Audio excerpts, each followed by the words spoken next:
Tell me your story. I was this close to dying from a brain abscess that was misdiagnosed. Good to know people care, though. For a lot of people, the MRIs are clear. You said you had a lot to tell. Oh, yeah. Someone said, I thought it was normal to have like seizures by yourself all the time. You definitely will feel guilt a lot. I so appreciate you putting this together. thank you. Okay. Okay, so do we want to start with Tarina's intro of what meds are you taking? How long have you been diagnosed, and when was your last seizure? Okay, I take lamotrigine 800 a day, 400 twice a day. I just started 225 pregabalin. Lyrica. Pregabalin? Yeah, I'm weaning off of Zonegran. And then I had my first seizure at 15. I had my last tonic-clonic in 1999, thank God, because of lamotrigine. But I have vocal seizures daily. Today I've been very lucky. I'm hoping the Lyrica is working, but I had my last vocal aware seizure yesterday morning. Oh, hi, Toaster. You're on mute. Hey, Toaster. Hi, Toaster. Yeah, And get on. Hey guys. This is what I Take some take from my B12. vocals. I started taking these before last summer, and I haven't had a Oh my vocal God, I can't seizure. believe I called crazy. That Shout out was to Nature's crazy. Made. I take those every morning, and I'm gonna start taking them every night. Oh yeah, it says take 2 a day. 12. Hey Liz. Hi, everyone. Lizzie. Hi, Toaster. Today's story was great, Toaster. And to finish off my Yeah, love the story. introduction, I Go have ahead. been diagnosed for my seizures. I have a rare brain malformation called a schizencephaly. If you saw my MRI, Oh, that's how you pronounce it. I'll probably post it on Epilepsy Epilepsy Universe. It looks like somebody jabbed their fingers into my brain, and then the middle membrane of my brain is missing. And then you'll see my eye is lazy and blind in it. I have what's called septo-optic dysplasia, which also causes seizures. So, yeah. And schizencephaly is the second rarest brain birth defect. There's only been like 8,000 people documented with it. So yeah. So sorry, you said you posted that on the universe? Not yet. I'll post it up on the universe after the podcast. My the MRI that was taken in 2009. I'm set to have a new one, but they the hospital that has the lens that's supposed to do my MRI, they're very paranoid because I have a VNS, which got turned off because I have 4 types of vocals, and the one type of vocal that I had that I've been having since I was 16, I used to only have one type of vocal once in a while. I got used to it, but once I started perimenopause, I started having more types of vocals. So we're thinking after my MRI, turning this thing back on and seeing if it'll work for my other vocals, if the Lyrica is not working. So, but I think my seizure doctor's goal is surgery. So yeah, that's my intro when it comes to my epilepsy and seizures and stuff. Nice to meet you. Impressive intro. Yes. All Yeah, over impressive. I'm sorry it was long. No, I'm Hey. thoroughly impressed. Finally, patients who are more aware of their condition, of the origins, what to expect, you really do stand a better chance at living a quality life. Yeah. If you kind of know what you got. I've never heard of having the VNS shut off though. I have a brain implant myself. What's the maintenance on that? I mean, doesn't stuff go bad? The It's battery if you leave it in there? Yeah, it's just there. And it's supposed to be taken out on the 6th year. Unless we were planning to turn it back on. I don't know. We haven't talked about it. We were talking about just taking it out. But then when I started these new vocal seizures, we didn't think they were vocal seizures at first. We thought they were something PNS, but then PNES, but I have borderline personality disorder, and I've been through all the quote treatments for PNES. So I've done all of those, everything when the major new type of vocal was happening. Didn't work. The only thing that works for those or my other ones is clonazepam. And I live in South Carolina, and they hate benzos down here. But my seizure doctor, he's not against benzos. He's against oral benzos. So we're trying to get me on Nasalm, but I don't have insurance. So we're trying to get me on a zero income plan because I have no income. I've been trying for over a decade to get disability, but oh, you have wonderful voice. You could do customer service. I have seizures. Yeah. Do you know any company that's gonna let me recover from a seizure? I mean, I may not have tonic-clonics, but some of my vocal aware seizures, like I feel like I got hit by a freight train and it takes me a few hours to recover, especially the ones that feel like migraine auras. Man, those just put me in bed. I feel like I can't walk. I feel stupid. There's no way I can hold a job with especially those. It's frustrating. So yeah. Hi, Toast. That is so true. I have heard so many times, why don't you get a work from home position? A work from home position. First off, do you know how hard it is to get a work from home position now? Everyone wants work from home. Everybody. And Second, then anything, absolutely anything customer facing, I am going to end up having a seizure on the phone. And they're just going to be there, like, what's going on, while they're hearing weird noises and probably barking. and then they're Probably gonna probably get gonna pissed. complain to corporate about, I think your representative was mocking me or something like that. Or I've had it making happen. Really? Yeah, I used to work for a call center. It was Convergys, but it was really just a call center that took it, Spectrum, Time Warner. Back then, I think it was Oh yeah, Time I Warner. have Spectrum. Yeah. Can't Ba- Back then, it can't was call Time yourself out. Warner.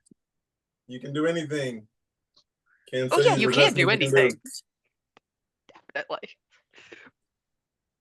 But it's hard. The only thing that I found that I could probably do as an employment would be data analysis, but only if there's not like strict time constriction. Because, like I said, some of my vocal awares can put me down for like hours, and I'm just scared that, I mean, I get really like data analysis. You can, um, yeah, especially, yeah, you could be really unreliable with attendance. Like, what if you have a vocal seizure before you come into work and you're like, I don't think I can do it today. But data analysis, you're supposed to be able to do it like on your own time. But if you do that wrong, you can cost your company money. And Either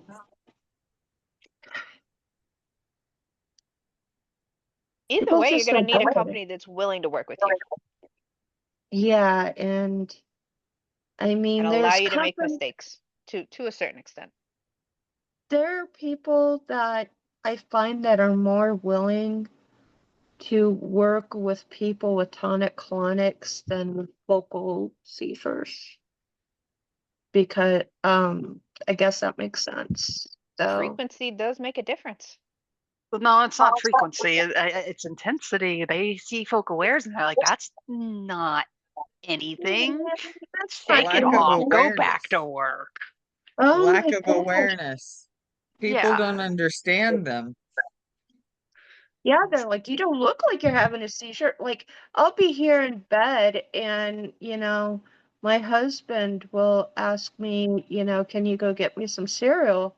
And I'm like, I'm having a vocal aware, give me a few minutes. And he's like, you just had a vocal aware. And I'm like, yeah, I'm clustering. He's like, you're always clustering. I'm like, yeah, I cluster every day almost. I'm not clustering today. I hope the lyric is starting to work. I mean, I'm having some rising in my stomach, but that's about it today. Uh, but you know, it's you don't look like you're having a seizure. People not knowing what a vocal aware is. I told my mom that I think for laymen, for people who's never heard of vocal seizures, I think I'm gonna go back to just using the term partial seizure because at least that makes sense to them. Because, you know what I mean? Like somebody who's never heard of a vocal seizure, partial seizure makes more sense. I mean, Absence. I've had luck with absence too. Just explaining it in that sense that that I'm absent for a little bit. And some people might understand that if saying partial, just obviously it can still be generalized, but if our devices kind of shut it up or you cut it yeah, short, then we don't go into the convulsions. But it is definitely a task to get people to understand, especially if you're post-ictal and they're just like in your face, like, what's wrong with you? Yeah. gosh, yeah, post-ictal, even with vocal awares, post-ictal is, uh, I Yeah. mean, I don't remember why I'm standing here or what I was doing and why are you talking to me? Go ahead, Toast. Um, go ahead, Toaster. That's the icebreaker. Yeah, I was waiting for you guys to get done. I was going to say we got to get started, you guys. You guys are around the corner. We're way ahead of you, bro. We're gonna say we just took off without you. Right. I'm Yeah, sorry. I couldn't even keep up. I was just let them talk, but we got to get started, you guys. We're not. Icebreaker. What's something you wish you never told your parents? oh, My icebreakers are never easy, so you got to think on this one. Yeah. in general or has to do with epilepsy? Anything you want. Anything.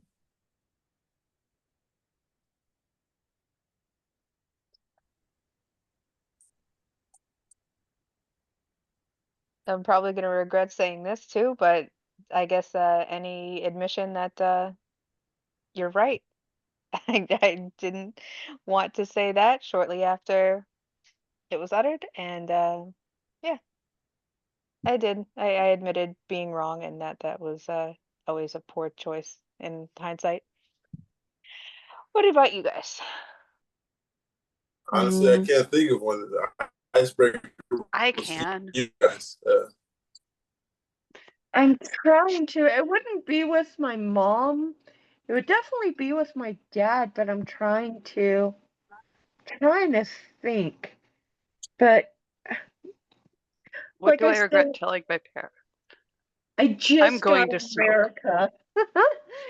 Lyrica is melting my brain. I'm surprised my brain's not coming out of my ears. Um, hmm. You can always come back to you, no rush. Toaster, what was yours? I'm going to go smoke a cigarette. Wish I had never said that. You know how much trouble I got in? Yeah.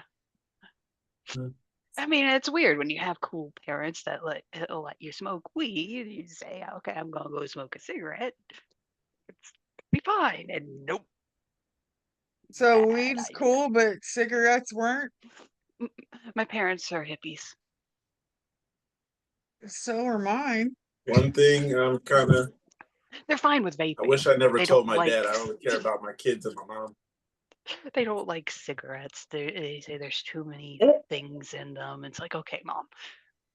It's But the same you with me. I think I'm more okay with my kids doing weed. I don't know if it's a phobia of cigarettes, just cigarettes gross me out so much that I cannot be around an ashtray when I eat, as I'll throw up. If anything of mine touches a cigarette butt, it has to be bleached. Like, oh dear. I have a very bad aversion to cigarettes.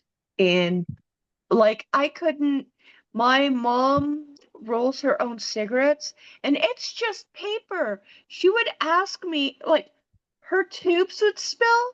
And if I even touched a cigarette paper, I would have to wash my hands just because it's related to cigarettes. But anyway, never wish I told my parents. On the opposite, you're wrong. Or my dad, you're wrong about me. Like, you're saying stuff wrong about me. You're wrong about me. That's it. Tell my dad you're wrong about me. I got in so much trouble that day. I wish I never told my father that I only care about my kids and my mom. Oh. On the flip side, though, out of everything that we wish we never told our parents, did we get over it, essentially? Parents still don't hold it against you? Right then and there, I kind of changed it up. I kind of told them, I said that in a sense of those are the people I need to take care of. You're damn near a millionaire. You don't need me in that sense. It's just like they need me and you don't necessarily need me. And Makes sense. ironically, I'm moving in with them next week. First question here. How often do you get seizures? Lately, I've been noticing many seizures once every 2 to 3 days. I got diagnosed with epilepsy after suffering from hemoglobin. I know the word hemoglobin, but there's hemoglobinemia. There's an MIA at the end of that. I don't know how to pronounce it in particular. Suffer from hemoglobinemia not too long ago, so I'm pretty new to this all. Suffer my seizures pretty much every 3 months, so I'm due for one. Yeah. So do you have tonic clonics or are they all just vocals? I don't have focals anymore because of this right here. Shout out to Nature's Made B12. The day I start taking them, I never had a focal again. It's not just regular B12. You got to get the by Nature's Made, and they come extra strength. If you just go to the store and get them, I don't think they're gonna have the extra strength. But when I do it over Instacart, they have the 3,000 micrograms a day. I mean, yeah, 3,000 micrograms. So one in the morning, one at night, and yeah, I haven't had a focal since summer 2025. I take So both of they're mine at the tonic clonics. Oh, great. Okay. What are you taking for your B12? Yeah, I take the B12 too, but I take them both at the same time. Oh, I was asking, Sid, I forgot how you said your name. Sharina? Shuri. Shuri. Just Shuri. Sharina. Uh, Okay. Yeah. What are you I'm taking? going to, I'm gonna start taking, I'm gonna start taking the B12 twice a day. My husband got the 3,000 from his work that I was taking in the morning when my brain fog got really bad, and I heard on r/epilepsy to take the B12, and I started and my brain fog just went right away. But then I heard, I think from you, to take it twice a day, so I'm gonna start doing that. I just wanted to get a little bit more used to my Lyrica before I adjusted anything more. So I'm gonna start trying the twice a day. I think my husband got me some more. It's another brand and it's only 2,000, but we'll see if it does anything. So All after right, you well, started the B12, did it take like a month to kick in, or how long do you give yourself time to adjust to the pills? That could be a general question because I'm gonna start some CBD in another week or so, and I don't know if I should give it like 2 weeks or a whole month or how long. Where do you start? I had so a consult today with Realm of Caring and somebody who's, I guess, kind of job it is with them to just help you make the right choice. And I was going over a menu of a dispensary around here, and she was saying that it, based on what they have, what she sees, that for epilepsy, maybe a better choice would be to start with like a higher CBD than THC percentage just to see if I get used to it. If I don't, start having more seizures on like half a gummy twice a Yeah. day. what strand? There's different strains. What strain? Not sure. I'm gonna talk to them when I get there, but she made it clear that the priority was to just start with a CBD percentage higher than the THC and a little bit at a time. And she was Dag suggesting, none of the oils yet. Sorry, I live in I a no THC state. I live in South Carolina, which is so anti-marijuana in any capacity, even CBD. So I am SOL. No problem. That's why we're all here, to just throw it out there and see what we know. Okay. I personally prefer that high THC stuff, but that's for other reasons. I mean, that's what I was used to for like the rest of my life before babies. So that's what I'm thinking I'd like. But again, that was a long time ago and our bodies change. So I'll take the Yeah. advice, see if the CBD settles, then they give away those pre-rolls like candy. So I know I'll have that on hand if I feel like taking a walk Mm-hmm.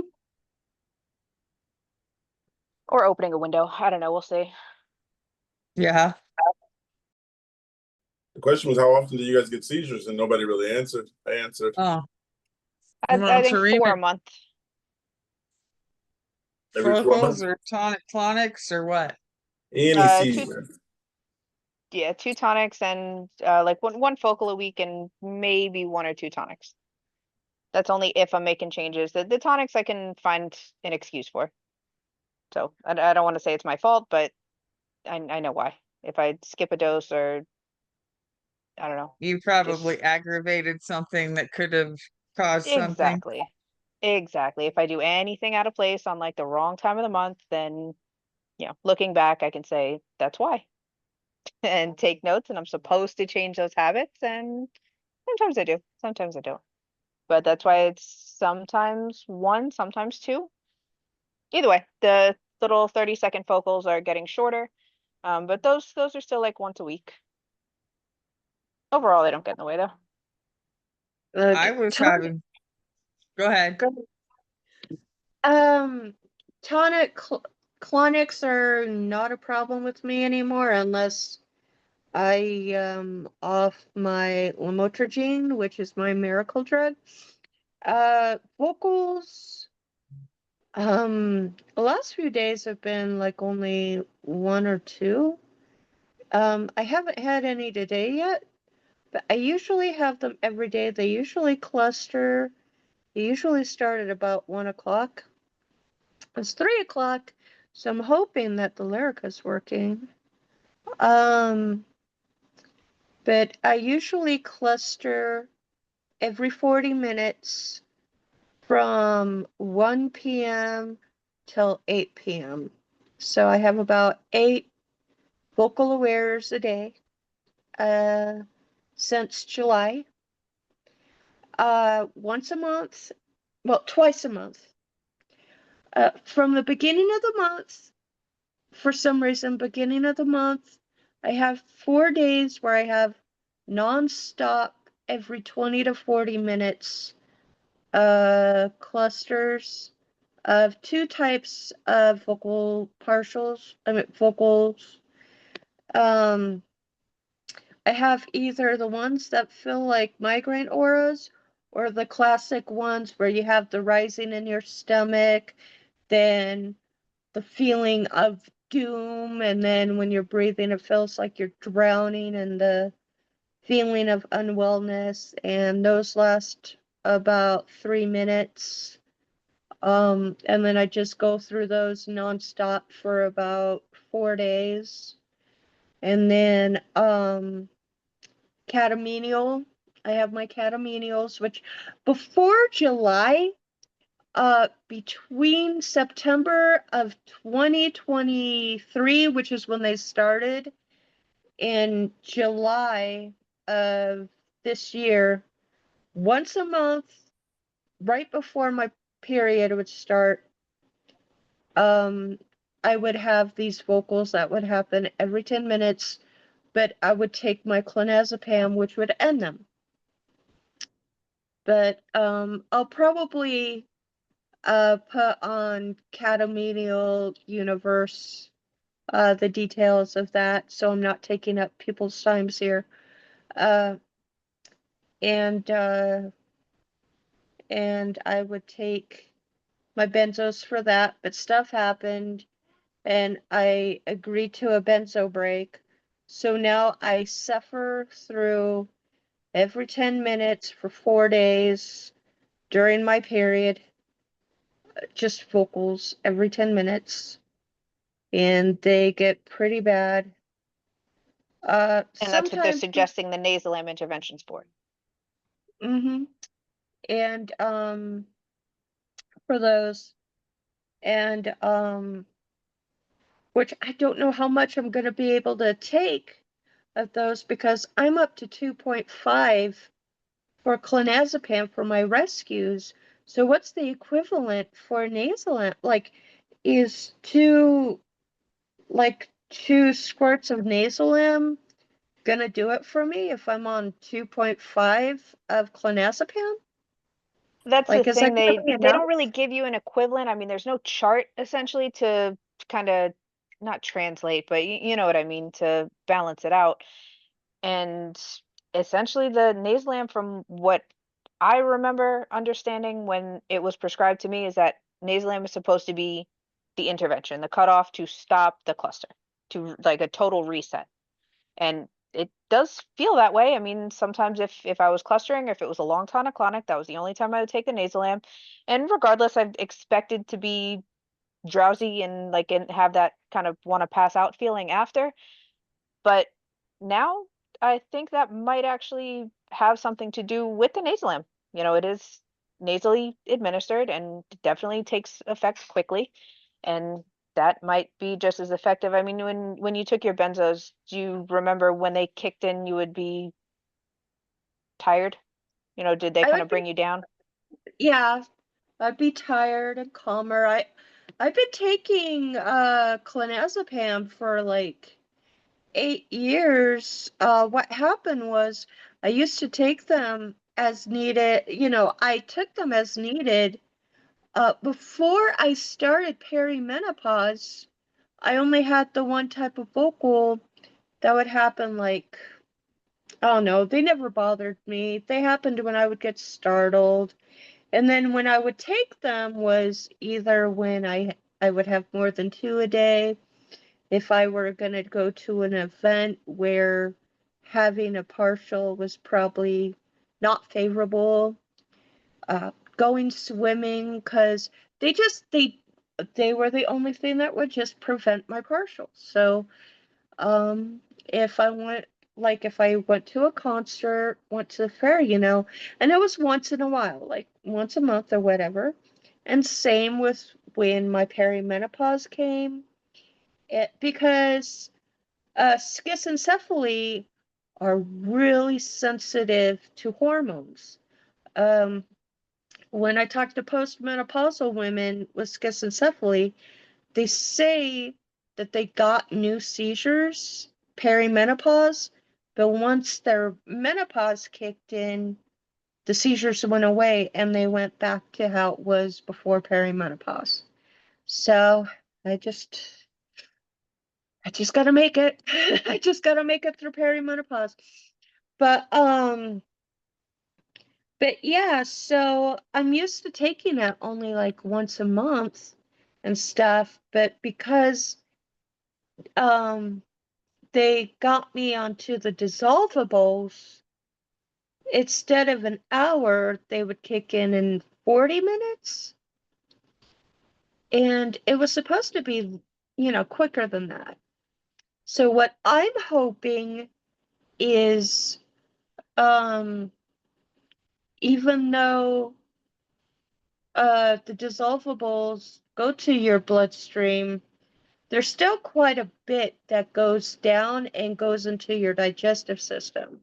So I'm hoping that the nasal that all of it goes into your blood system and that it all goes to your brain. So it's like, oh, what was I thinking? I hope you know where I'm going. Yeah, Like so the something about equivalent, how much nasal actually gets into your system. yeah, how much clonazepam actually got to my system because, oh, okay, bye, Andrea.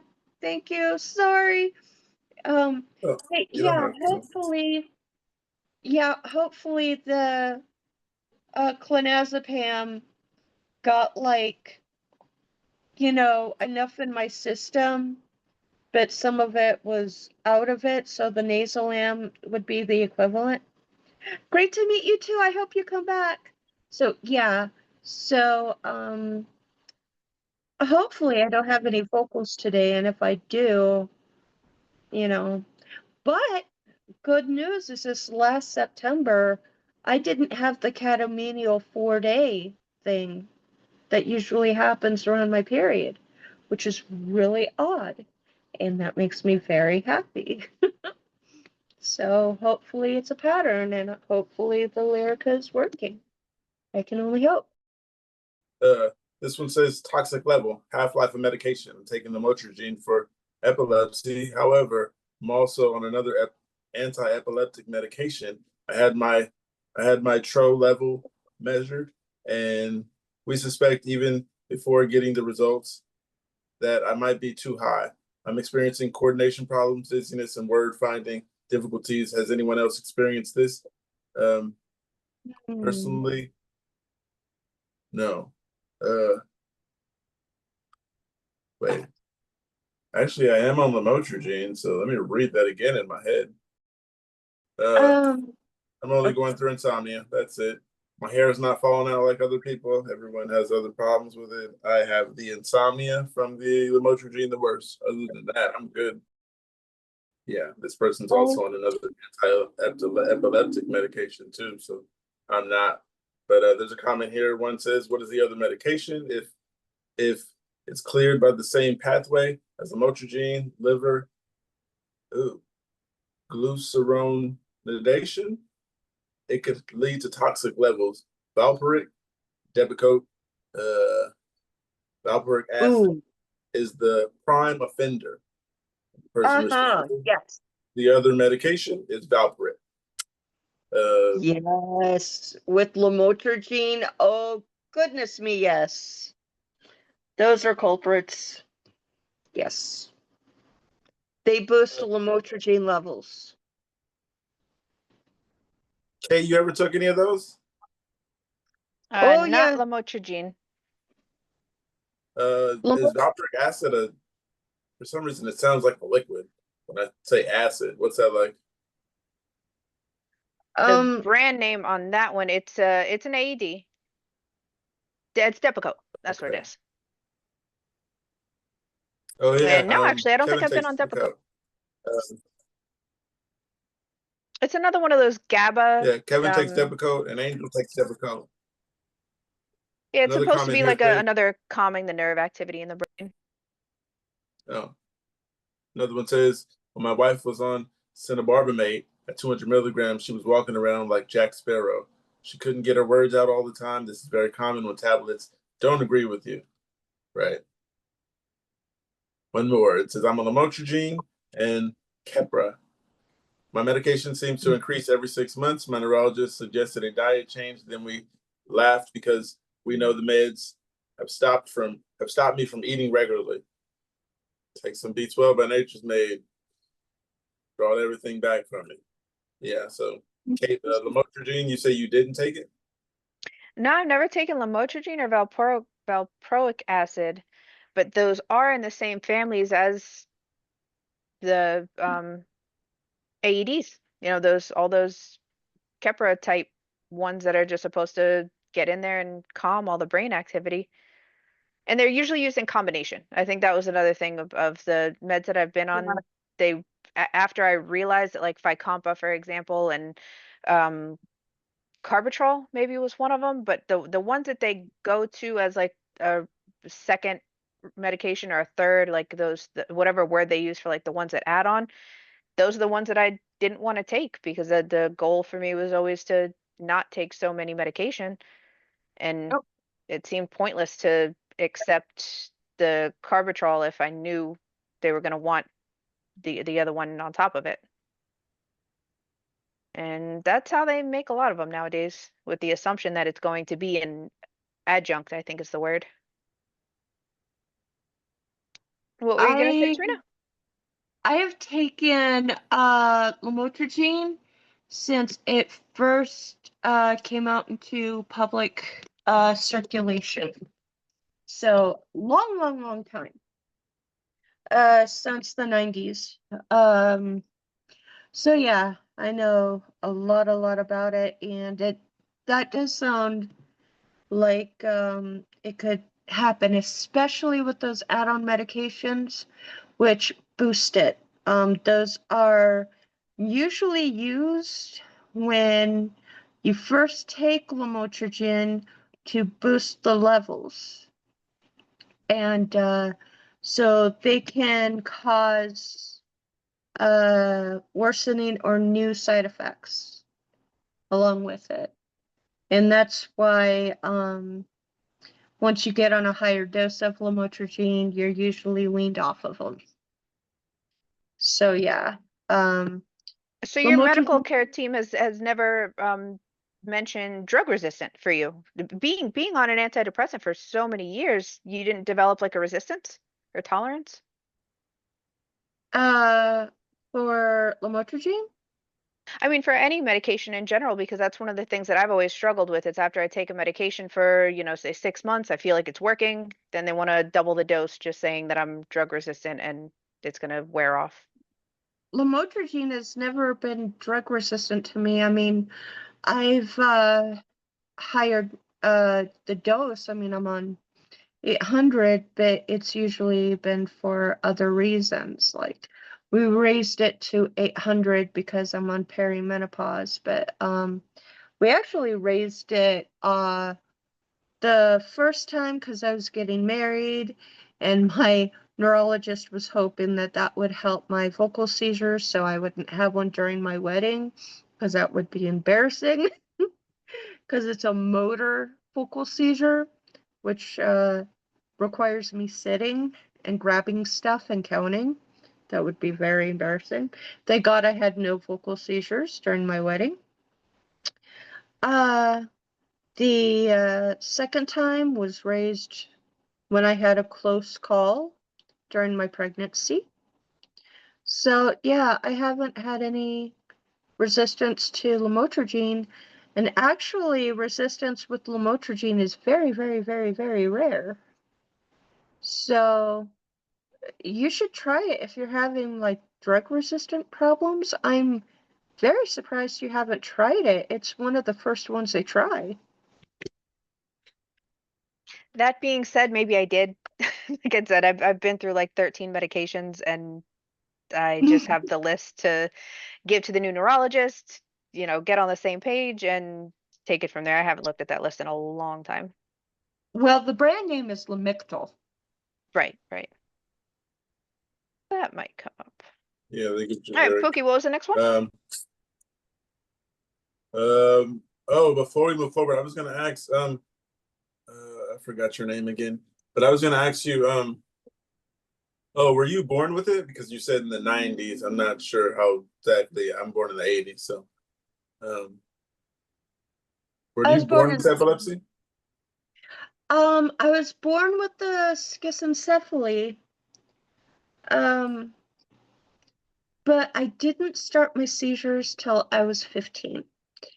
We always knew something was wrong with me because of the schizencephaly. I mean, we didn't know what was wrong until I was 21 and got a MRI. But I was behind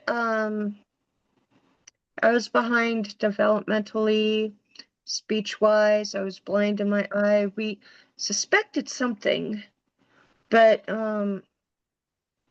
let's just say my dad was in denial. And so can you be born with epilepsy without having seizures? Or does epilepsy Yes. start when you have a seizure? No. If it's genetic, you're born with it, and eventually it's just gonna come. Yeah. So But you won't have that diagnosis on your chart until you have two. Yeah, so I was born with what causes my seizures. Understandable. It's good that you know that. I mean, at least being more aware, you can make sure that's a common knowledge in your family. Well, it's not genetic. It was actually my poor mom. It was just really bad timing. It was the only time she did cocaine, and it was the perfect timing. We linked it up, timing and everything. She took cocaine around the time that my brain was developing, and cocaine is a very big component of causing schizencephaly, and epilepsy does not run in our family. And my kids do not have schizencephaly or epilepsy.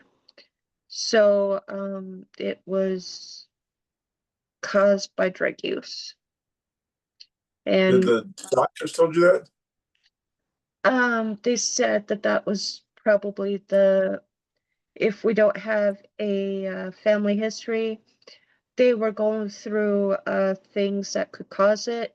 Like, also, my mom was young. Young moms are also a higher risk of schizencephaly. She was 20 when she had me.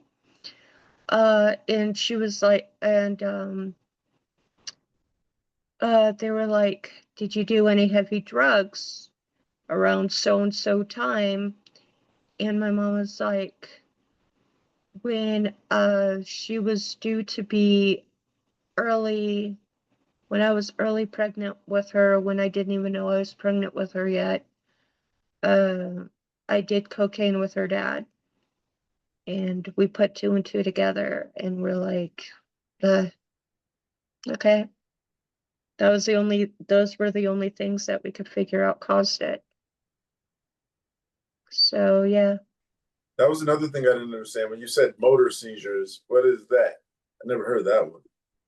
Motor vocal seizures are when it affects your body too. You can have like the monoclonic jerks and stuff, but I call them motor seizures because they involve involuntary body movement when I have the vocal seizures. I get startled, then I grab onto stuff. I grab onto the nearest thing.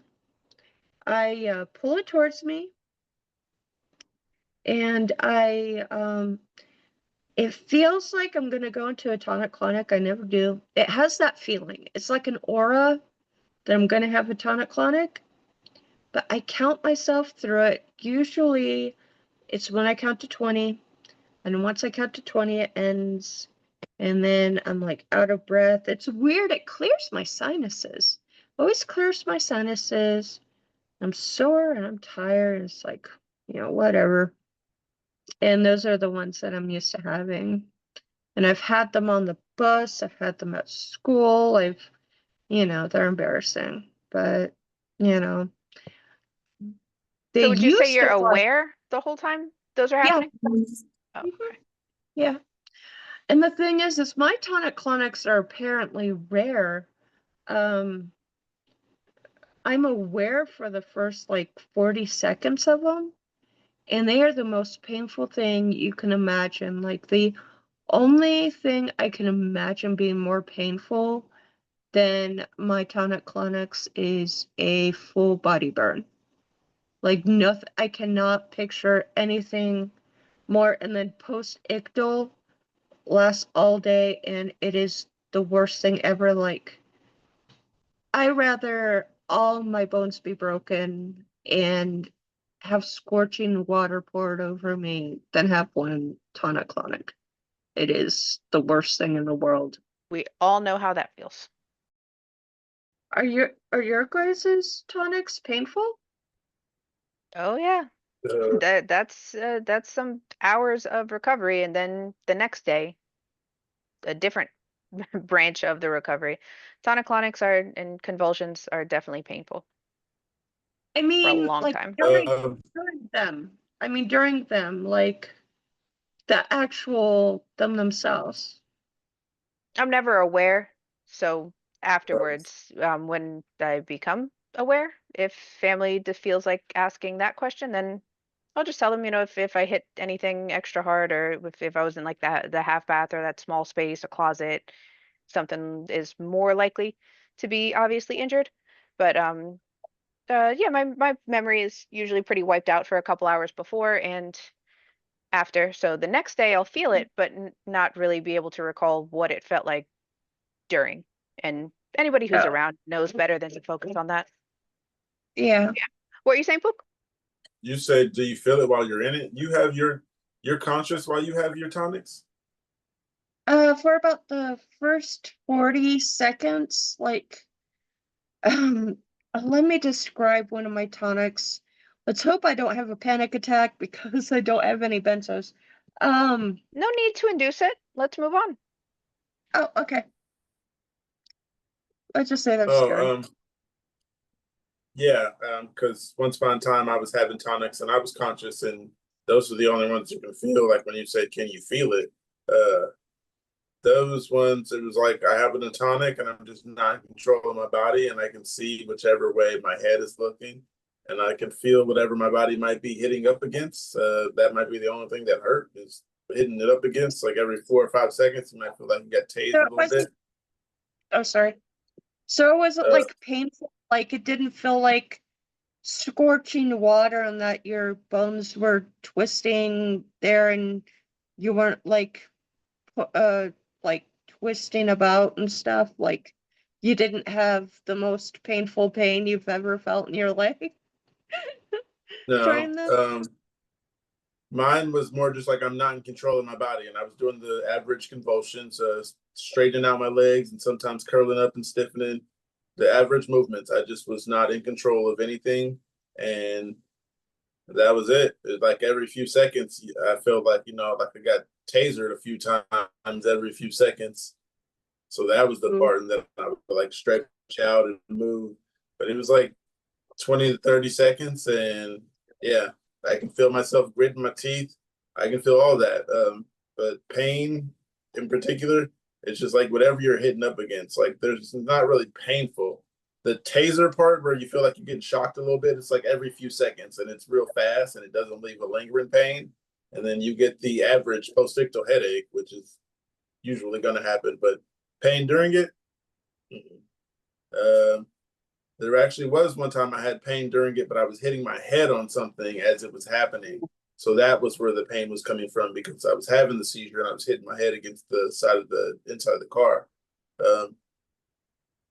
But that's not like seizure pain. That's hitting the wall pain. Yeah, so there's that. And that one eventually just knocks me out. It's pain deprivation, and you just go to sleep eventually. Like I can feel the tears going down my face because I can't control my body, and then eventually I just black out. So there's not really pain from the seizure. There's not really pain during a seizure that I've experienced. Like I said, it's everybody's body is different, but mine when that small taser part, like I said, it's real fast and it goes away real fast because you're in a seizure. And then most of it you won't remember until you think back and put the pieces together. But those are mine.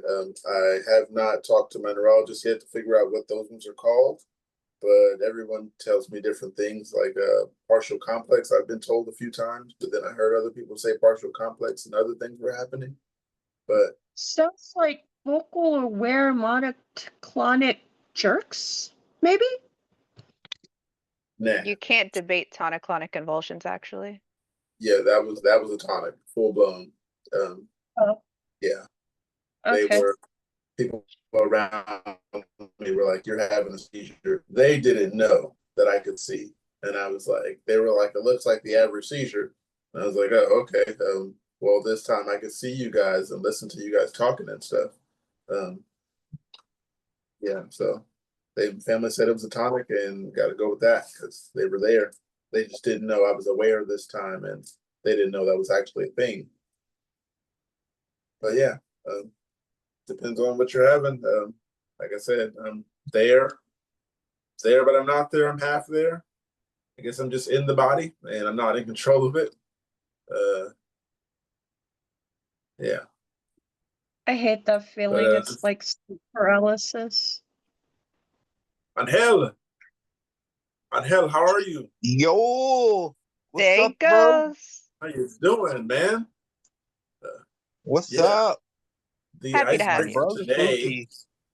Spooky. I Hi, forgot the Kate. icebreaker today. Kate got you. Go ahead, Kate. And What is one thing you I, regret saying to your parents? one person at a time. One Go thing you ahead, Kate. I'm regret sorry. telling your parents. One thing I regret telling my parents. I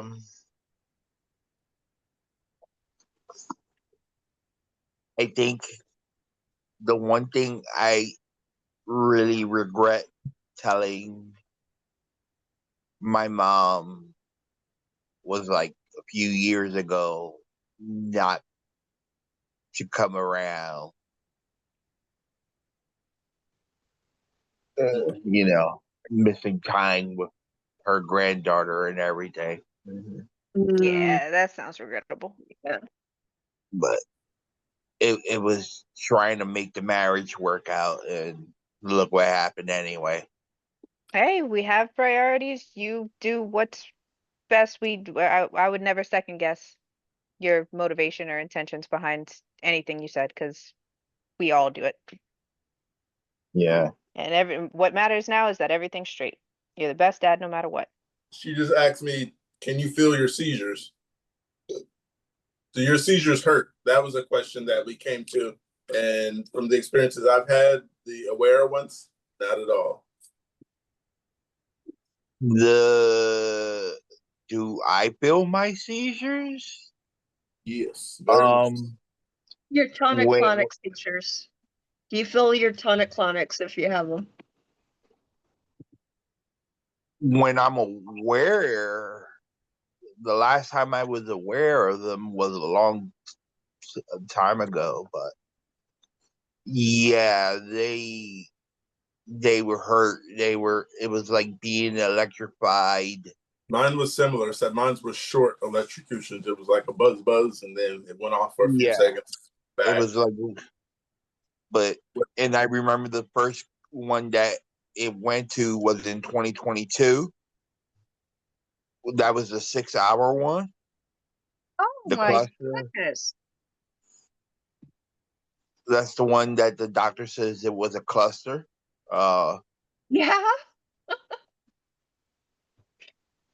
And it just felt like death was ready to like take me. Goodness gracious. I'm so sorry, dude. It says why paramedics call everything a panic attack. Why paramedics didn't understand that I had a seizure, not a panic attack.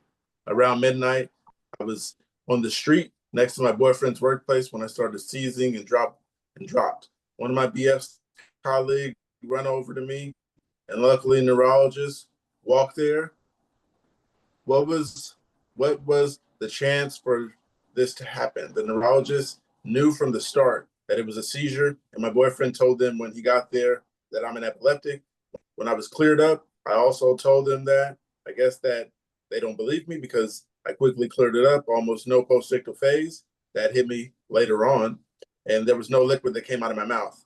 I kind of argued them a bit, and then when I had another seizure in the hospital, I kind of argued with them a bit until I had another seizure on the way to the hospital. I hate they call every seizure just a panic attack. I had a panic attack a few years ago, and maybe that was a seizure. I was not diagnosed back then. I don't know. Why do the paramedics call them panic attacks? Because they do kind of look like panic attacks. Yeah, I had one for the first time that I did not understand what it was. And like I said, I was here with you guys. We talked about it. I explained it. Kate took over like the great Kate and handled the mission. And I got to get up and walk away because I did not understand that. Yeah, it was an uneasy feeling, and I didn't know what was going on. So my mind and my body weren't in sync. My body was saying, get up and run away, and my mind was saying, what is going on? And that's how that was. So, first comment here says, say that again. Are we talking post-ictal or vocal seizures?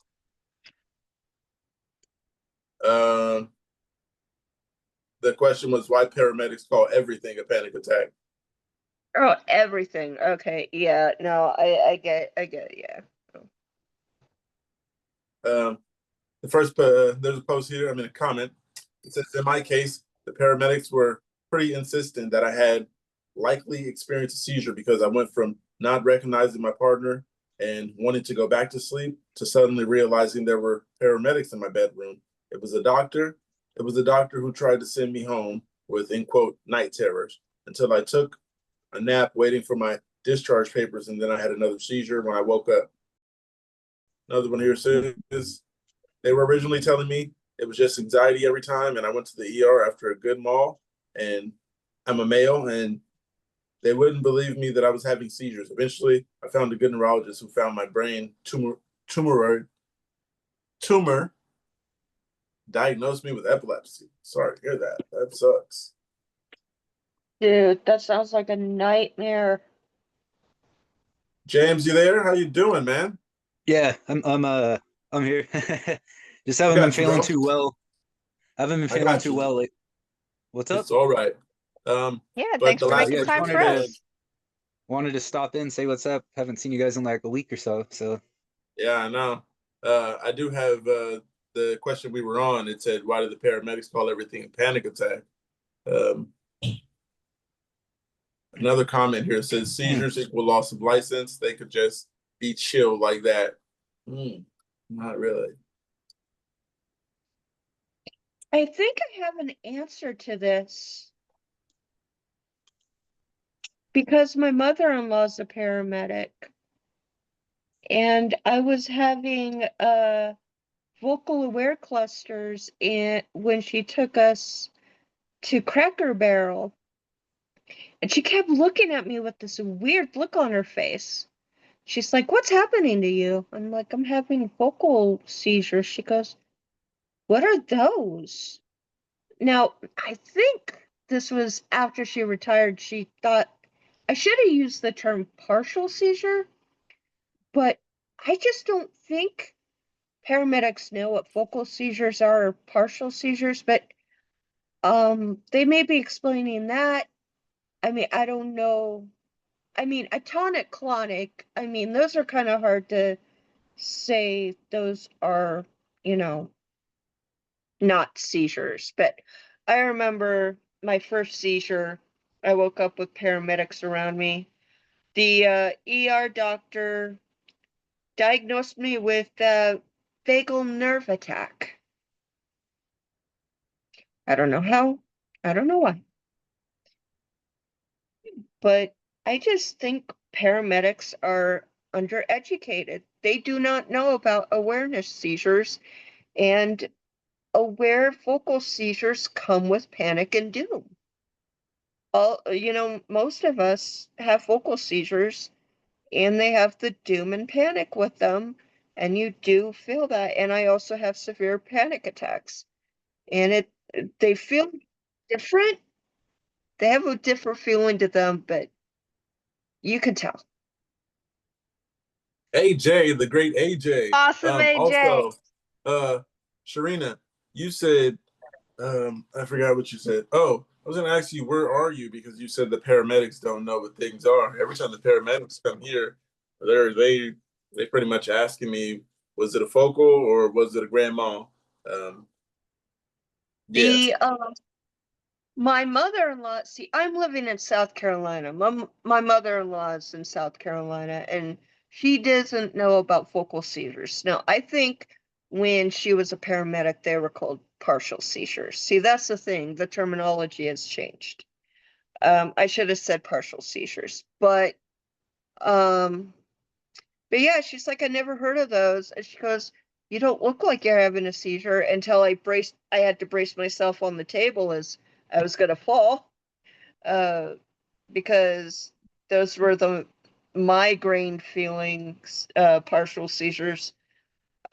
But on focal aware epilepsy Reddit, we were talking about how the paramedics just don't know. I mean, those of us with focal awareness seizures, one of the biggest side effects is the feeling of panic and doom. So maybe we do feel like we're having panic attacks at first, but we just know there's something off. And when I was in the ER and I was telling the nurse, "Give me a moment, I'm having a focal aware partial right now," she would give me this look like, "Oh my gosh, you're such a faker." She rolled her eyes. It was, and someone in the focal aware Reddit said one of the doctors told her, "You don't look like you're having a seizure." So yeah, it's just lack of awareness. What is one thing you regret telling your parents?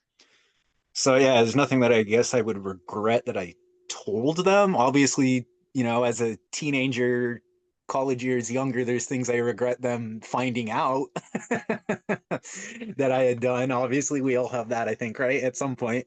But nothing major that I really, off the top of my head, at least that I can think of. If I sat and thought about it for a while, maybe I could think of something, but I don't think For me, I just regret telling my dad that I only care about my mom and my children. So there's that. I'm not talking specifically about epilepsy. You guys talking about your parents about that, but yeah, I told my dad that I only care about my children and my mom, and that was only because I was speaking from a different angle. I was more along the lines of, "You're kind of rich, so you don't need me," and I had to clear that up. But yeah, there's that. I mean, I guess, yeah, certain things you say like out of anger once in a while towards your parents, maybe when you're young, it wasn't out of anger. It wasn't out of anger. I was thinking, yeah, I don't know about your situation, so I don't want to speak on that. I didn't mean to be disrespectful, but I'm speaking like myself. Sometimes you say something as a kid, like, "Oh, you're stupid. I hate you." Something as a kid, something like that. Like, of course, you regret that later on, but there's nothing I can, major that was like a life-changing type of thing. I guess. AJ, the question that I wanted your response is why did the paramedics call everything a panic attack? Before we moved on, I'd really like your answer to that. And James, also, do you have an answer to that one? Also, I don't. My very first one back in 06, it happened. It was the first one. My parents had no idea what to do, so they called the paramedics. They showed up there. I got taken to the ER, and I was told pretty much instantly it was a seizure. Talked to a neurologist. They started getting me on a med. My license was pulled. Pretty much ever since the first one I had, it was considered seizures. I never had any issues with having to battle and get like 28 different opinions on whether what it was or not. I guess I got kind of lucky. It sounds like from listening to everybody else's story. yeah, you can get lucky. Gonna go through this next one though.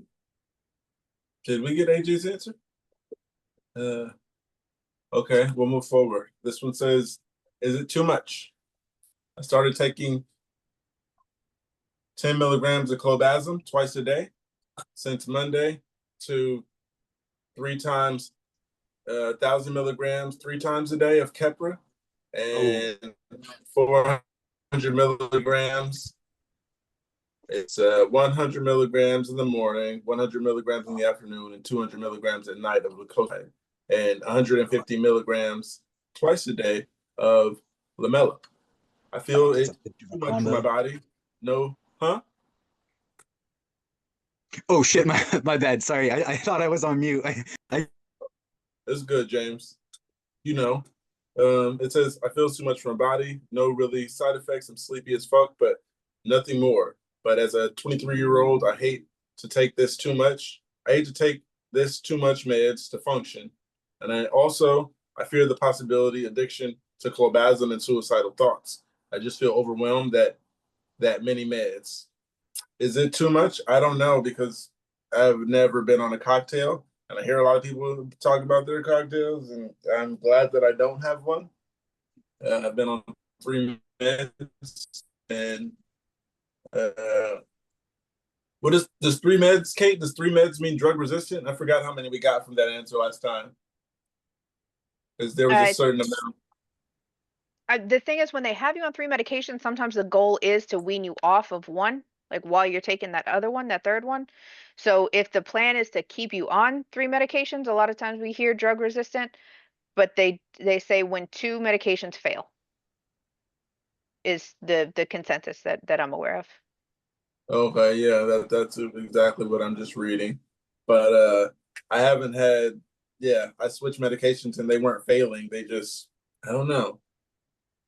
I didn't like Keppra after a while, and I'm still like, I say Dilantin, it didn't exactly work, but Keppra, it worked. It was just weird vibes, and thinking about walking into traffic and things of that sort. But yeah, I didn't have one that I exactly weren't working. My Keppra, I think, I don't know what milligram I was at because it was like 8 years ago or something like that. And yeah, to this person, don't feel overwhelmed. We just got to do this. You got to take what you can take, stay alive. Take your Yeah, medication. if I could, Prescribe. I was gonna say if I could chime in, what I was gonna say is, yeah, when I thought I was on mute, is I said that that's a heck of a combo, because that's what I'm on right now is clozapam and Keppra. And man, I have just felt drained, tired, like no energy the last couple months since I've been on those two combined. And like she was saying earlier, yeah, the only time I've ever been on 3 is when I'm like starting a new one and tapering off of the other. So it'll only be like a week or 2 where I'm on 3 different medications, and that's only happened twice. But I'm currently on, yeah, those 2 right now, and I'm not liking the combination. I'm very, yeah, very tired, no energy. It's just not a fun time. Mm-hmm. Doesn't sound very fun, James. Cocktails So, are not fun. right. First comment here says, I feel you. I take 600 milligrams of Aptium twice a day, 150 milligrams of lacosamide twice a day, 200 milligrams of lamotrigine twice a day, and 2,000 milligrams of Keppra twice a day. It's so much to digest that the liver is working 3 to 4 times as hard, and the side effects, especially memory, is a killer. Only saving grace is that I'm stable. Even the seizures I used to get were brief and solely focal. I consider myself luckier than many. Me too. Me too. When I first Yeah. went there and I got my refill, they gave me enough pills for 7 days and 11 refills. I was like, I'm not going to walk up here every week for this for 11 times. Then they just put them all together. And I was like, that's crazy, you guys. Who thinks of something like that? 11 refills of 7 or 14 pills? Yeah. Then I told the You know what? If it pharmacist. works around the system, I am all for it so you can get your meds. Yeah. Your neurologist will do almost anything to make sure you get what you need, which is And cool. another reason why I think you should talk to your neurologist, not your primary, about sleep meds. I My don't have a neurologist. neurologist. I thought you remembered that. I don't have a No, I neurologist. don't. Yeah. We're- That guy Clinic. retires. you That and guy I are going to retired ages have an ago. intervention. Yeah. You need to get a neurologist.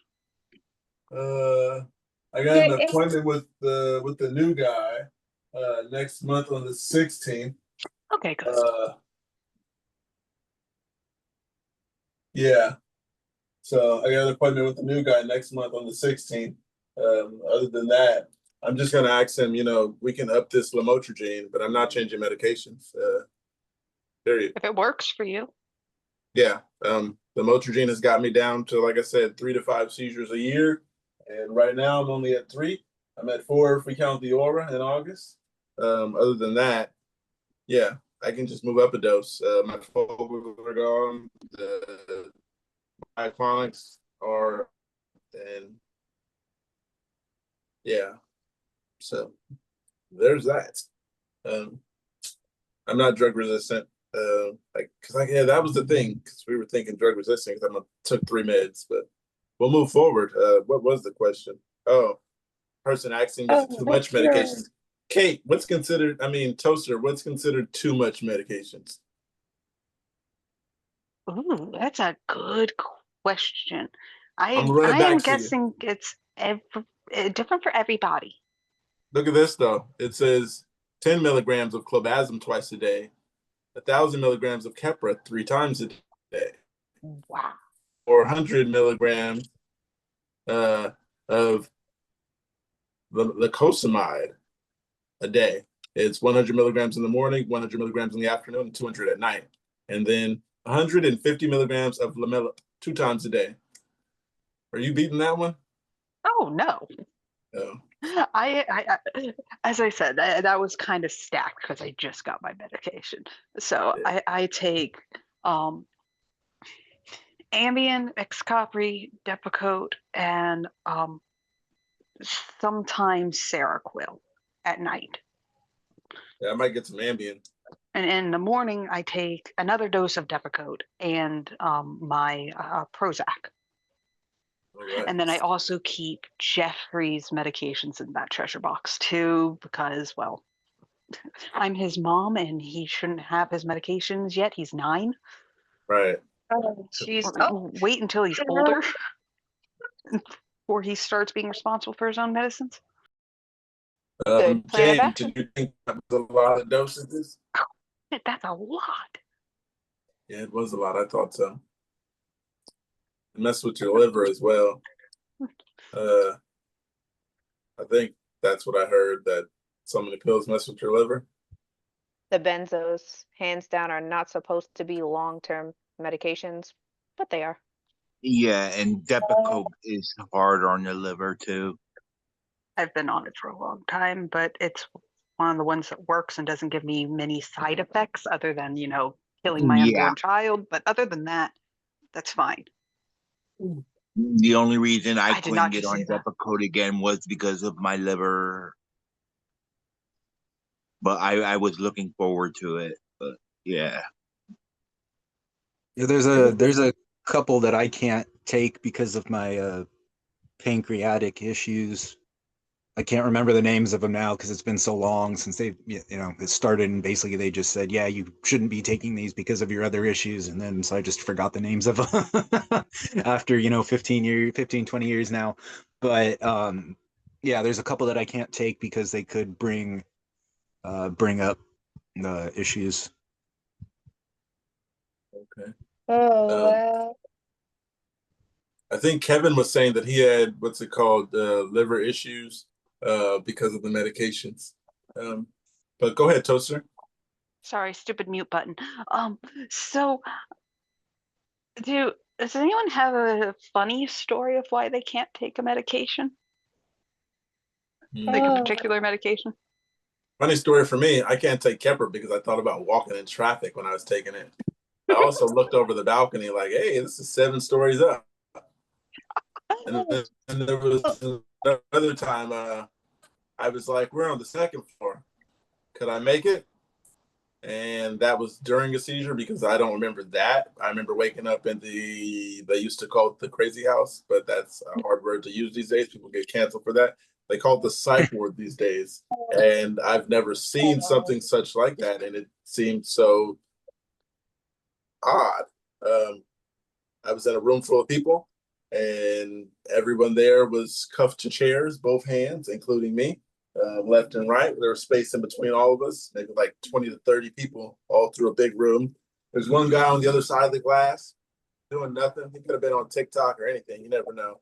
But yeah, everyone was in there screaming. Not everyone. There were some people that were screaming, and then there was people that were screaming to tell the other people stop screaming. And then there was people who were screaming because they're maybe in withdrawals or something. There was a lot going on. And then there's people screaming at the officer or the nurse or whatever the case to tell them to stop making other people stop screaming. So there's people screaming at the person controlling it. There's people screaming at each other to tell other ones to stop screaming. It was an absolute, for lack of a better word, nut house. Yeah. Great experience. Great experience. It's a place you never want to go back to. You got to go there to know you don't want to go back. So that's what I mean by great experience. There's a reason I can't take Klonopin. why? So the first time I took Klonopin, I was in high school. Me too. Yes.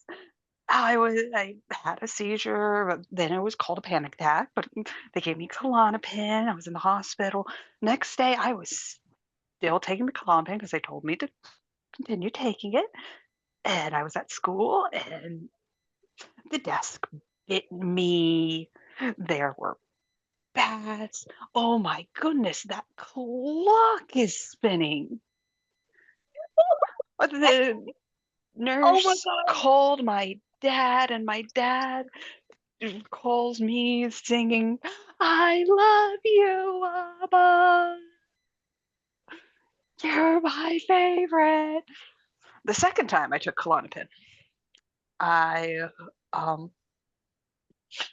texted my daughter over and over and over again. She was middle school at the time. Be careful of the birds. Beware birds. I threatened, and don't feel bad for him. I threatened my ex with castration if he didn't put on Star Wars. So yeah, I was never He might have deserved it. yes. I was constantly texting my parents. My dad had to call out of work. It was, and this was me, 24-year-old. My dad's coming to pick me up like I'm a errant teenager. Hey, don't worry. When I had that seizure just a couple of weeks ago in the morning and told you, I can't remember if you were there or not when I was saying it. I was in the shower and I completely forgot that I even took a shower and I was about to go and take another one. I remember you told me that. Yeah, so my dad like knocks on the door. He's like, what are you doing?" I was like, "I'm taking a shower. I got to get ready for work." He's like, "You already took one. You had a seizure in the shower," and blah blah. Yeah. So no, he calls my mom, and he was just like, "James is still insistent on going to work. Like, can you talk him out of it?" Because I work with my mom. We work at the same school. So, and it's really close to us. So she ended up coming home. She tried to talk me out of going to work, and I was like, "No, I'm fine. I'm going to go to work." She's like, "All right, at least let me take you." I was like, because obviously she was going right back there, and I was like, "No, I'm still going to ride my bike. I'm an adult. I'm riding my bike. I am going to work today. I don't give a if I had a seizure." I still went to work. I still rode my own bike, but I've been waiting to say this. Damn it, Jim. Because it is embarrassing. Like you said, even at 24, you're just kind of like in that shell of like you don't want to admit that you need some help, right, from your parents. So at 39, it's even worse. So I was like, no, I'm doing this. There are some days where I'm like, I just can't do it. Okay, I need a ride. I'll accept the help. But unless it's like, yeah, really bad or something, I try and fend for myself. I used to not ask for help because that is something that we tend to do, is feel like we want to be more independent and not ask people. But after a while, I gave up on that. I was like, whenever I need help, you can't be too big to ask for help. Don't be embarrassed. This is something we can't avoid. If I need help, I don't care if you're in the most uncomfortable, if you're in the shower, I'm going to let you know I need help and when and how and whatever the case. Yeah, because you don't want to be put in a position because you didn't say anything. So, yeah, there's that. Yeah, exactly. There are some days too where it's just like I've had a seizure. I'm already feeling like crap. I have no energy whatsoever. My mom will come in and check on me, and she's like, "Oh, is there anything I can do for you?" And then at that point, I'm like, "Yeah, just a sandwich or something." Something just like real basic. Like, all right, if you're gonna ask, then I'm gonna accept. So I need something. I don't feel like making my own food real quick. So sometimes Also, there it are, makes yeah, them you gotta feel just, better too, yeah, you just because it gotta gives them a swallow way to take bitter care pill. of you. Yeah, yeah. And obviously my parents, when they offer it, it's because they care. They don't have to come in here and do that. They could be just sit here and leave me be and do my own thing. So obviously they're doing it because they care. So yeah.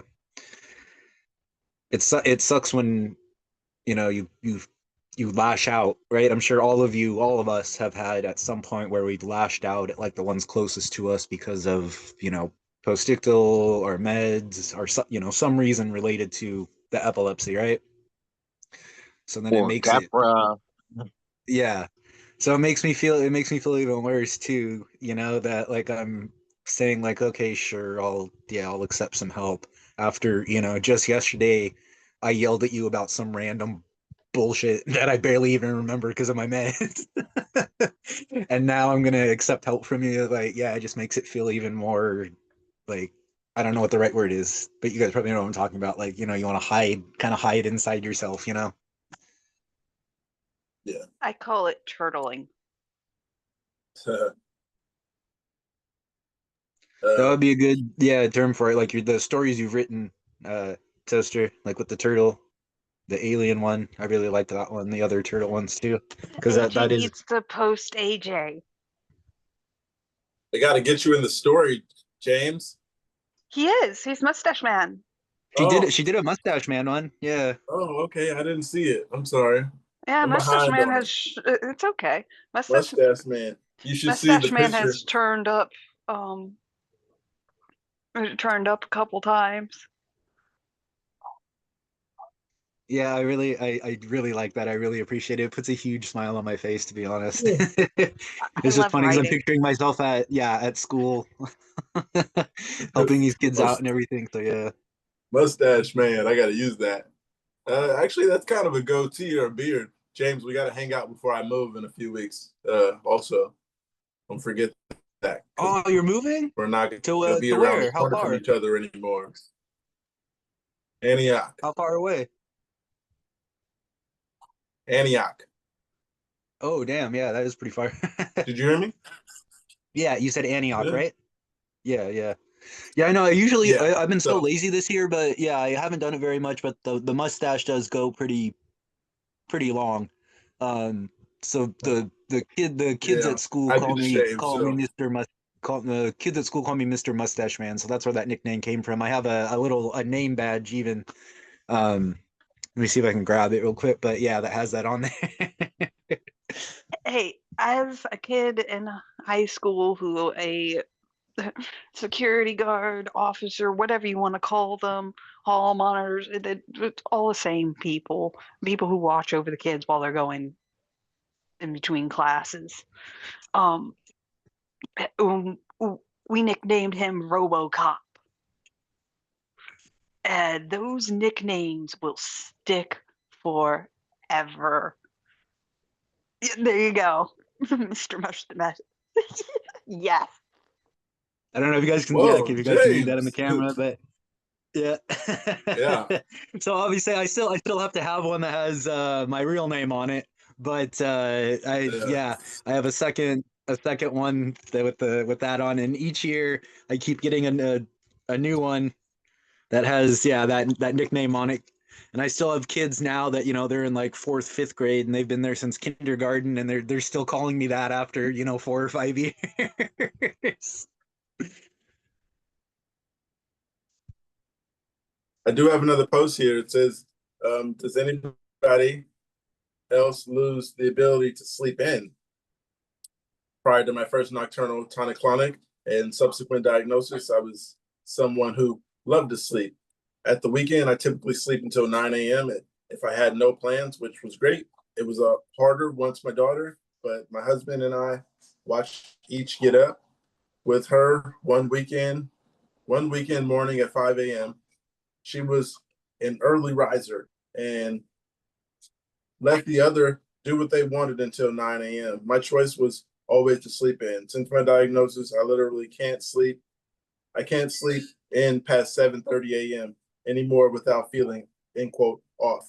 Like I'm on the cusp of a focal seizure. Almost all of the seizures are focal, technically nocturnal, take place as I'm drifting up to sleep or waking up. For instance, stage 1 sleep. So I can see why this is at high risk sometimes of the day for me. My seizures are currently controlled, so it's not worth the risk of trying to dose when I get the first glimpse of a, end quote, funny. It's even more frustrating because I'm on lamotrigine, which gives you insomnia. Yes, it does. It's like the doctor said, end quote, yeah, this is epilepsy. You need to get lots of sleep. Here are some meds which will stop you from sleeping and make sure you get up early each morning. Oh yeah, they don't tell you that. They just give it to us. I miss being able to enjoy sleep so much. The lazy feeling when drifting in and out of sleep was the best. And I doubt I'll ever get to enjoy that ever again. I know where you're coming from. Lose the ability to sleep in? No, I don't lose the ability to sleep in because I have plenty of energy thanks to B12 by Nature's Made. I'm not taking naps as many as I used to. I'm not having focus at all. I can get up and get up at 7 a.m. sometimes, and sometimes I'm like, I want to sleep in, but that B12, it's taking away all the fatigue. I can get up any time in the morning and I go to the bathroom. It's like I want to go to sleep, but then it's like, oh no, you woke up and I have plenty of energy. So yeah, you guys got to check out the B12. Shout out to Nature's Made. Yeah, I didn't lose the ability to sleep in. I think the Nature's Made took away the ability to sleep in, but it's not a problem because it's working. It's taking away the focus. I don't mind not sleeping in and having way more energy than I used to have because the naps every day, those were so annoying. You miss so much time, and then being that I'm also editing, I'm editing all my videos myself. So yeah, sleeping once and twice a day is getting not much done. But shout out to Nature's Made because I am getting a lot. I wouldn't say less sleep, but the insomnia kept me up to 4 this morning, and I woke up at 11. So yeah, and I'm doing pretty good. 7 hours of sleep did me pretty good. Wide awake. I thought I'd be less. That's why I was letting you guys know last night that I am not sleeping and I do not know what today is going to be like. But when I got up this morning, I was wide awake and I kissed the bottle of Nature's Made B12. Thank you. And I got a new bottle, got to stay stocked. I don't want to have another focal. I don't want to go on Wait, you that kissed streak I it? got to break. Yeah, love it. It I was was going to like, make out with it. mwah. I was just kidding. Okay. Yeah. Does You your shouldn't do that dinosaur because know this? you shouldn't do that because they were once on a shelf and someone probably grabbed it once upon a This time. has But I to was go in thinking a that. story. Come again? This has to go in one of Toaster's stories. Oh yeah. He was kissing the Nature's Made. And then I made Just it lick rain it. Nature's Made. I made it rain gummies. Welcome back, Jeff. Hey, Hey, Eric. Jeff. Big brother Hi, Jeff. Tom. How are you? Tom, Hey, how buddy. are you? I didn't see You you looking there. good? How you doing? Looking good, Jeff. Doing? I only have a few minutes, but I wanted Yeah. to say the neurologist was just in and showing me the seizures that I had Saturday, which Oh, I thought is you were really going to say interesting. resilience. I was laying in bed, scrolling on my phone, and I had no fucking idea what I was doing. And Was then this on video or just it's on lined up video. with the times? Yeah, it was on video. Okay. And then they came in and started asking me, what was going on, and I just kept throwing up my hands. I don't know. And I had a cluster of those on Saturday that required 2 doses of rescue meds. I didn't know any of this. The first one was 7 minutes long, and like that. So I am now staying here until Thursday. Oh, they're gonna keep you? I But thought this they Yeah, is wanted a to go today. successful visit. Yeah, I may just live here. And Ian Um, can stay at You gotta actually getting the rescue. results you You need. can't live there. Yeah, that's the point. To get the results I need, I'll stay an extra day or 2. There you go. And other than that, we'll come and bust you out.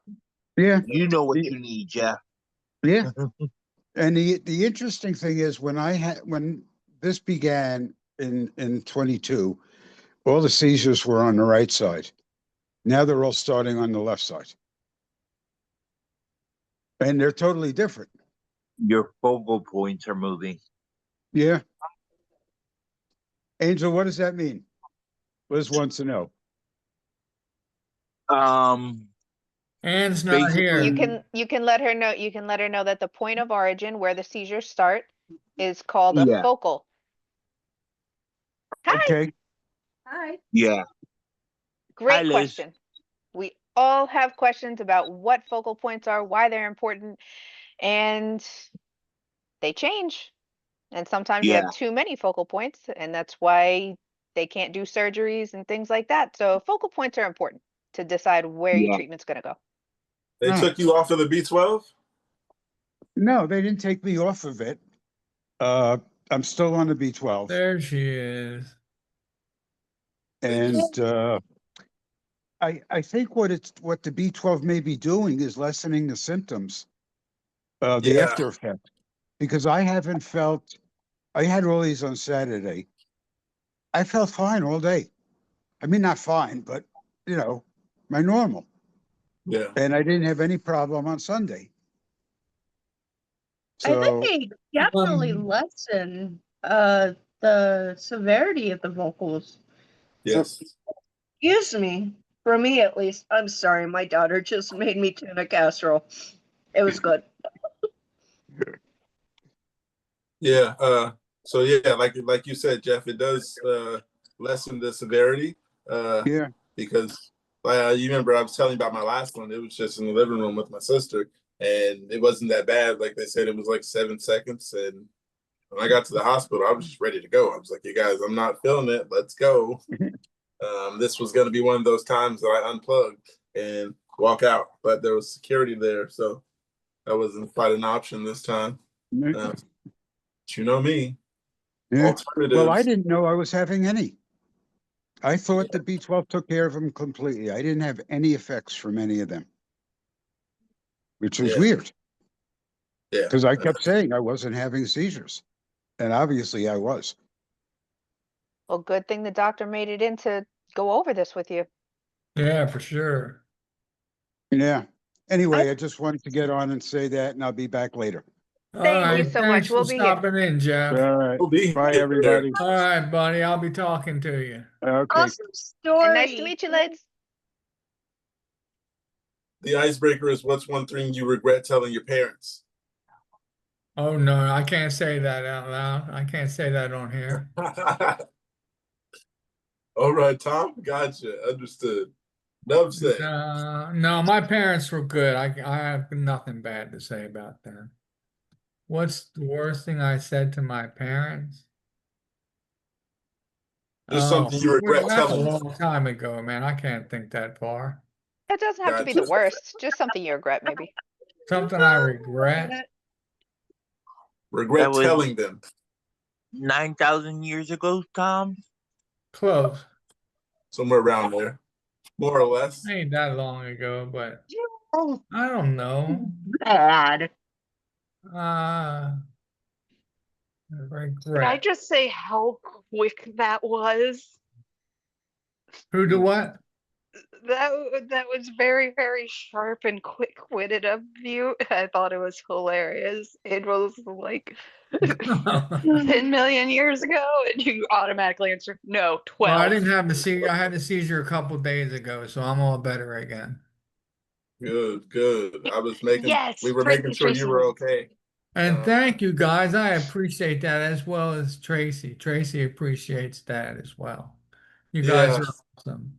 Twisted And noticed, we and then I appreciate turned your both of camera you. off. I did not turn your mic off because we wanted to make sure you were okay. But when Twisted noticed and we checked, then I turned your camera off. There's no reason but sitting here.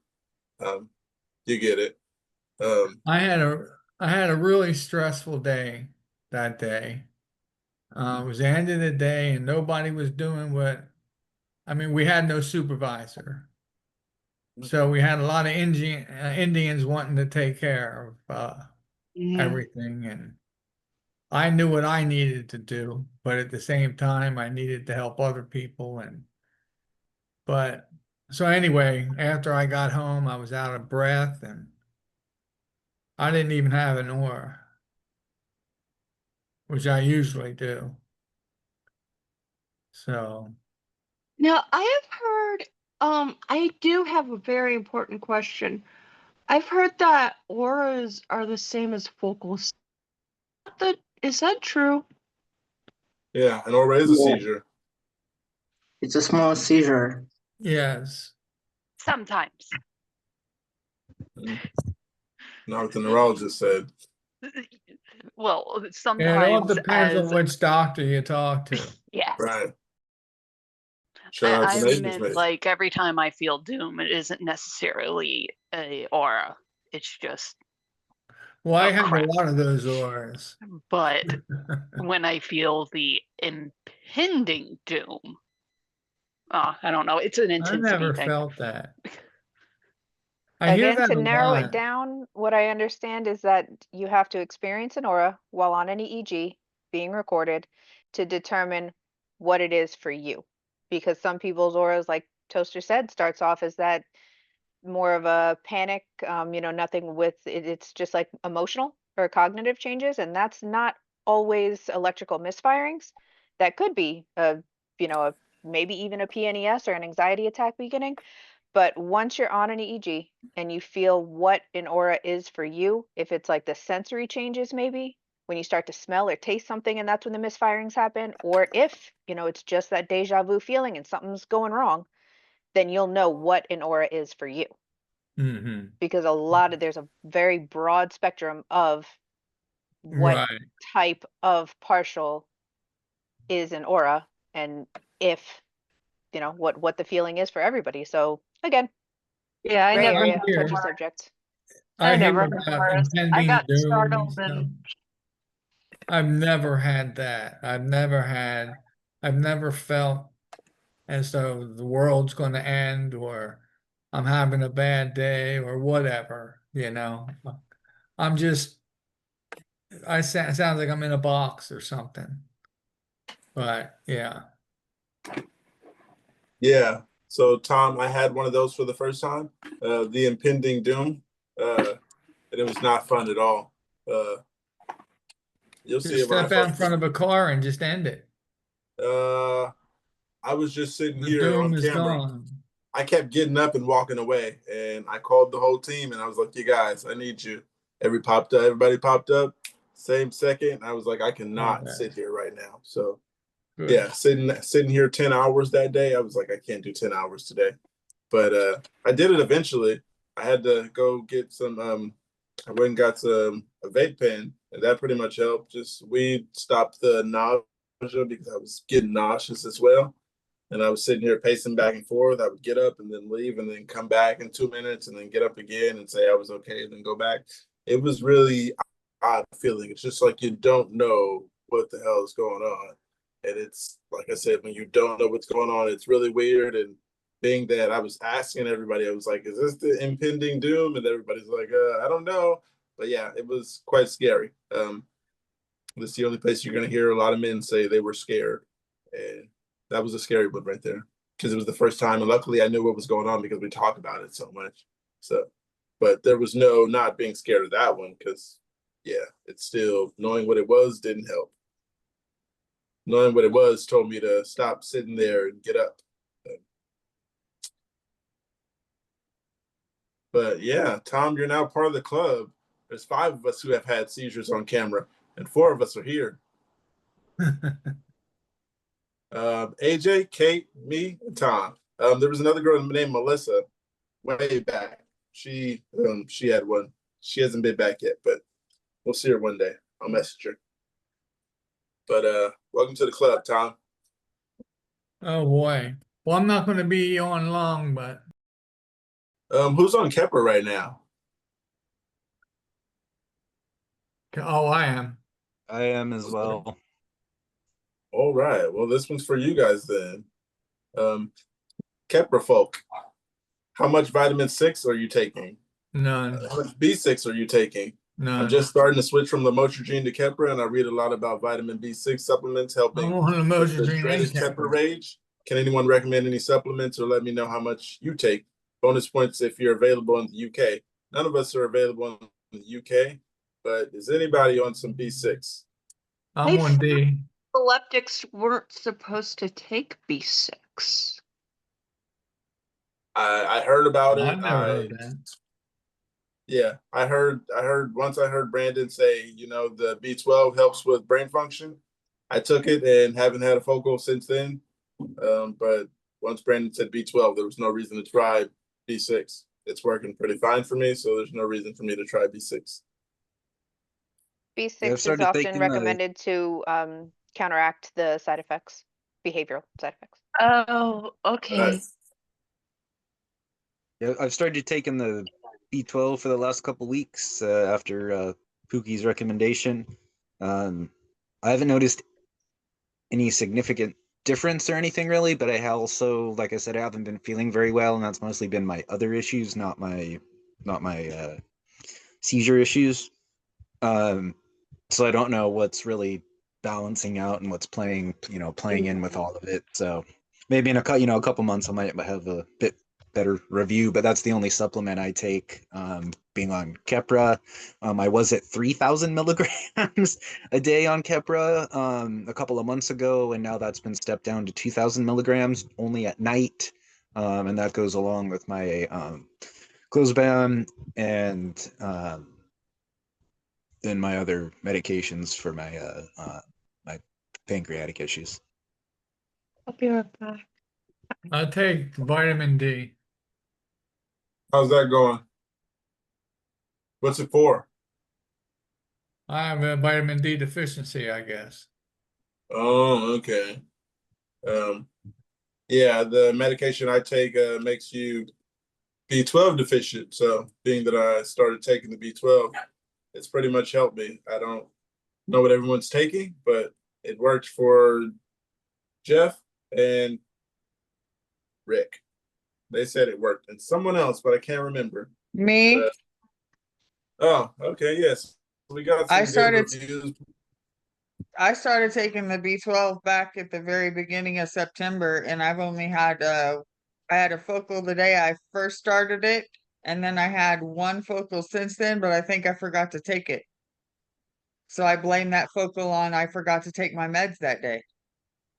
Yeah. Also, when I'm taking the B12, I noticed when I miss one, that fatigue does come back. Like one night I missed taking it at night, and then the morning was really hard to get up, and I was real groggy. So as And it long as you knocks you. stick to it, if I stick to the twice a day, how it says, 3,000 micrograms. So I believe 3,000 micrograms per serving. So that's Micrograms. micrograms. Wow. Extra strength.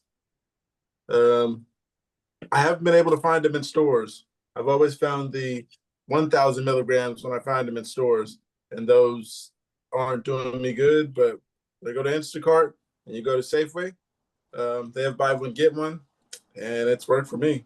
Just restocked. Yeah, don't run out of B12. You'll regret it. It was not a good feeling, and I was like, oh, I should not do this again. But yeah, I didn't have a focal for missing that one. But yeah, you do get the fatigue and everything, and all that came back in full effect. That day was really groggy, and I think I did end up taking a nap that day. If you're gonna start it, stick to it. That's my midday booster. And yeah, the severity has lessened. Yeah, my last one was 7 seconds, which is not common is the word. But yeah, and didn't have the post-ictal headache after that, which I did think was odd. So the first people about Keppra, the few comments here. One says I take B complex and the multivitamin a day, so I get a lot of B vitamins out of all of them, and not just taking B6. Another comment says just 100 milligrams at the moment. Cannot say I feel any difference in starting to take Keppra or mood issues. Good for you. Another comment says, I was taking B6 and my neurologist said take B12 instead. Unfortunately, I can't remember the reasoning because I met him yesterday. I'm just kidding. One says, my 18-year-old daughter's neurologist suggested 50 milligrams of B6. She's on 500 milligrams 2 times a day of Keppra. Another one keeps saying, I keep telling myself I need to, but you know how our memory is. Yeah. Got another one here. It says, how long do you stick with a med before one gives you bad side effects? And yes, this is a Keppra thread. That's what that person said. My situation is as follows. I've been taking Keppra, generic for TLE just over a year. I took 750 milligrams twice a day until late July with minimal side effects, slight irritability, feeling in quote funny rather than having deja vu seizures, and around certain points in my menstrual cycle. Then I had a period intense work stress, which triggered a long prodrome feeling, off for days at a time, and my rescue meds didn't stop it like they usually do. My dose was increased immediately to 1,000 milligrams twice a day. This side effects hit me like a truck, very hard, and dark thoughts, mood swings, queasiness, poor sleep, muscle aches, depth perception issues, very poor focus, etc. It's been a little over 7 weeks, and I still feel unwell. I still feel unwell 90% of the time. I am trying to keep it together for the sake of my daughter and my husband, but it is a huge struggle. I can't take any sick leave from my full-time job either. The constant dark thoughts are particularly disturbing, even though I know they're meds related, and I wouldn't hurt myself. However, much my crazy brain tells me to. I have a phone appointment over the phone with my neuro next month, and I think it's probably time to throw in the towel and either A, ask the doctor to go back to my old dose of Keppra, or B, ask for something else. For example, Briviac or Vimpat, not lamotrigine, as it gives me severe memory issues. Does this sound reasonable, or am I giving the new dose a fair run? It's hard to keep perspective. Give the Keppra some time. How long are they Yeah, I on the don't new think it dose? works right away. I think you have to wait Briviac a is couple months. a upgrade to Keppra, so Yeah. without the Keppra rage. So I think I had that at first, but I'm all better.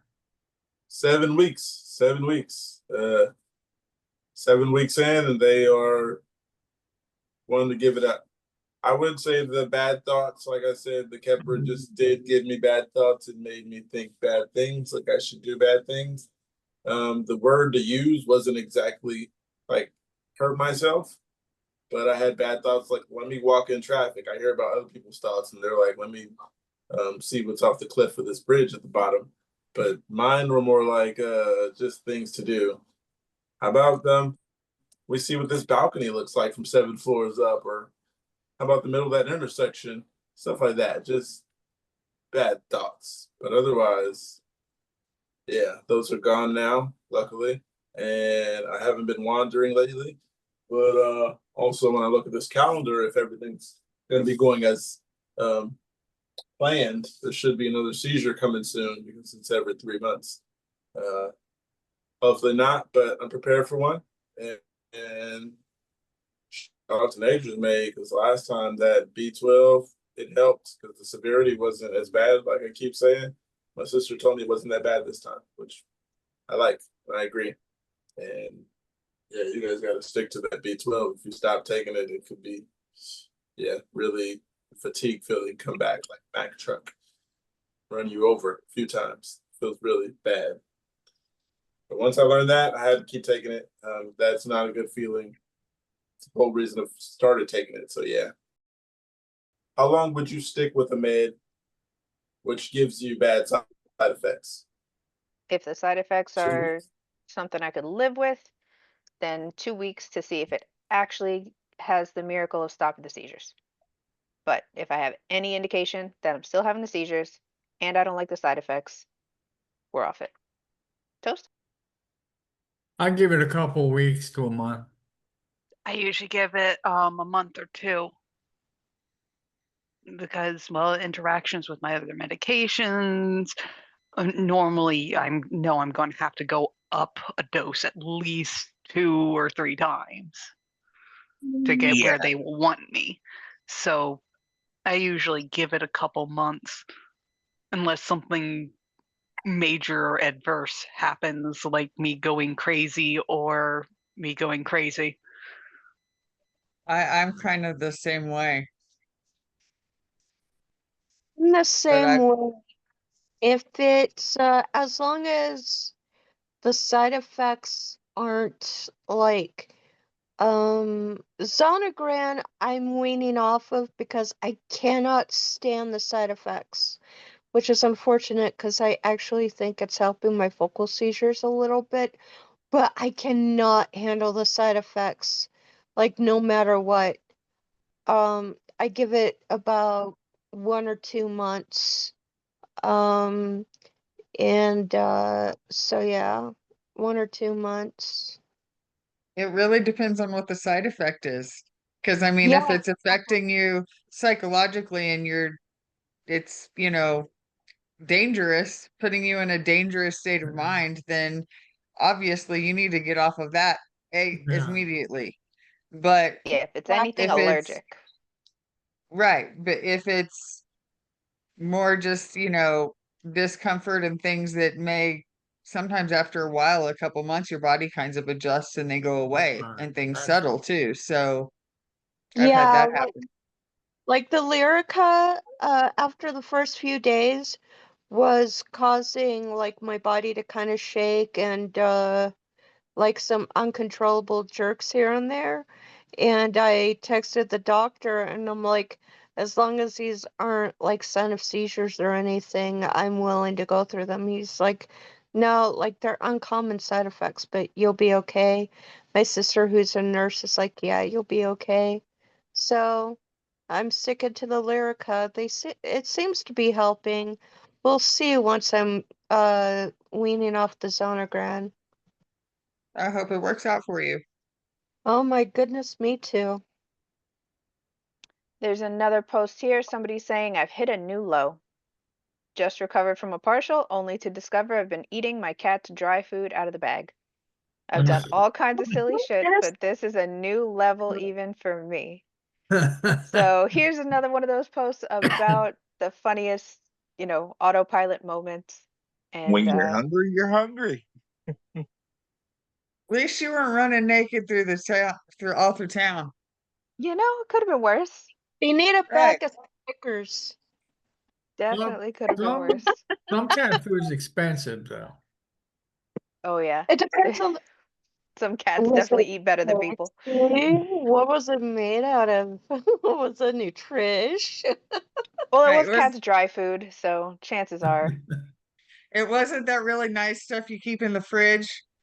No, she Yeah. did say the dry food out of the bag, so Oh, darn. probably just leave that next to the chips and reach for the wrong bag.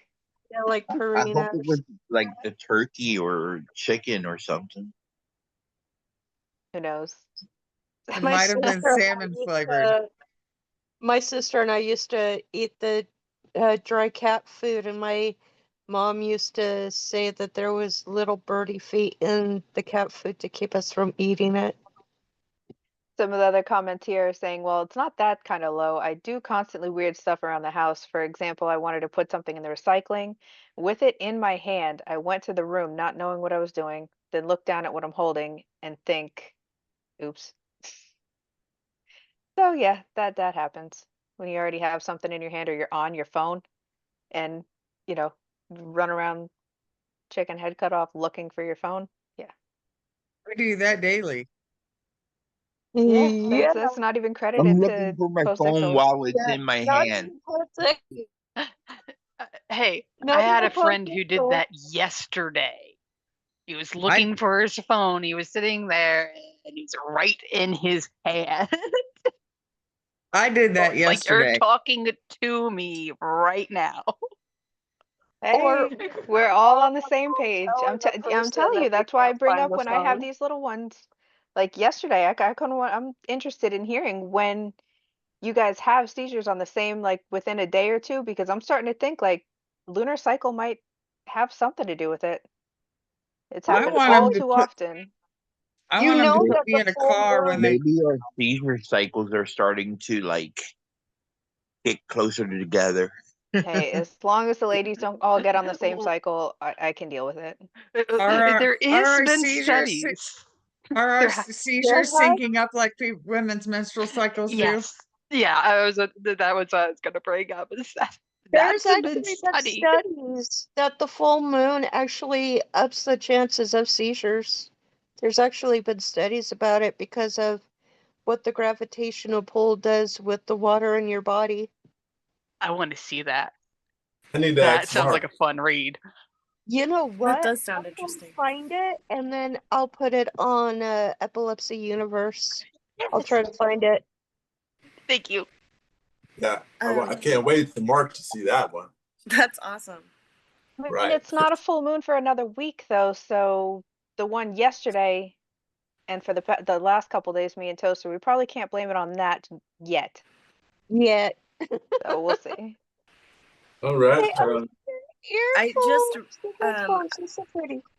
I just read an article that they found a strong correlation between solar storms and women having an increase in human women having or dying from heart attacks, and it made me think like, I wonder what all the electricity is doing to our brains, if it's doing that to our hearts, and I really want someone to do a study about that too. Yeah, it's about time. Something to sync the systems, our cardiac and neurological systems definitely work together. Yeah, I mean, it's not like we could do anything about it if it was related to the solar storms, but it's just interesting to know. Better you want to know, right? It's like how many of us have epilepsy that we still don't know the cause. Kind of wish you did. Yeah, for serious. Somebody else is saying on that post, I always wanted to know what stuff tasted like. So they blame the goofy stuff they do post-ictal just out of like that thought in the back of your head that like you never act on. Yeah, I've put fruit in like the wrong cabinet, and I think that was always subconsciously where I wanted to keep it. Just not allowed. I've put milk in the pantry. Keep putting stuff in the freezer. Yeah, I put dishes in the freezer. I mean, yeah, I was washing dishes and put them in the refrigerator. Okay, well, at least they have a chance of not cracking in like glass in the freezer. But what's up, Toaster? I actually have an interesting post. It says question regarding sleep schedule, since we've already talked about sleep, but it's a good issue. So ever since I got my diagnosis, my doctor keeps telling me how important sleep is and to keep a fixed sleep schedule. I have never really strayed away from my bedtime for over 2.5 years now, and the most that I'm allowed, according to my doctor, is an extra 30 minutes, give or take. Do you guys also have to follow this very strictly? And if so, what happens if you were to like shift to a different time zone? Oh. Do you guys keep a strict sleep schedule? Do you vary? I try to stay on a fairly consistent one, but I'm a lot more consistent now than I ever was before. Same here. I'm pretty consistent lately, consistently going to sleep around 3. So, yeah, the insomnia, it'll do that to you. So, I mean, it is consistent. That was the question. Yes. 5 hours of sleep, like getting a consistent amount of sleep, maybe within like 2 hours of each other. I still consider that consistent. If I can sleep from like 5 to 10 every day, then that's just my schedule. And yes, I'll have like one day where I, sleep like 3 to 11 or something, like have a kind of catch up day. And that AJ, you sleep hasn't for seemed to be a problem. 15 to 18 hours. I'm sorry I interrupted you, Kate. I was just shocked. I seen that too. AJ, you said sleeping 15 to 18 hours. Was that after a seizure or just regularly? That's a lot of sleep. Regularly. After a seizure, I sleep up to maybe 32 hours or more, depending on the type of my seizure. Wow. Wipe you the fuck out. Oops, I didn't mean Is to cuss. that per day 15 hours or like in a row 15 hours? Like, do you wake up to drink some water? No, I wake up sometimes because my blood sugar is low and I'm not able to drink or go to the bathroom, and I just pass out in my sleep. Wow, that is a lot. That it is. I have a question. AJ, do you have a nanny cam? No, I just installed my professional camera with sensory for loud noises and movement, and in case of emergency, That counts. it gets triggered and alerts all my contacts in my phones with like emergency when the earthquake is, it cannot be stopped until it's seen. Nice setup. I like it. Yes, still had seizure and was not activated because it did not see the seizure itself. I did not have movement. It was a hard seizure. Kate knows how my seizure are. Yeah. What was I gonna say? I do have a camera. It's right here in front of me, and it can see my whole bedroom pretty much. It's good to have it when I'm sitting in this chair for 10 hours. Um, not that anything is gonna happen, but the what ifs is always there. You know, anything is possible these days. But yeah, regular surveillance. You don't need a nanny cam. Mine is right here in front of me, and it notices when I turn over at night. I turn down my notifications because I wake up with 43 notifications that I moved in the middle of the night, and then I do the time lapse and turning and flipping and flopping. Other than that, yeah, turn the detection up so it'll see everything and detect every movement and sound. Like I said, I turn the detection settings up nighttime, late night. But if you have it on your phone, you're gonna need to turn the sound off or mute it during the night. It's yeah, I did not do that once, and then I'm a light sleeper, and the ting, ting, ting every few minutes where I'm turning over and hearing that, it'll get you. Next thing we're going to do is call out another celebration for the great Angel being here 100 days on September 6th. That is his official anniversary, and we're going to celebrate right now. Love having him back. Hooray! Yeah. Free 100 days. Right. Yes. What else was I gonna say? Oh yeah, I left because someone was knocking on the door, and yeah, and he was giving me this bowl of, I believe it's chicken. There's some type of noodle in there, and then there's some rice and some corn and something else. But the first one he gave me, I dropped it. Um, yeah, so that's why I was gone for so long, because I was sweeping up rice and noodle, and then yeah, and then he brought this one. But yeah, I did drop it all over the place, which is really bad. Forgot my medication last night. I forgot to take my nightly dose of lamotrigine. Now I'm terrified to have a seizure. The one and only time I missed a dose, I had a seizure 2 days later. How do you handle a missed dose? I woke up at 4 and took it, but I don't know what else, if anything, I can do. Feel like I'll just be sitting at home all weekend waiting to have a seizure. Well, it's hard to not stress because obviously that could cause a seizure, but that's the best thing you can do. You took the dose as soon as you remembered. It was within, that 6 to 8 hour, like reasonable amount of time. And that really is all you can do. Try not to stress about it. Personally, I have to miss a dose and not take, I have to take no medication for 2 days to actually trigger a seizure. So I would have to miss like 4 doses. And What about that's you? a But I'm only on the Keppra. So what about the lamotrigine?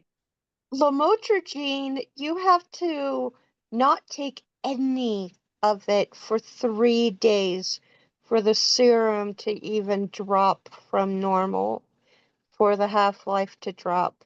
The half-life is like 36 hours or something like that.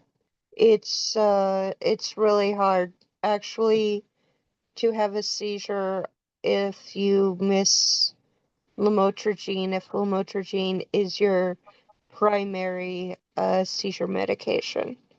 How many milligrams are me? you on, if you don't mind me asking? Me, I'm on 800, but I've been taking lamotrigine since 1999. Well, that's a while. Yeah, I know quite a bit about it. I've been taking it since it was first in public circulation. So I with take it. lamotrigine, Yeah. Go ahead. Yep. lamotrigine for me, I forgot what I was gonna say. Um, what was the beginning of what you were talking about? How long do you have to go without a dose to cause a seizure? That's exactly what I was looking for. Yeah, lamotrigine. Um, yeah, like you said, 36 hours. One time there was time where I was supposed to take it at 10 and I had a seizure by 1. So then there was another time where I didn't take it because I was supposed to get my refill, and the refill hadn't been filled yet. So I went up there asking them to fill it, and they're like, come back in the morning. But then my sister couldn't take me in the morning. So when she got off at work that night, she was actually like, well, it's kind of late and I can't take you. So she took me in the morning. So I think I went like maybe 2.5 days in between that whole period. So I didn't have them that day in the morning, and I didn't get them that night. So that's one day. And then the next day she was supposed to get off work and take me, but she couldn't because she got off work later. So that's 2 days without them. And then the third day got them around 4 p.m. and I didn't take them until 10 p.m. So yeah, it's unpredictable. And I didn't have a seizure, so that was the difference. I was on guard. I was waiting for one. I was just smoking pot and sitting around, and could be the cause. Maybe you just need to smoke pot and sit around. I don't suggest that. Yeah, I have missed countless doses of lamotrigine and never had a seizure, so over the years. So I'm only on 200 twice a day. That's what I'm on. I was on 300 for 20 years. I mean, not 300. I was on 600 for 20 years. I was on 100 for 2 years, 200 for 2 years, oh my gosh. Okay. I was on 200 for 2 years, 400 for 2 years, 600 for 20 years, and I've been on 800 for 6 months. Okay, so you know your half-life pretty well. Somebody's a bunch of people are just saying that they take the next dose. Take it immediately when they realize they forgot the next morning, and not to stress, let life go on. Yeah. Yeah, I've been taking lamotrigine for around 10 years. I just checked my records the other day. So I took Dilantin for like 4. Actually, I think it said Dilantin for 6, Kepper for 4. And then this year would be the 10-year mark with the lamotrigine. And life's gotten better and better. Better and better in the last 10 years. So I went from around a lot of seizures a year to maybe once every other month. And then that was like a year.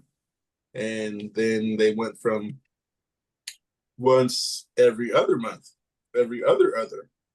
So it was like, I didn't understand. And then it went down to 3 to 5 a year. I went 1 year with only having 3. Then the next year I had 5. So I was like, what am I doing wrong? Because it was nice last year.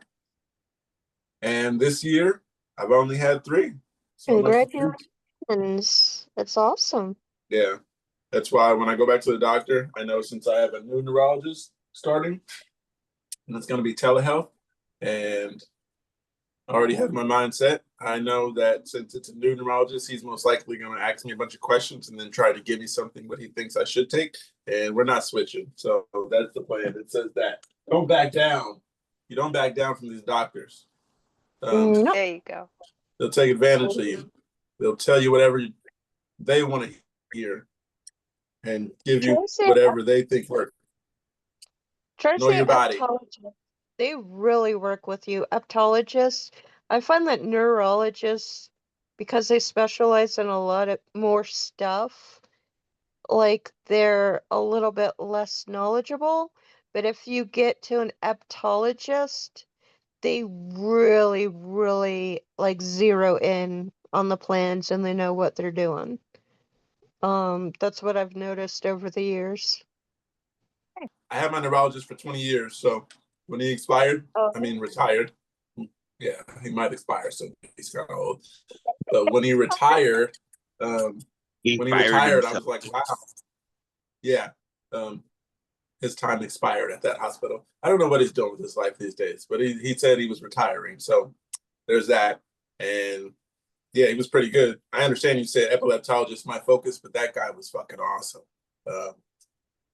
Like I said, I got my seizures down to 3 to 5 a year, and he did that within 20-year span, and it within time. Yeah, I was in no rush. It got better. Yeah, know your body. Take care of yourself. Don't let people just tell you whatever.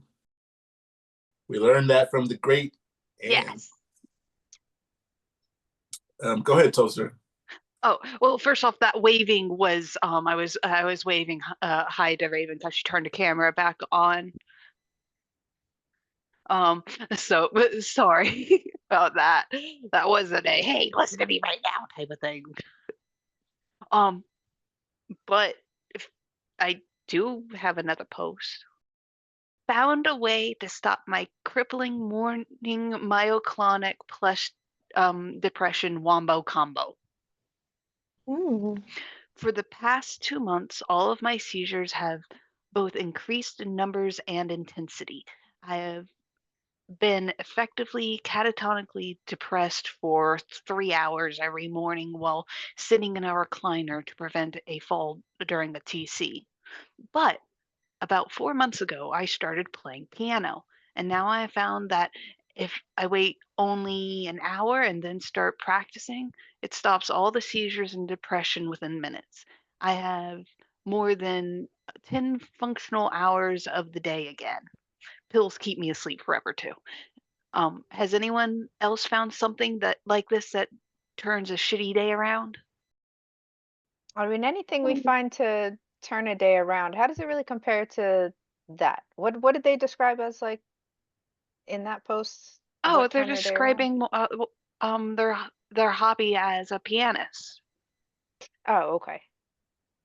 Yeah, I mean, if you have a hobby and have the time, a book or a puzzle or something that you can actually be able to focus on, then yeah, that can definitely turn a day around. Hobbies are a big deal. As y'all see, I draw. No, your Yes. camera's off. I can't see anything. No. As you guys on Epilepsy Universe, I drew the picture of my sister's dog as a service dog. Remember? Did you see That that? is a very open-ended question around here. But I sorry, no, remember. I didn't remember. That picture. Yeah, that was me. I'm not Do Yeah, you that's remember everyone to is remember. always going to be a no. Oh, well, I'm sorry. We I have thought goldfish memory. Don't worry about it. I'm sorry. The cartoon picture of the dog with the service dog, the The cute cartoon one with the service smile. dog. Yeah, I remember. that was me. Was wondering about the hobbies and what you do to turn your day around if you're feeling bad. What do you do?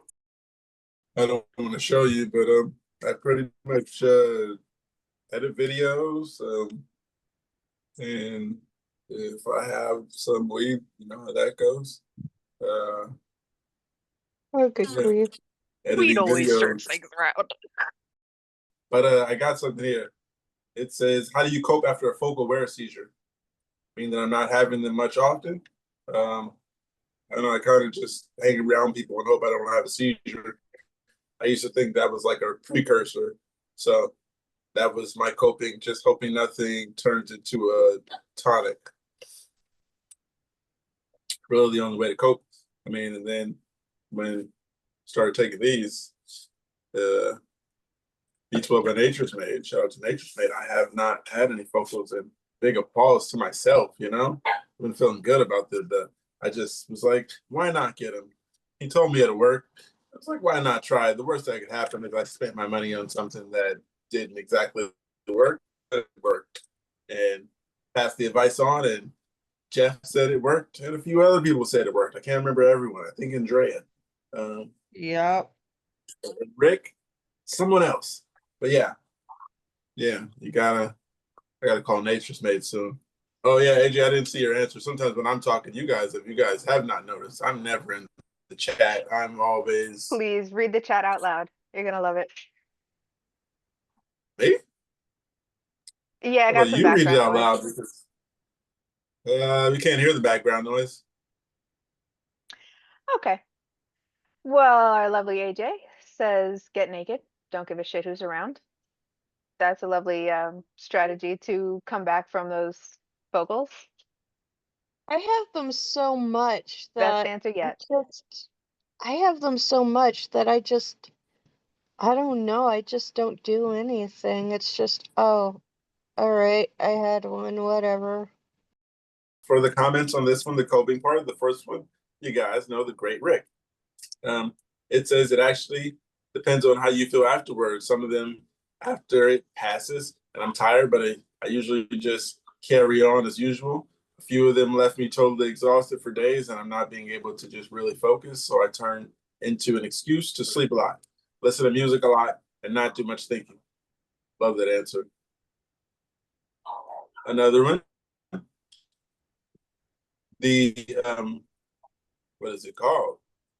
The moderator from Folk Aware Epilepsy, named New Organization, he said I would just stick around the house until my 2 days of cluster stopped. Wow. Also treat my awful headache, pretty helpless. 2-day cluster? Get some B12. No, I get 4 days. I get 4-day clusters. So you're having a The cluster last right comment. now? Me? No. Not that I know of. Tarina. Oh, no, yeah, I am. They're coming every 40 minutes. Oh, I guessed I guess I'm clustering since July, because clusters. Oh, I'm having a vocal right now. Give me a moment. Yeah, certainly. Um, Most What was certainly. that next comment? oh, the last comment was Clonopin or Ativan stops my focal aware seizures within minutes. After about 10 to 15 minutes after taking it, I'm ready to go. Ready to go is in capitals, so I'm just saying, ready to go. So AJ, since you got the like far over anybody else in how long your clusters last, how do you cope with that? I just go with the flow. YOLO. I might And wait have for my appointment. Come again? technically, I might have it over So you, one day AJ. at a time. Well, good thing it's not a competition. No, it's not. No. Right. I'm Oh, sorry you're I going can through start that. my video, but I'm laying down. Oh, okay. The champ isn't here yet. Waiting for Kevin, you guys. We can hear his stories about how great life is without seizures. But I do have another post here. It's the denial stage. Anyone else experience a, in quote, denial stage of a seizure where you're into the seizure and you're feeling weird, but you tell yourself everything is going to be fine and it's something else, just stomach being off or med side effect or anything. This happens to me every single time, to the point where I've just accepted I'm not in control of it and it is part of the seizure for me. But I'm wondering this happens to the same to some of you too. I just had a pretty gnarly focal, and that started me going outside and telling my husband, in quote, I feel weird, but I'm just kind of nauseous. Must be the meds. I'll be okay. It's not a seizure. Boom. 3 minutes later, eyes dilated to the heavens. Everything gets really freaky weird. Heart rate jumps through the roof. Oh, yeah. I didn't just feel weird. I was having a seizure. Why did I not realize? It's always so obvious after the fact. What is up? What is up with the denial stage thing? My husband knows now. If I tell him, in quote, I feel weird, that means seizure, but I still wish I could just recognize and accept it instantly on my own. Denial stage, I was in denial for a long time, very long time. It's not good for you. You got to be like, hey, roll with the punches. Yeah, you'll get over it in time. It took a lot of time, but it gets better with time. I always say that it gets better with time, but it's gonna I get would way worse before it gets better. It's gonna get I would agree with you about the denial does get better with time, because I had it real bad at first too. I used to just try to ignore it and go hang out with my friends and not care about my epilepsy. I was in a gang, and then I would just tell them, we're not going to tell my mom this time, or she's going to not let me hang out. So having seizures with friends and gang members, and they're like, hey, he's okay. We won't call the ambulance. But that was good, though. They knew how to take care of me. They knew how to handle it when I had a seizure. Great friends. Yeah. Hey y'all, I think I'm gonna take off. Yeah. It was great being here, and hopefully I'll be here. When's the next time? Friday. Okay. All right. Okay, I'm probably gonna take a nap because these vocals are getting me tired. I thought that I would be able to stay, but my brain's starting to melt. But Go all rest. right, Go I'll get see some you rest. It was later. nice meeting you, and no worries. People drop in and out all the time. All right. Thank you. Nice to Bye. meet you, Miss Darina. Thank Nice to you. meet Yeah, you. you actually joined the Nice team to now. meet you. Bye, everyone. See you later. One of the comments it says, yeah, for like 2 years, I've been having tonic-clonic seizures, like the muscle lockup one, as I'm falling asleep sometimes. Still haven't told anyone for some reason.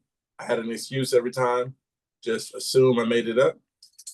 I just don't want to deal with it. Another one says, yeah, I have complex partial status epilepticus every time. Oh, okay, so it doesn't say every time, but it says, yeah, I have complex partial status epilepticus. I haven't had a seizure in many years, but I used to try to convince people I was just sleepy when I was actually mid seizure, trailing off, etc. Seems dumb as hell, but it's my subconscious running things at the point. So who knows? Another comment says, yep, I had a seizure yesterday morning and it took me all day to accept it. I did a double blood donation the day before. I was telling myself that it was just the blood loss making me feel shitty. Possible. Has anyone been told that they can't do the blood marrow thing because of your epilepsy? Me. I was told no donation because of the benzo, Yep. because of the medication I was taking. Medications. Oh, out of being that I don't take a benzo. The reasons why you could not do it, epilepsy was on the list. So I wasn't sure what that was about. I didn't ask why. And I was just like, okay, I see it on the list. I'm not just gonna go join, but they do pay well. And it's right down the street. And yeah, 3 times a week for a month. I think it was like $800. I was like, okay, nice. I don't make that much. I don't make anything because I have epilepsy. But yeah, I don't want to go there and have seizures on them and stuff like that because it's bound to happen. Every time I say, don't follow my first mind, something bad happens. When I follow my first mind, usually goes good. You guys got to make a decision and go with it because you don't, you're going to regret it. And that is exactly why we aren't allowed. As a former, I was a phlebotomy technician for a very small time. So a technician, I'm not a phlebotomist. I'm not the brains behind the outfit. I'm the lady sticking you in the arm. But the seizure is the exact reason why you can't, because they use hard needles. And if you start seizing with the needle, where they're getting the blood marrow, the plasma, the blood, it doesn't matter where. they are liable. And so it's a lawsuit thing. Physically, I don't think there's actually any reason why you can't give the marrow like you could with plasma and blood because of the benzos, but it's still too much risk. We're having quite a few seizures today. As always. Nice. Another Good answer, normal as EEG. always. I Great just had an answer. EMU stay that extended after 12 hours, with the epileptologist saying none of the episodes showed on an EEG. I had started to expect seizures that were deeper in the brain, insular. So I did this EEG, hoping I might be able to get more comprehensive testing, MEG, SPECT, even if it was normal. But no answers. CBT is suggesting, and I can only be told I don't have epilepsy. My seizures look like a sudden uneasy feeling, like the world just turned upside down, and then a rising sensation in my stomach that goes all the way to my forehead, feeling like it's being squeezed on the inside. Pressure in the ears, start to feel drunk and floaty. I'm aware, but I respond slowly. When my speech comes out, it's broken, like my vocal cords are half numb. These last a few minutes, but they tend to cluster and leave me wiped out. So this person, after describing all those symptoms, is having a problem because they're saying after a 12-hour EMU stay, they only let them stay for 12 hours, and then an epileptologist turns around saying, you don't have epilepsy, you're fine. Only What's our thoughts 12 on that? hours? That the post says 12 hours. That's not enough. Get a second opinion, lady, or man, or friend.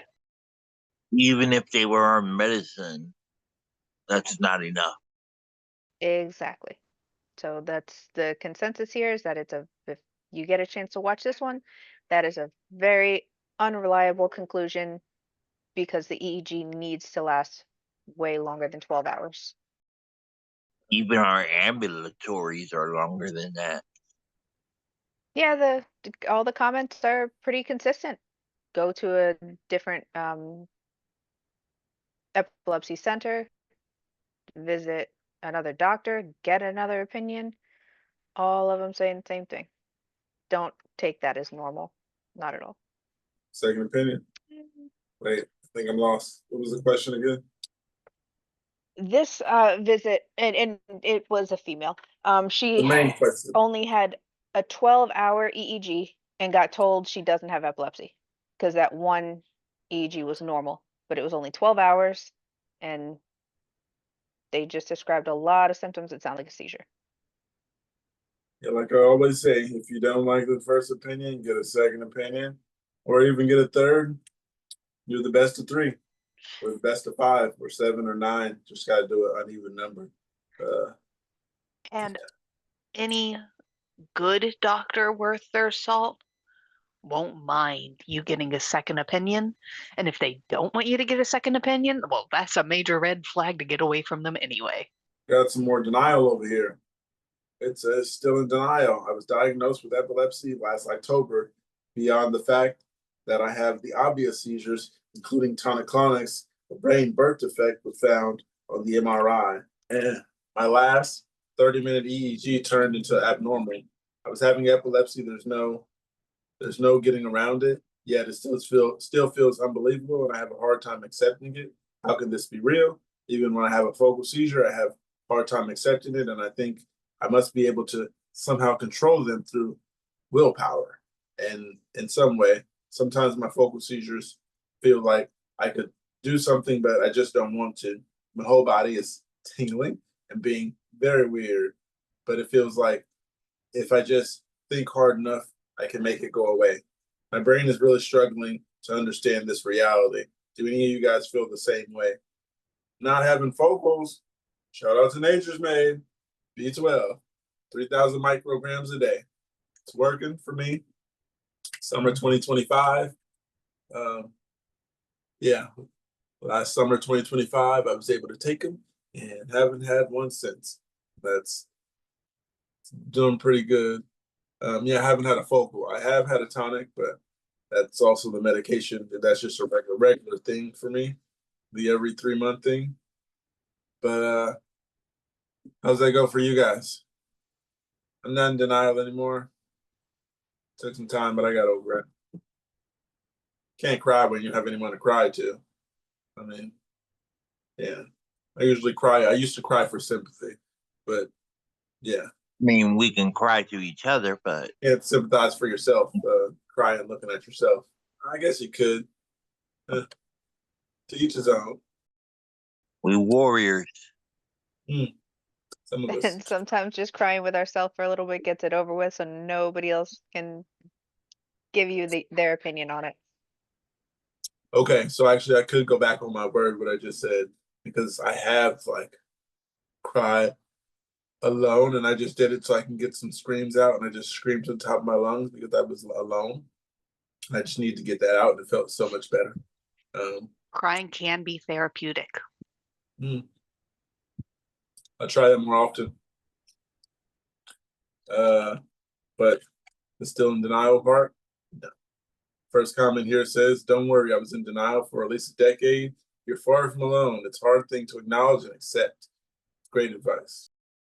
Another comment says, yes, oddly, after nearly a year of being diagnosed, after several seizures, having seizures, but it is being missed like a huge chunk of my childhood and entire adult life, and the diagnosis making so much sense. I still question the diagnosis. Does that make rational sense? No, but we are here. I shall say, I'm not in the exact denial. I just have moments where I question it, thinking, what if they got it all wrong, etc., etc. I don't think they got it wrong for me. The doctor was just like, oh, you had a seizure 2 days ago and you have one now, so we're going to say you have epilepsy. I believe him. Last comment here says it's a very hard thing to get used to. Nobody thinks they'll ever get sick until it happens to them. Correct. Gotta like that comment. Being a burden to others. I have uncontrolled epilepsy and my seizures are frequent. My tonic-clonics are controlled, but my focal awares and unawares are gnarly and often come in clusters. I feel like I need a constant supervision and I become a burden on my husband. And at the same time, I don't want to get others to understand how to deal with me in this state. Not even out of embarrassment. I just don't want to terrify them. At least my husband knows how I work, but then he has the burden of always having to care for me. I don't know what to do. I don't know how to handle this loss of independence. I know many with uncontrolled seizures live alone. How do you guys do it? My husband sometimes snaps at me when I try to develop a safety plan or show fear for the whole thing. The burden of taking care of me and the emotional after effects are getting to him. I spend the morning crying. I don't know what to do. I don't think I can do this anymore. I'm scared I won't get hurt. I'm scared I won't hurt myself, but I have a hard time coming to terms with this. I guess I'll just vent. Is there anybody who can relate to this? Yeah, I totally relate with you, except for the part about your significant other making you feel like that, because I don't have exactly anyone here to be significant or another.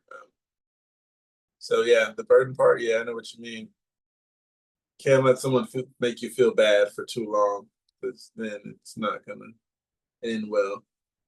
A lot of people, they let someone make them feel bad for so long and they keep it in and resentment builds up and then you finally explode and you end your relationship because some stuff happened 10 years ago that you didn't bring up and now it makes you hate a person. So there's that. Don't let anyone make you feel bad. Don't just sit around and not say nothing. Let it linger. That's a personal thing. I don't let things linger. Angel? It's a tough one because even now I still feel the burden part, you know. I do too.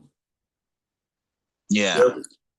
But it's like you gotta it comes with the territory, and I'm doing my best to make sure that everybody I know around me is aware that I'm doing the best for my seizures, you know. I'm keeping them in touch with my medications, and I got my camera to alert people. So it's, it's like I'm doing my best. And what came to mind about the burdens is if somebody that you're expecting to be there to support you ends up trying to turn it against you,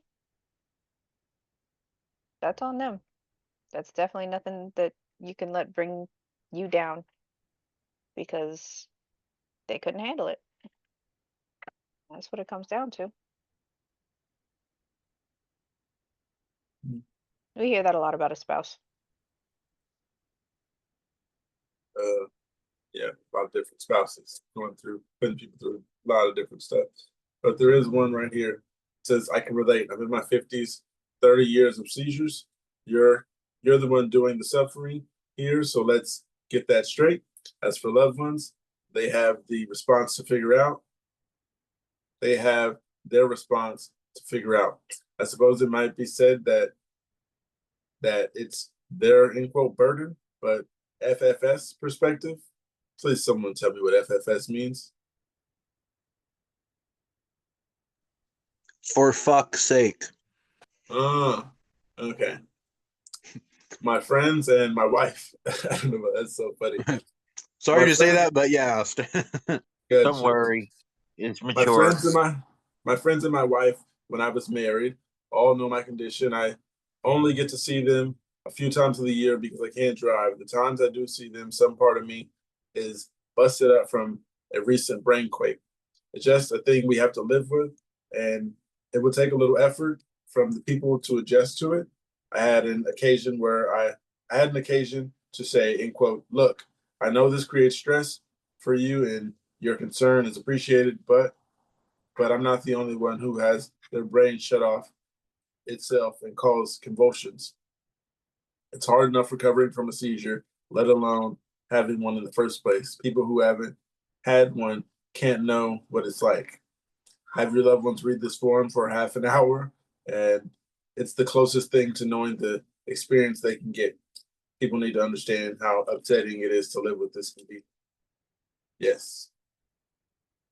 I don't think they want to, but each his own. Another comment here says, I can relate. I have those same sorts of absences seizures, and they have to have someone around me at all times. Being 16 years old, that sucks because I feel like a baby. I have a freaking baby monitor in my bedroom. That's a good thing. Don't think bad about the baby monitor. Pretty good. I got one. It's not exactly called a baby monitor, but then you're 16, so. The next comment here says, I am unable to live alone, but I feel your That's pain. a 16-year-old going to puberty. Yeah, That's already a in different puberty. mindset. The last comment here says, I am unable to live alone, but I feel your pain. I am hoping brain surgery helps with at least some of my seizures. I have 2 types of epilepsy and 4 types of seizures. That's a good question. I heard they have 2 epilepsy, 4 seizures. What were they asking about the monitor? No, that was the answers to the person saying they feel like a burden. That was the response. Oh. Yeah, that is very interesting. 4 different types of seizures? Well, actually, yeah. So I had focals, myoclonics, and TC. So that was 3. Anybody have more than 3 types of seizures? Angel, is your thumb up? I'm trying to count how many. Oh. Well, it's tricky because go ahead, I'm Ray. confused. Oh, sorry. I'm just confused by what you mean by different types exactly. This person says they have 2 types of epilepsy and 4 types of seizures. I'm assuming they're meaning like myoclonic, focal, TC, maybe absent, could it be catamenial? There's a lot of different kinds.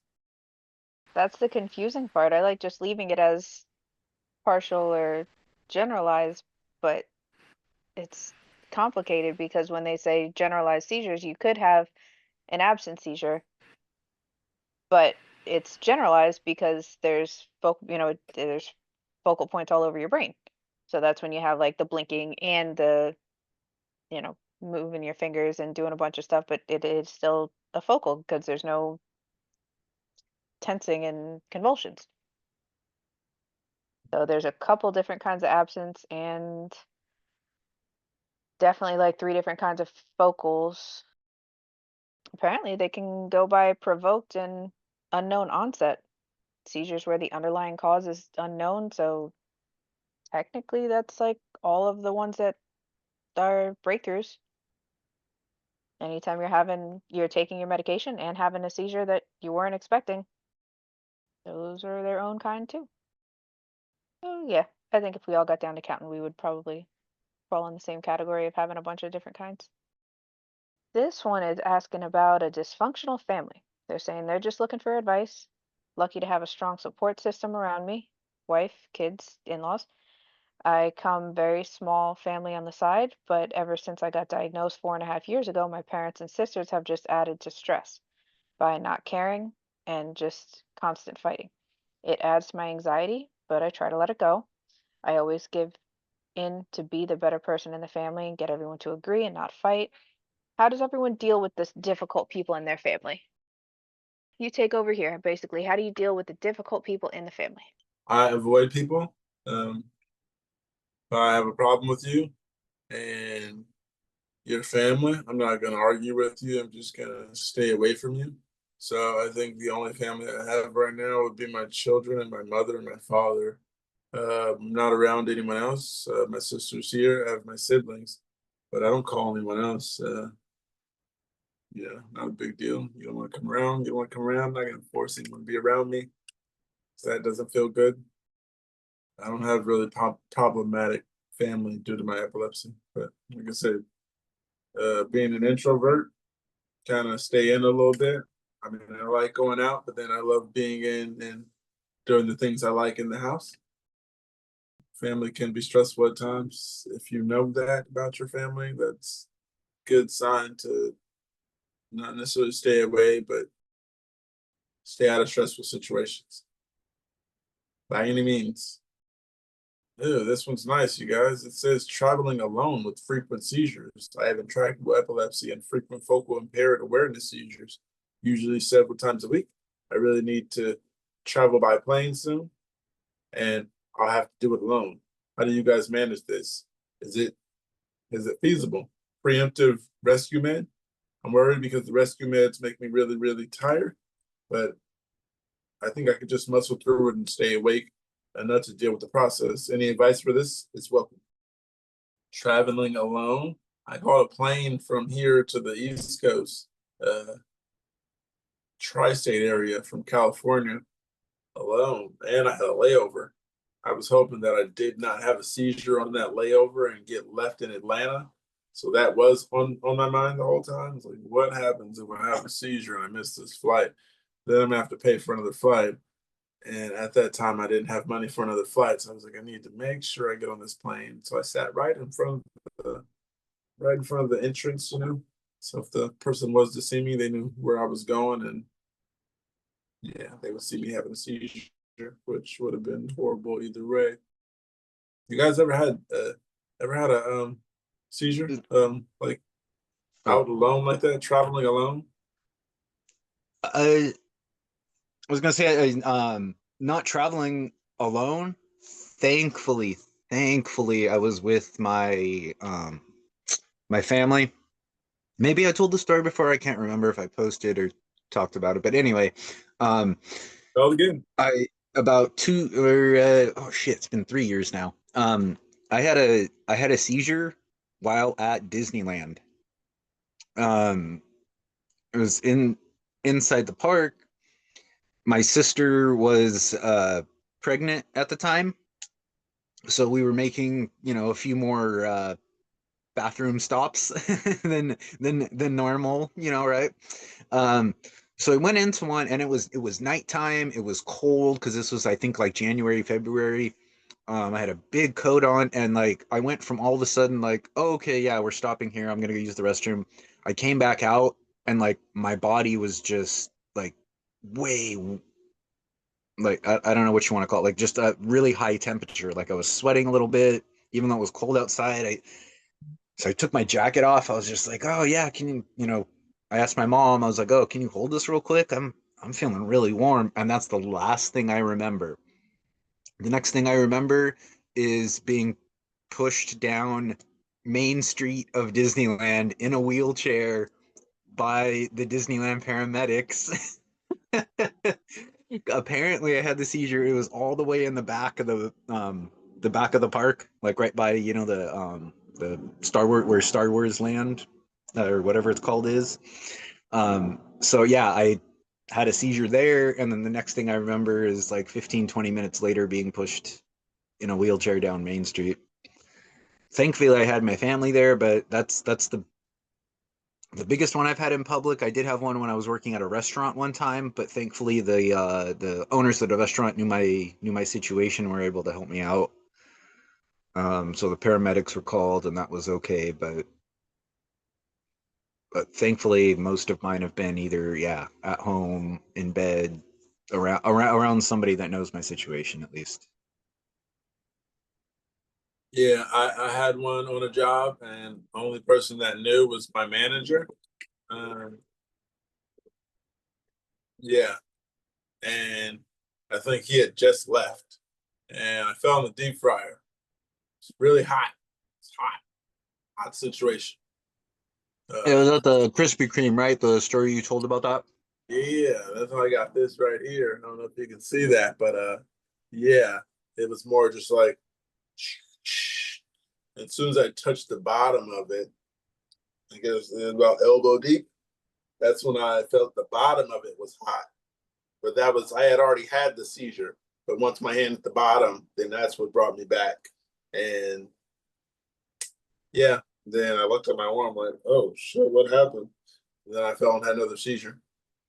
Yeah, So I got super lucky with mine because it, like I said, it was a restaurant. It had like the big grill in front of it, and then we had an oven behind us, and then the fryer next to it.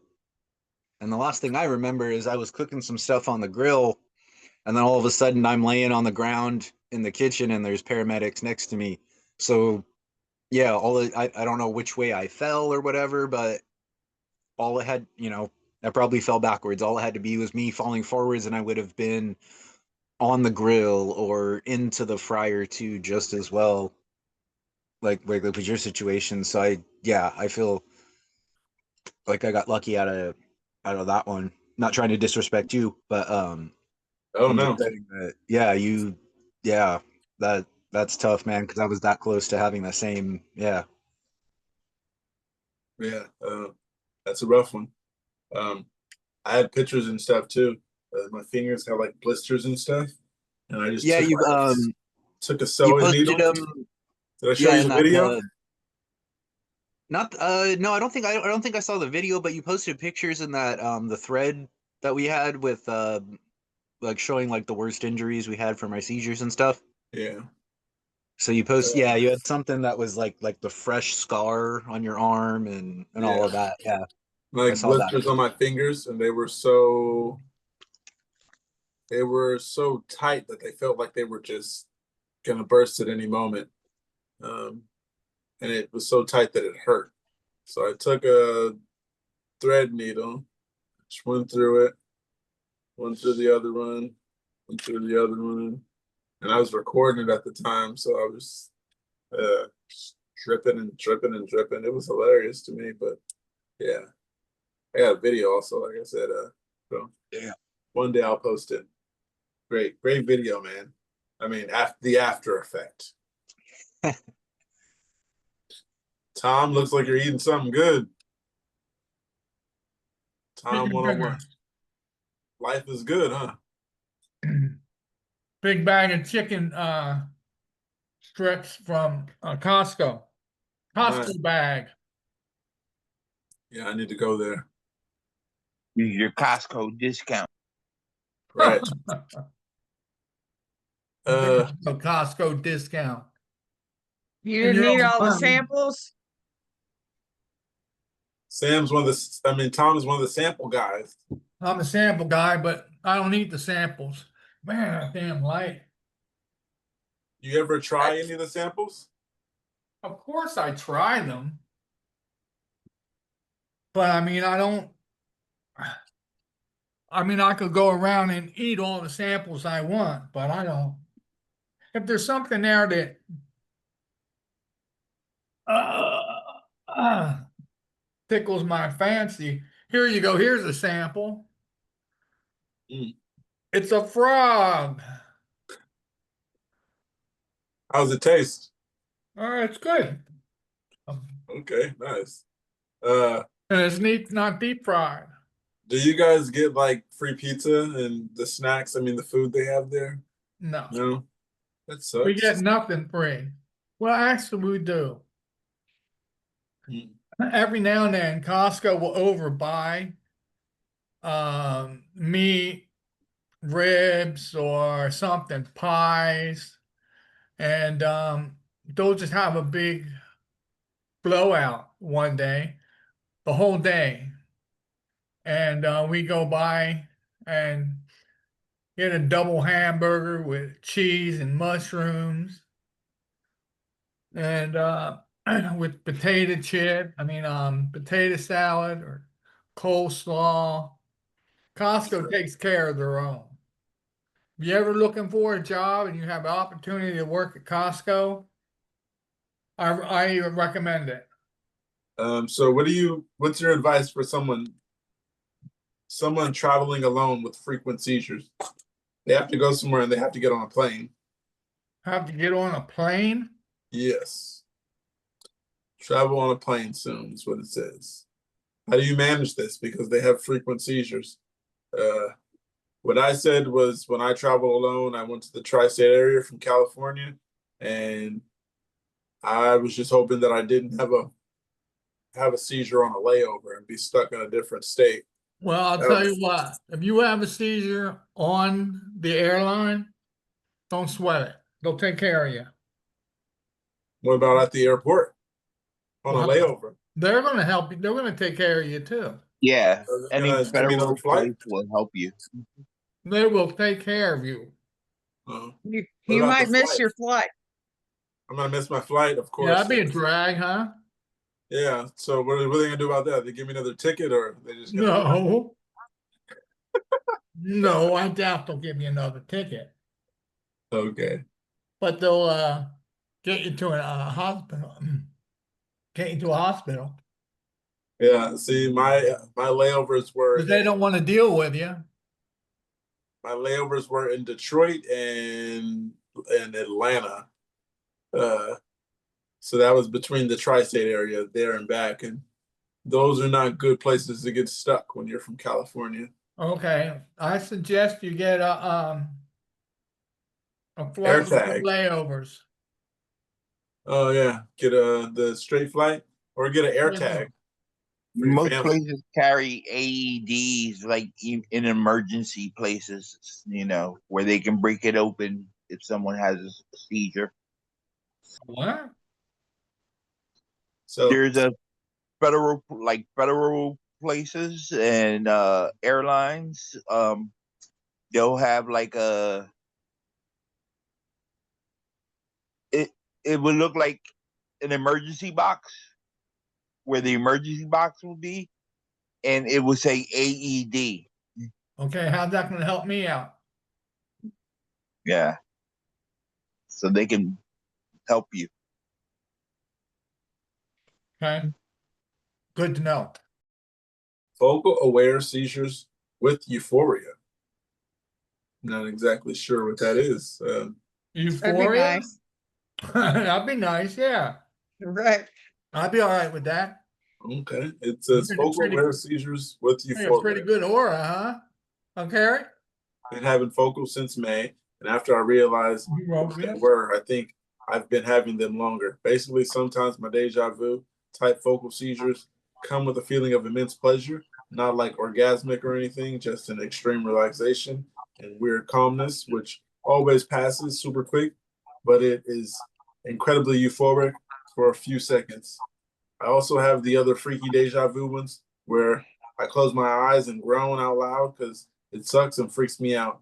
I Googled this and apparently it's a super rare type of focal seizure. Does this happen to anyone else? No, I do not get a euphoria with focal seizures. And then again, I'm not having focal seizures. due to the Nature's Made by Um, B12. Shout out to Nature's Made again. So That's the first I heard of that one. but that you're not having that I'm not having focals. No, about you getting The aroused, euphoria. getting aroused while having an aura, or that's what I'm thinking. It's an aura. Yeah, that does sound odd. With Euphoria. I know a show named Euphoria. I actually need to look at the word. Never had to use it to know what it is. Why don't you give us our definition? Give us your definition of euphoria. Okay. I've heard it a lot, but I've never had to use the word to know what it actually means. So I couldn't even tell you. I wouldn't even know. I don't want to lie to you and say I think what it might think it might be. I don't know at all. Euphoria, a feeling or a state of intense excitement and happiness. Anybody get? Bro, if you're, I can't speak with a mouthful of food. I'm sorry. Take your time. Maybe like when you were at the weekend concert. And that's rude. It's very, very rude to speak with your mouth full. But my wife's not here. So you can get away with it? As long as you guys don't tell. I don't have her phone number. No, but she's usually in the background. Yep. Yeah. Jeffrey, how you doing? You're looking good, my friend. Thanks, Tom. I feel terrific. Well, yeah, you got this. Very comfortable. You had this euphoria. Trust me, I don't. You're euphoric. Euphoric. Thank you. I am not euphoric. Sure you are. I can see it in your eyes. Well, they're half closed because you're stoned, probably, but I am. I've been going to the bathroom a lot. You looked really euphoric after you talked to the doctors and agreed to stay a couple more days earlier. Well, you know, I have never seen before one of my seizures on an EEG and video. No, I've never seen it on EEG. Yeah, I would love to see myself. They have the video and the EEG part of it right above the video. So you can see exactly what's happening when. Yeah. And it was really fascinating. And I agreed to stay so that they could get more information because my seizures are definitely changing. And what the hell? I'm already miserable. Yeah, what the heck? Don't ruin it now. Right. Hey. But I was really fascinated by looking at that. It was, and he didn't send me anything, Angel. I have a couple of apes in the, I can't say that. They're listening. Oh, that's right. Yeah, they have you on microphone and camera. Right. You were talking about it this morning. Yeah, I totally forgot that their big brother is watching. So you have any cute nurses? I do. There you go. That's something to keep you euphoric. I can't even talk today. I have some nurses with beautiful tattoos. Tattoos, huh? Yeah, beautiful ones. Tattoos and studs. One of them has a beautiful sparrow on her arm, all detailed. And the other one She doesn't have a zipper around her neck, does it? Does she? No. No. No zipper. Or a teardrop? No, none of that stuff. Or how about a nose ring? Nope. Just the ink. Or one of those big holes in her ear? No, none of that, Tom. Oh, come on now. Occupational therapy for memory and cognitive issues. Has anyone else seen an OT to help with your memory and cognitive issues? Has it helped? In my case, I'm struggling with short-term memory, which is impairing my ability to do things like cook from recipes or follow tasks at work. I'm an executive and I'm really struggling organizationally. I'm also struggling with mental math, estimates, and problem solving, all of which I used to be fabulous at even 5 years ago. I need some help. I'm terrified of being unable to function in these days, and I'm only in my 40s. Well, I'm still having issues with those. Have you seen an OT? An OT? That's what it says. Has anyone seen an OT to help with their memory and cognitive issues? And I've has it helped? seen DRs. Why wouldn't you see a cognitive therapist? What is an OT going to do for you? I don't know what an OT is. Occupational Occupational. therapist. Yeah. Okay. Occupational therapist isn't going to be able to do anything for you. I mean, Liz is going to one now because she has a torn thing in her elbow. That's what you go to an occupational therapist for. I thought that was because you're having trouble getting a job. My No. neurologist recommended the hopscotch program for cognitive Hopscotch? related stuff. It's like to test your cognitive stuff, and It sounds like here occupational therapy is suggested more for like stress reduction techniques. Um, I guess OTs are the ones to give suggestions on what kind of routines you can go by to make sure you never skip a dose. So like medication adherence, just lifestyle changes, give you a, reliable routine. It sounded like he was talking about like more organizational type stuff too. Maybe that's why. Assisted living type, so you maybe don't need the assistance full time yet if you get these occupational strategies down. So no, I haven't seen anyone for my memory issues or cognitive issues, and I think I should. I mean, just try it out at least. I'm gonna look into that. My wife helps me with that stuff. Lucky you. Yeah, you got Tracy, so that's I got Tracy you know. for everything. My honey takes care of me. There you go. Right. Some of the comments here, the first one says, I'm wondering if an OT or speech therapy would work for me. I've had temporal lobe epilepsy for 2 years, and I find to have searched for the right word sometimes. Like I say, ground instead of floor. What? No wrong with using a word like that. Instead of saying ground instead of floor. No, you lost me. Yeah, they're basically saying they say ground instead of floor. I don't know if that's weird. I'm having trouble with word choice. Like Oh.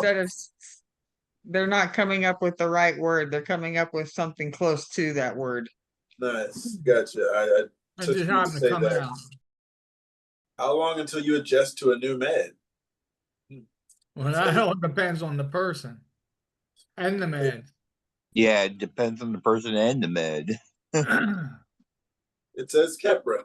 I know all people react differently to AEDs. I started Keppra 250 milligrams twice a day last Thursday night, and I also increased my lacosamide dose to 50 milligrams 2 times a day. I feel awful, like low grade, constant motion sickness, and like my hands are connected to my body, impacting type of work for me. For example, it's not even been a week. When you change doses or meds, about how long until things stabilize? I'm also still having focal seizures, so I'm waiting to hear how quickly my neuro will want to increase the Keppra. Personally, I would give it at least 2 weeks. With Keppra, well, I say that myself because I was having issues with Keppra myself. But that's all gone away now. It's Then, working pretty good for you now, right? My experience is like I was thinking anywhere between 2 weeks to months. That's the longest I think a doctor's ever waited before they tried to increase the dose again. And that's also because that's probably how long it took to have seizures, even on the new medication. So They said, okay, if you're still having seizures, the side effects are manageable, up the dose, and let's see if this medication might work. And that's just how they do. Time after time, every medication, Time all the way after to the time max after dose. time. Still having seizures. Oh, Yep. that dose is maxed out. Let's add another one. There you go. That's what they tried to tell me about the lamotrigine. It was like it works better when you take it with Keppra. It's like, yeah, I'm gonna pass. That's what I take. Lamotrigine and Keppra? Pardon me? You take both? Yeah, Oh. that's what I've been taking for a long time. That cocktail did not help me at all. And ain't not broke, don't fix it. Yeah. First comment says, I'm already on 500 milligrams of lamotrigine a day, and now I'm on 500 milligrams of Keppra twice a day. I'm dying. Remember y'all. Let's see, how much am I on? Another one says, for my son, he's 4. He seemed to adjust fully after 1 month on the same dosage. My daughter is 13 years old, increased her dose every 3 to 4 days. If she was still getting seizure activity, her doctor said it took 3 days to reach steady state in the body.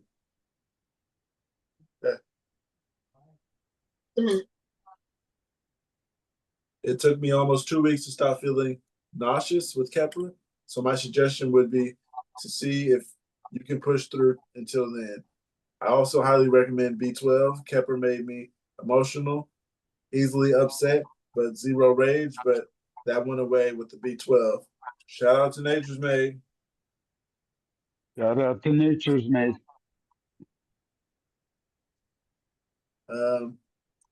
I got another one here. It says The Leviatran or Keppra I'm only on 200, 1,000 twice a day. And lamotrigine, I'm only on 200, 100 twice a day. yeah, about 200 twice a day, lamotrigine. What have you done I when seem you to be doing fine. say that again? Now, I seem to be doing fine myself, so. Yeah, me too. Got one that says, what have you done when you run out of medications to try? I have TLE and mostly focal aware seizures and have been through many drugs over the last 25 years, none of which have been fully effective and or tolerable. Depakote, allergic. Dilantin, allergic. Tegretol, allergic. Gabapentin, not effective. Vimpat, partially effective, but now on dose too high to tolerate, so reducing dose. Keppra, severe psychiatric side effects. Because of this, I've got about 4 options that my neurologist feels are on the table, and none of them are great because of the previous allergies. Lamotrigine may cause life-threatening rash, given my previous allergies, and because Right temporal lobe surgery. That's temporal my surgery. answer to that. It says, because of this, I've got 4 options the neurologist feels are on the table. None of them are great because of the previous allergies. Lamotrigine may cause life-threatening rash, and given my previous allergies, and because of how I react to Keppra. I'm going to be decreasing the Vimpat and adding clobazam at night only, and see if we can improve side effects while maintaining a decent low-level seizure control. My question is, what if it doesn't work? What happens if I try this and I have a lot of seizures, try other 3 drugs, and run out of options? Has anyone else had this happen to you? No, personally. Well, no. number one, we're not doctors. Number two, those are questions for an epileptologist or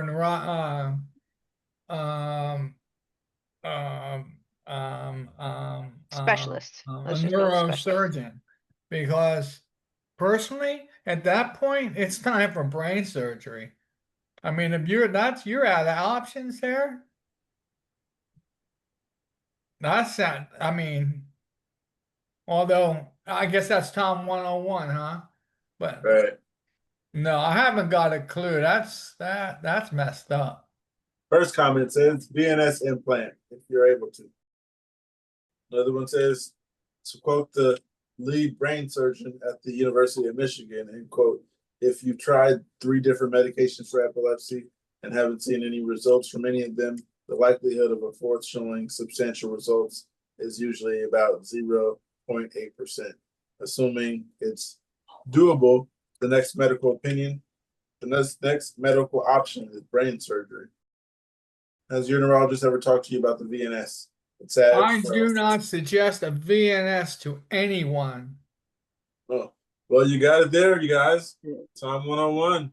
That's it. That's the Well, VNS. you know, Tracy and I were talking about that last night. When my VNS malfunctioned, and it took me a week with a magnet strapped to my chest. What if we were out camping and my VNS malfunctioned like it did, and I didn't have a magnet with me? I could have died. What was the malfunction? Okay, it was like maxed out. And your VNS goes off. Mine was set to go off every 3 minutes for, oh, good gracious, I don't know, microseconds. But what happened was it got stuck on where I was getting a constant Impulse. jolt of electricity to my vagus nerve. I was on my knees until Tracy got me the magnet. And the magnet, you put the magnet over the VNS and it shuts it off. Take the magnet off and it goes back on.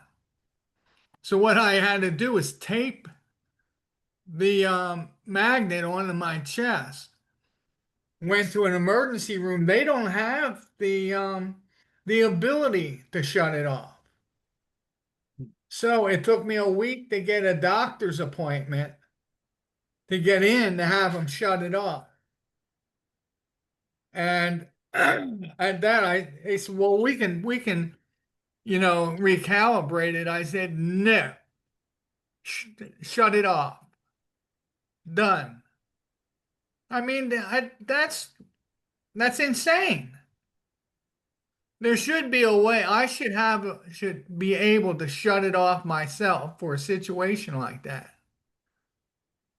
That could have killed me. How Well, the you said battery would have it to died. your chest. No, the battery would have died. The battery lasts 7 years, honey. Oh. I may have died before the battery. That's it, exactly. Been around way longer than that. I gotta die sooner or later, right? Yeah, you'll be here forever. You're the witness. That's it. Well, yeah, but who knows? Nobody knows when the end's going to come. I know. Not even Jesus Christ. Another one of these comments here says, has your neurologist ever talked to you about VNS? It's sad that so few do when it can be life-changing for so many others.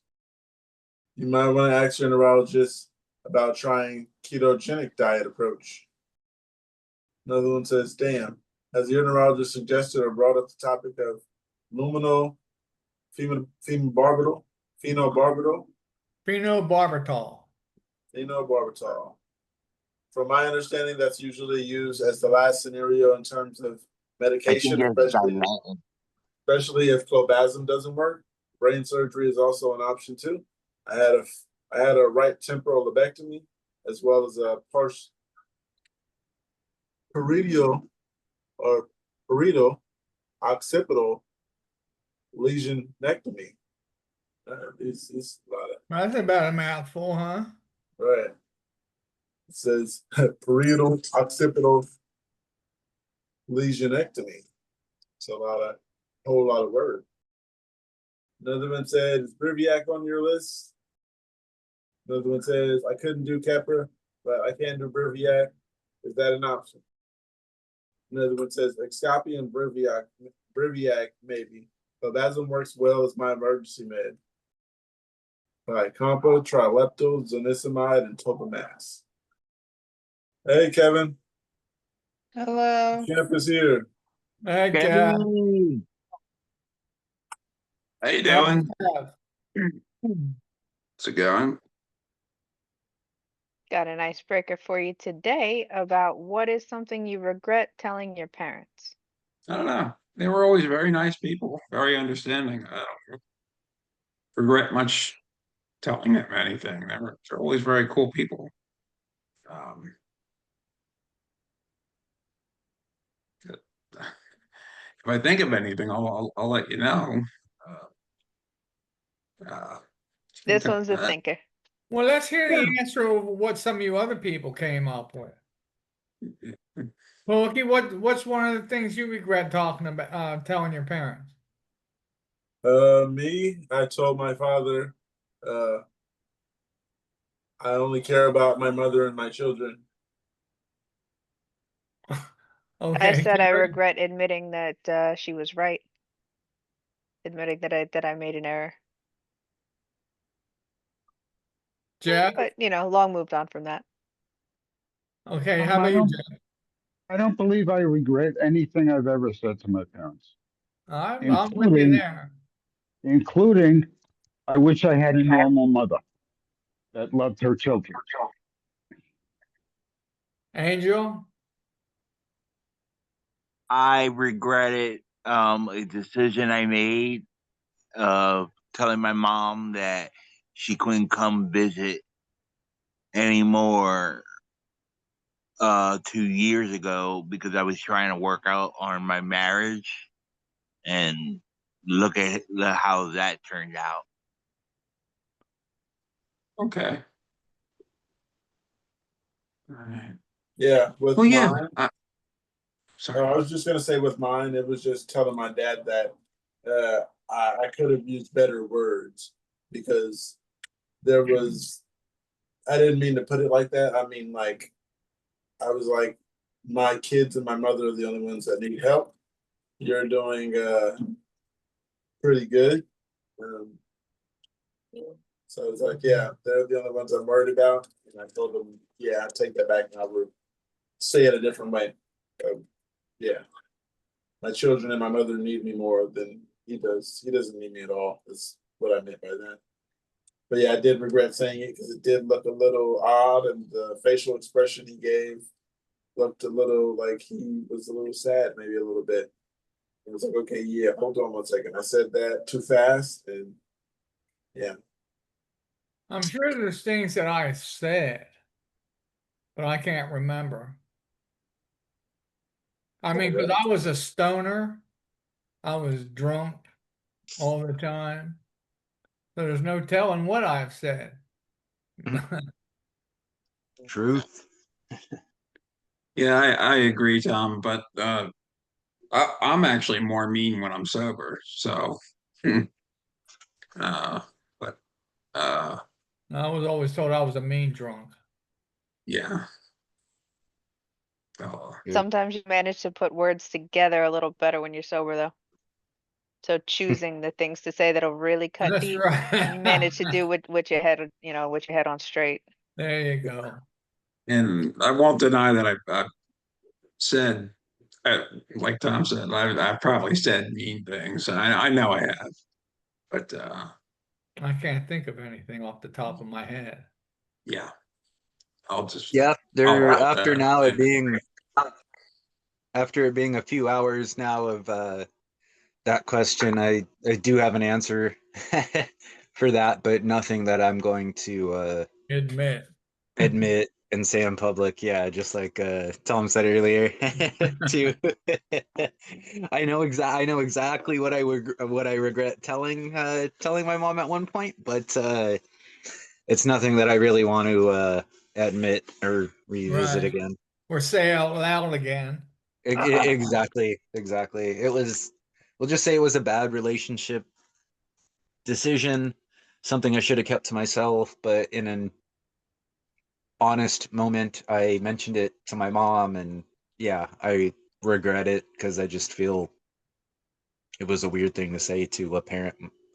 So yeah.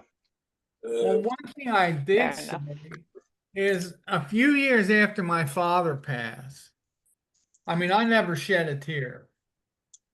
And I asked my mom if there was something wrong with me because after my father died, to this day, I still haven't shed a tear. I didn't even, oh, well, he's gone. And I mean, Honestly, pretty Tom, crappy attitude to say, to say about your father. Although, I mean, we were never really close. But I mean, it's mhm, my father. exactly, and All right, you guys, that's let Jeff get a exactly. word. I'm having trouble envisioning Tom as a stoner and a drunk. You can't. I cannot imagine that, Tom. I'll tell you what, if you would have known me 25 years ago, we wouldn't be talking probably. Wow, I was probably in the same position. All right. Well, then maybe we would be.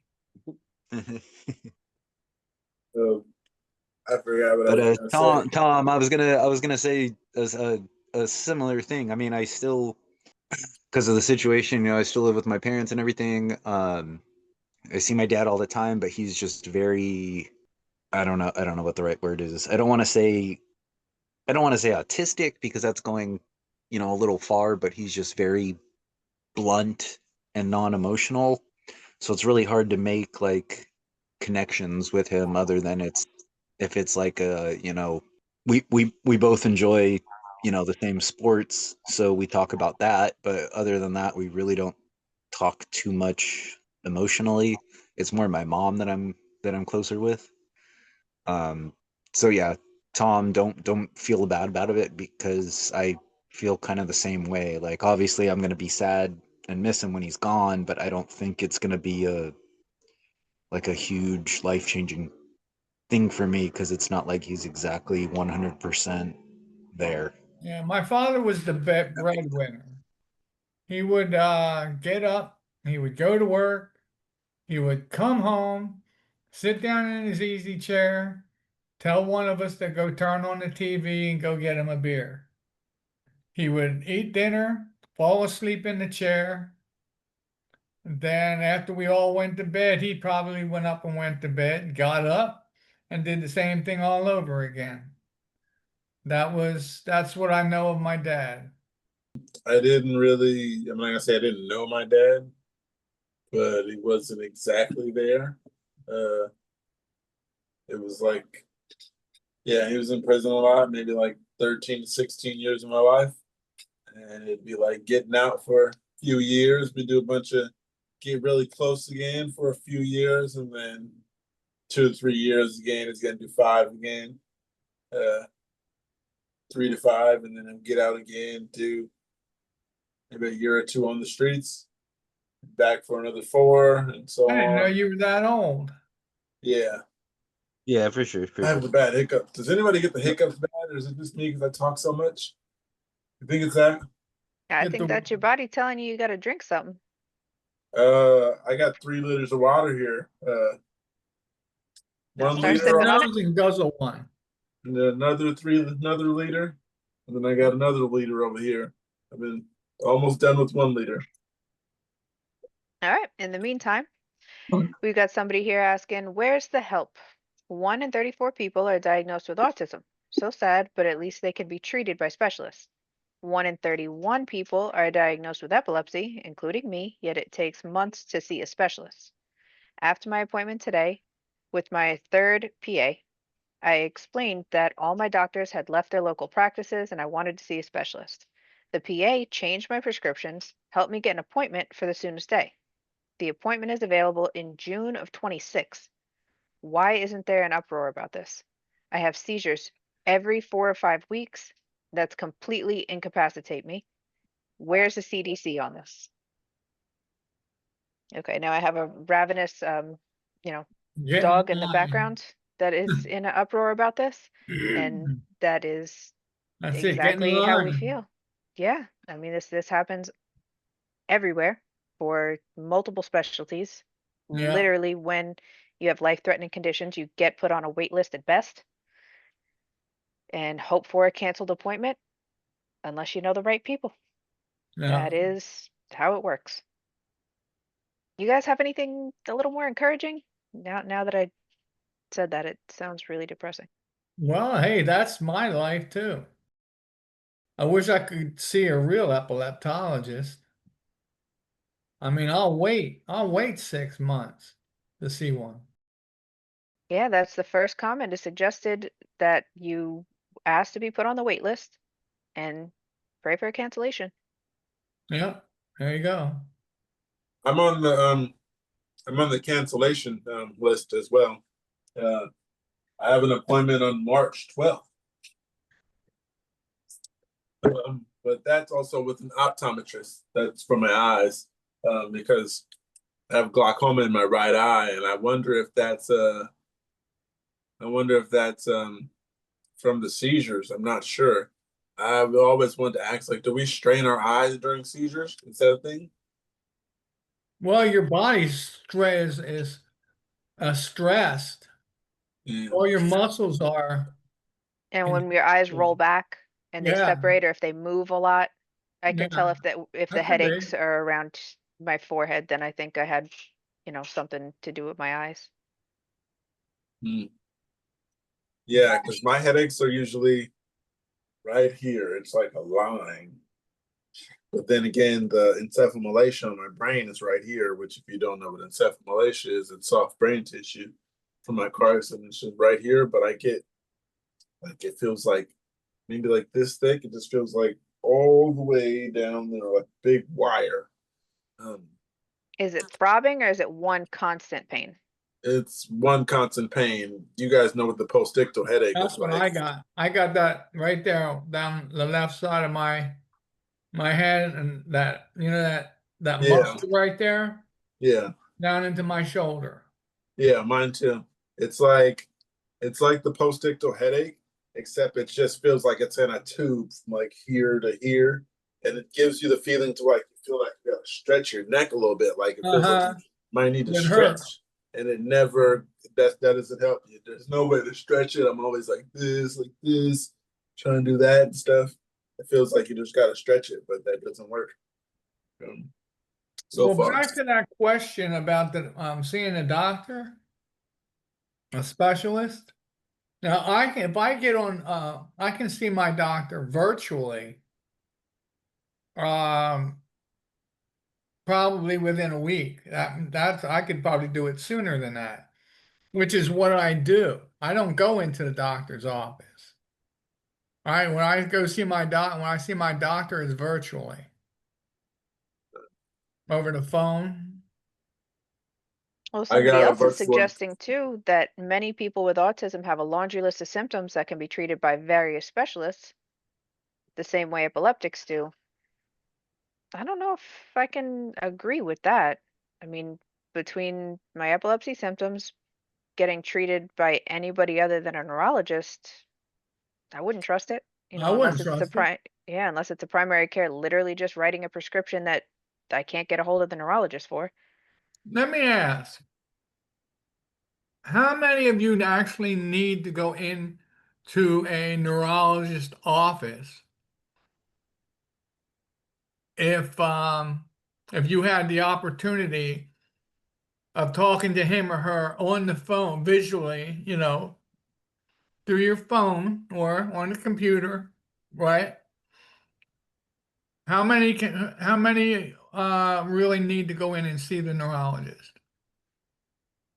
Okay. I like to be in Medical front of their implant. face.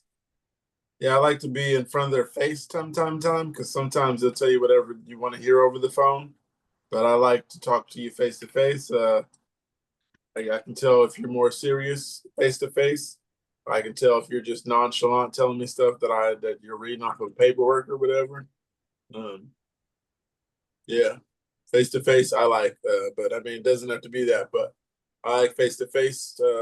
It's easier to advocate for yourself in person.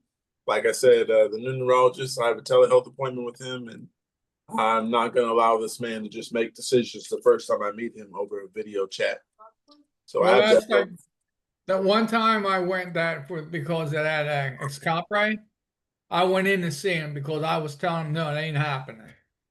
When I told him I wasn't going to take that medication.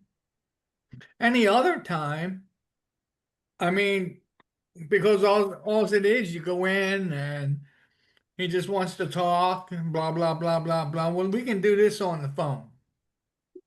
You know, I'm not going to come in here and pay a co-payment and all this nonsense, but you know, that's just me. We're all different. We all have different, ow, cellulars. Um, yeah, we all got, you know, go see doctors different for different reasons.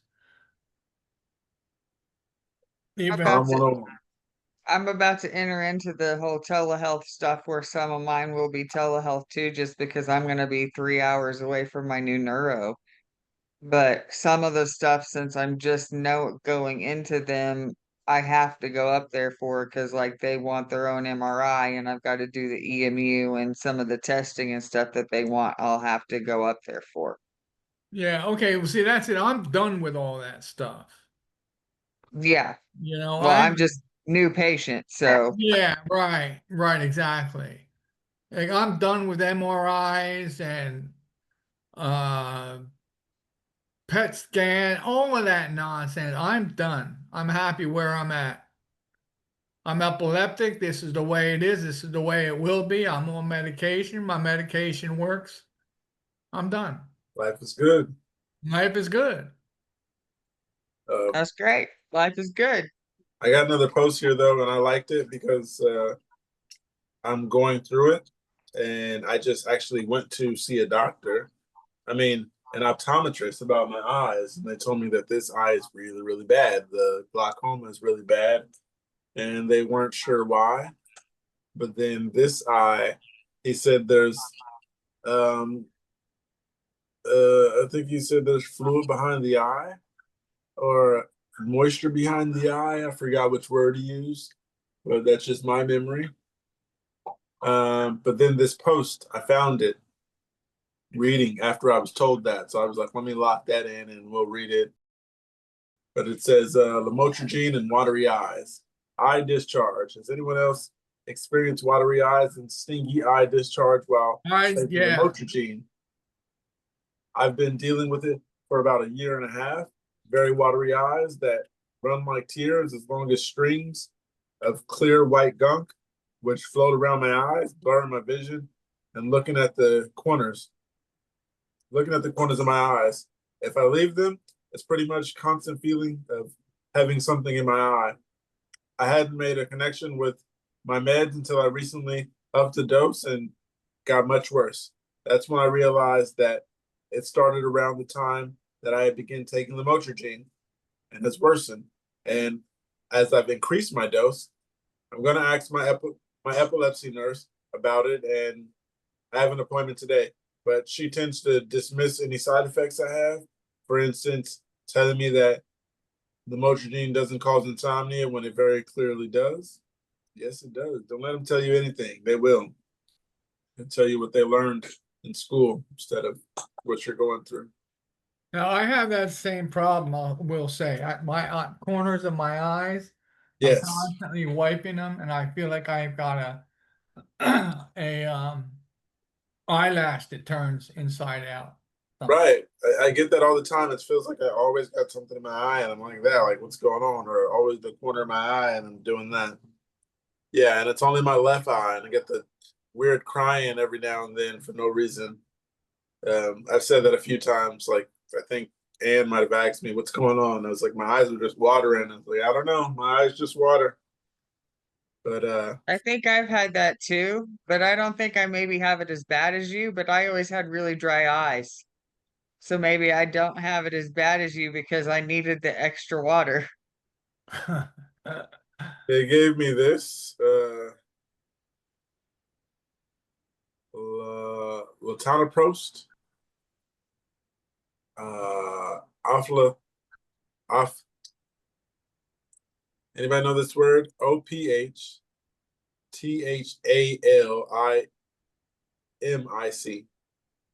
Nope. Ophthalmic. Ophthalmic?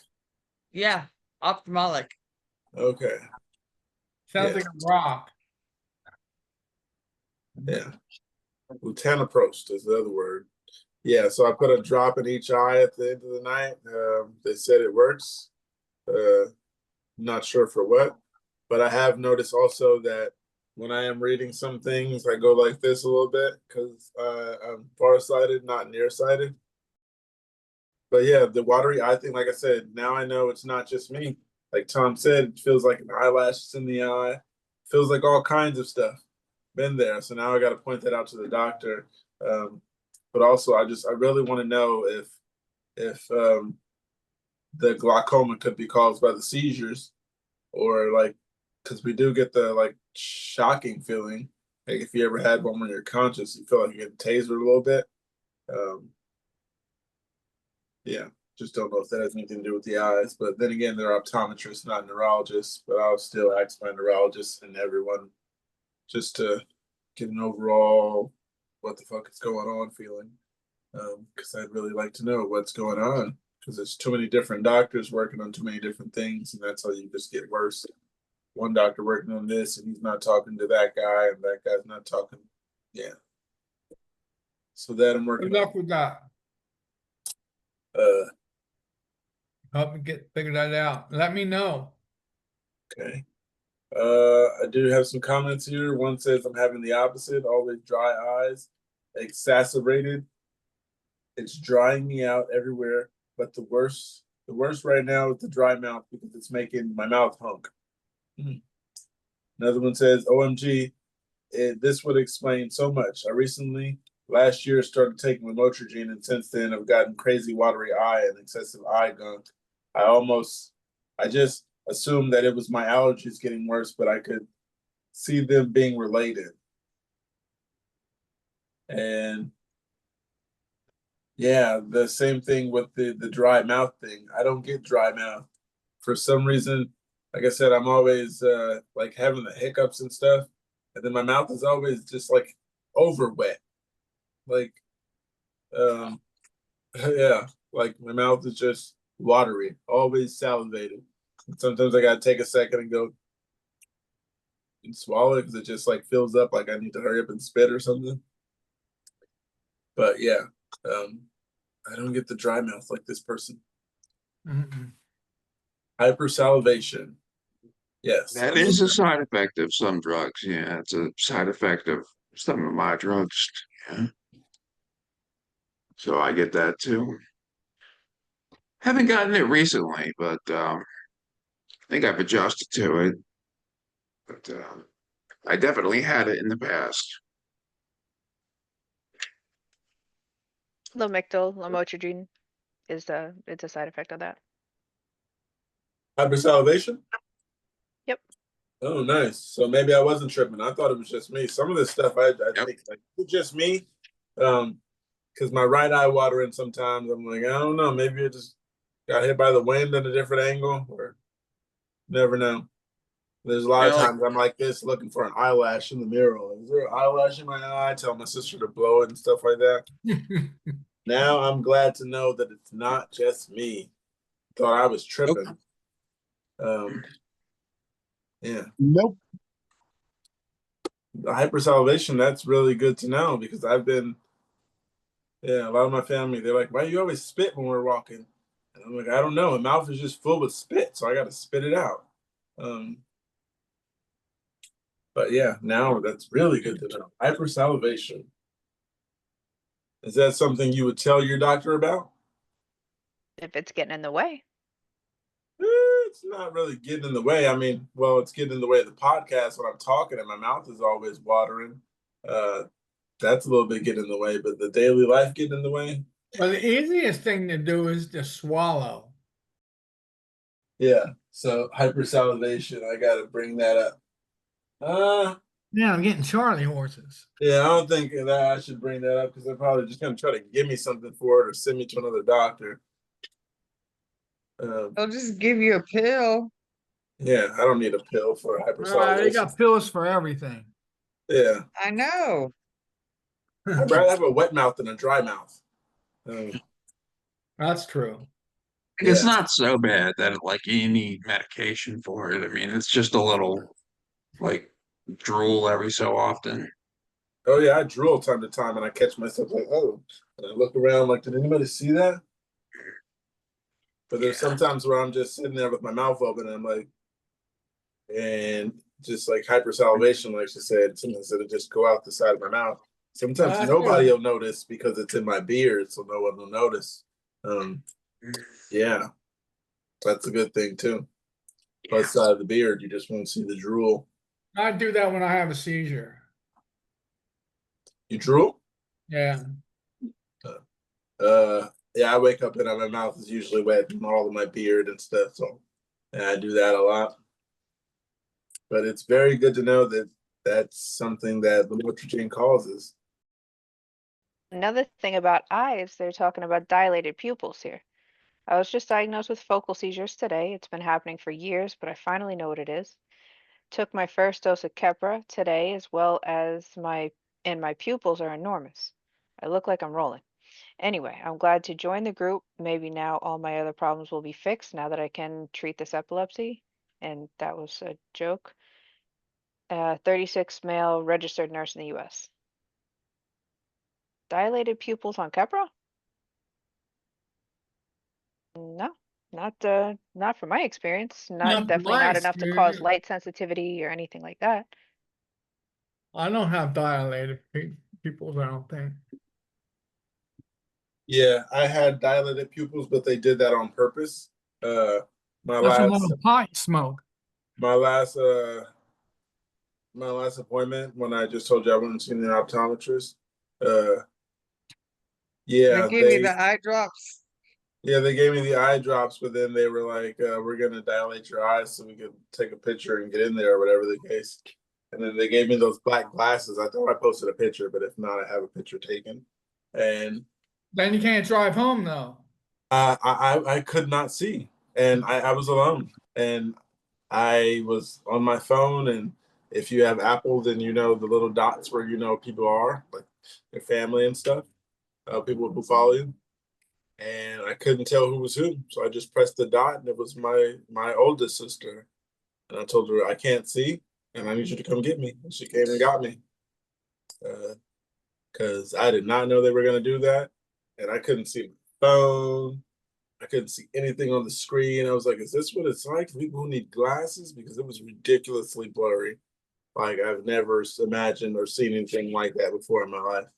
I was at the store trying to get a cupcake, and I couldn't tell if it said strawberry cheesecake, and the other one said something else. And then I was like, I think that one says strawberry cheesecake. And he was like, no, that one does. And I was like, oh man, I need to get out of here. I ended up buying nothing when I wanted a strawberry cheesecake muffin. It's frustrating not being able to see. Like I said, I was just walking and walking, trying to get back to my Uber. And I was just like, I can't see. Let me call my sister, or it happened to be my sister. Like I said, when you look at the map, it just has a bunch of dots with the person's name right there, or the syllable for their first name. Yeah, nobody in the comments really agreed with the dilated pupils due to Keppra. Other people brought up medication interaction, saying Keppra caused anxiety. Maybe it has something to do with that. If you mixed it with ADHD meds, that resulted in anxiety causing the dilated pupils, according to this comment. Never thought of that. But that's definitely something to make note. The doctor would probably want to at least track down the cause, especially if it's getting in the way, if it's enough to notice. Where are you getting these questions from? Aliens. Aliens. Yeah. Oh, that explains a lot. Right. Explains it all, I right? understand. We're aliens. My That's what wife we was feeling understand. stupid before. You only understand it because you're an alien too, like the rest of us. Oh. Yeah. Good to know. Kepler. You You guys just on the speak Kepler. You can speak the secret language. Ha.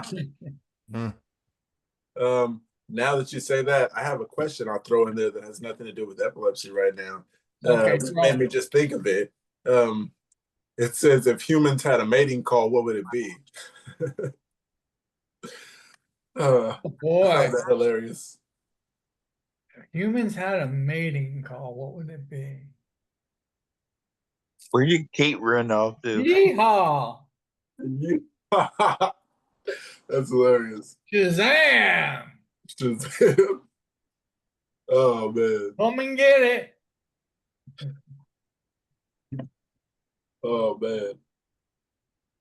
Kevin? I'm loving it. Anybody got another mating call? Yeehaw. Shazam! Would you like fries with that? I don't know. Oh yeah. I don't know. Everyone seems to be so fat. I don't like fries. You know, Okay, love the mating calls. Mm. Back up the yeehaw, I guess. Jason, the question for you is, what is one thing you regret telling your parents? The one that I regret telling my parents is that, like if like the one that I regret telling my parents is that if like if they ever if they ever come if they ever come to so this is a hard one. The one that I regret is my parents uh, is is telling my parents is that is for them picking me up after work like late night because like I don't really want my parents to pick me up like at a nightclub because I used to work as a bouncer and it was like during like it was at Bauhaus in Tallahassee, Florida and Pensacola Street and my mom would pick me up like literally all the time like so I could avoid Uber. So I just said like please don't pick me up and then my mom still picks me up. What would you do otherwise? You're walking home from the club? No, he's saying they helped him avoid the Uber, and I know you don't like your parents helping, but when they actually want to, it feels like maybe sometimes they really do kind of still want to have that purpose. It's almost like a guilt emanating from them. Did you ever learn to kind of cope with that? Let her do what she wanted to? Yeah, yeah, I did. Like, yeah, I did. It was like, yeah, I did. It was, yeah, I did. It was like over a year, like that I worked like at a as a bouncer. So like, I would never get picked up multiple times. Yeah, I've told myself after a while, I told myself we gotta stop being too big to ask for help. Uh, I had that for a while, but I thought it might be just in my best interest to actually ask for help instead of trying to do it on my own and hurt myself. So I usually follow my first mind, and I'm just like, if I need help, I'm gonna ask because I don't want to hurt myself and then tell myself afterwards I should have asked when I didn't, and then something bad happened. But yeah, don't be too big to ask for help, man. If you need help, you need help. It's understandable. Maybe not to others on the outside looking in, but when we need help, we need help. So I'm not afraid to ask for help. I got over that because yeah, getting hurt isn't fun. That's what led to turning in the license, hands down. Having an accident is going to end up causing more stress on everybody that I'm trying to save the burden from. So, not worth it. People know I need help. You could help me. Now, check it out. Watching Jeff be the warrior is amazing. But this question here, they might actually benefit from this. Saying, I'm worried about what will happen if I'm hospitalized. So I have daily seizures, 1 to 6 a day. I'm undiagnosed, unmedicated. I've been vomiting everything for 24 hours now, and I'll probably need to go to the ER. Depending on my situation, I might be hospitalized. I'm scared of having a seizure there. any advice because I'm mortified.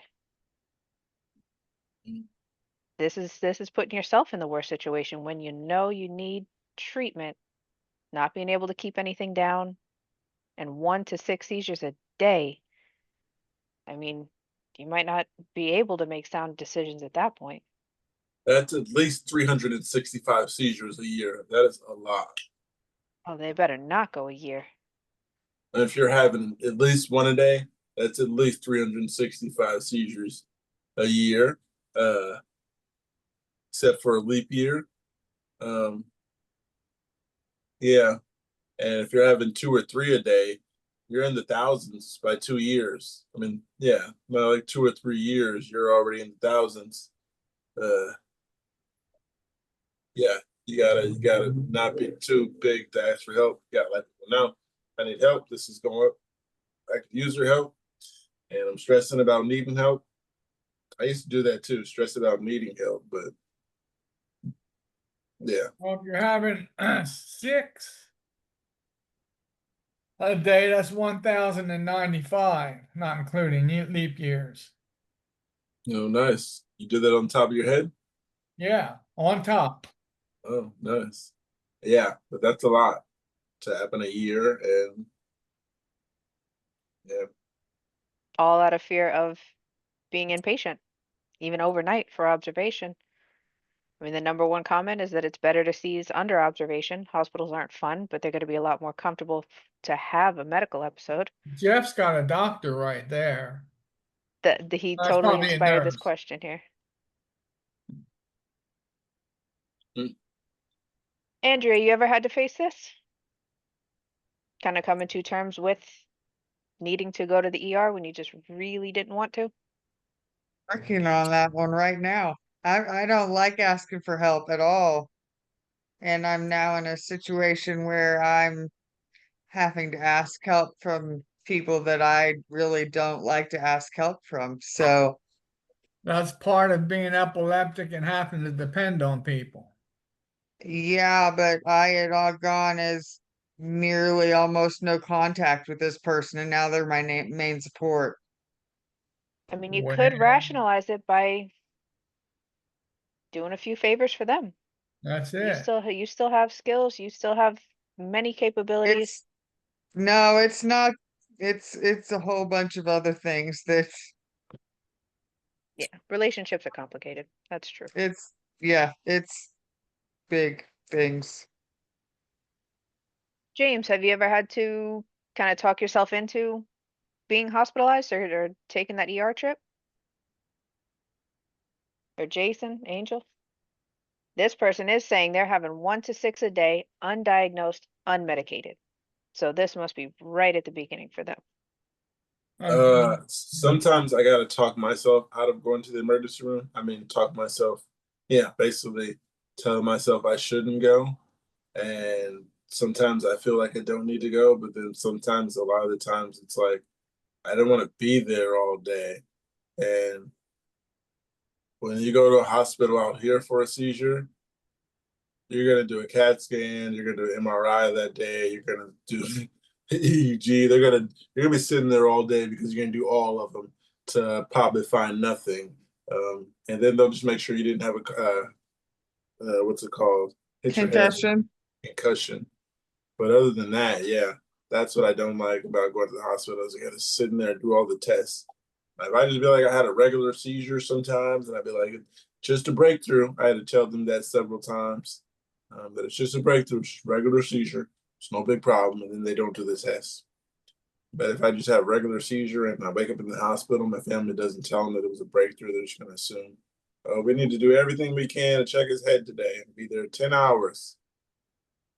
I don't go to the hospital or the doctor if I don't really, absolutely. Angel, did you have forget? to. I'm sorry, It bro. was I know we pretty didn't call on much you soon enough. it was pretty much everything Pookie said, but I go like I force myself to go to an ER if I know I'm like or an urgent care if I'm really hurting. Like I know when I dislocated my shoulder, I knew I had to go. And there was one time with my thumb where I thought it was really, really bad, hurting and everything, but it was just nothing wrong with it when they saw it. So, Yeah, it it's was better just like, safe. Still hard to get the yeah, bill though. but I still don't want to get like the CAT scans or MRIs or everything. Yeah, this person's just thinking in the comments, they replied to somebody saying, it's better to get care. Their first reply from the OP is, what if they intubate me? It would be my worst nightmare to seize near my mother. I could tear a blood vessel. So all that worst case scenario thought is something you really just have to get over. Uh-huh. You guys ever had trouble with that? Just Worst saying it case wouldn't even be scenario. intubated if it was just a seizure. Yeah, I don't think you would be That intubated. would be like a breathing issue. Yeah. Yeah, they're going straight to SUDEP, it looks like. They're thinking anyway Yeah, that they would go straight to SUDEP, have to be intubated, and well, I mean, be glad worst to case understand that it probably won't scenario get for that far. me would be my daughter. There you go. And if you remind yourself you got a better chance of getting under control and not having it by accident in front of her, that's another motivator to keep these appointments up. Lots of tough questions about the medications. This one's saying I'm on new meds, but it's completely changed me as a person. 27, female. Doctor put me on new meds a few months ago, and I am nothing like I used to be. I never want to be around people, annoyed all the time, always down or sad, no motivation to do anything. Has any meds done this to you? OP didn't say what they're actually taking. Didn't even say if it's an AED or a benzo, but number one answer, guess. Excopri. Keppra. I didn't want to say that one. I was Keppra is thinking you were actually going to the say first that, one. but I didn't want to say it. I was like, yeah, it can't be Kepra. But I was wrong. I should have followed my first instinct. I'm still stuck on this hypersalivation thing. I gotta look into that more. Is that something you point out to your doctor, just like every little thing, even if it doesn't bother you? Is there things you tell your doctor and you be like, this is going on. It doesn't bother me, but I'm just letting you know this. I think there's a lot of things that I If they're haven't gonna mentioned put that it I on the probably chart. should have.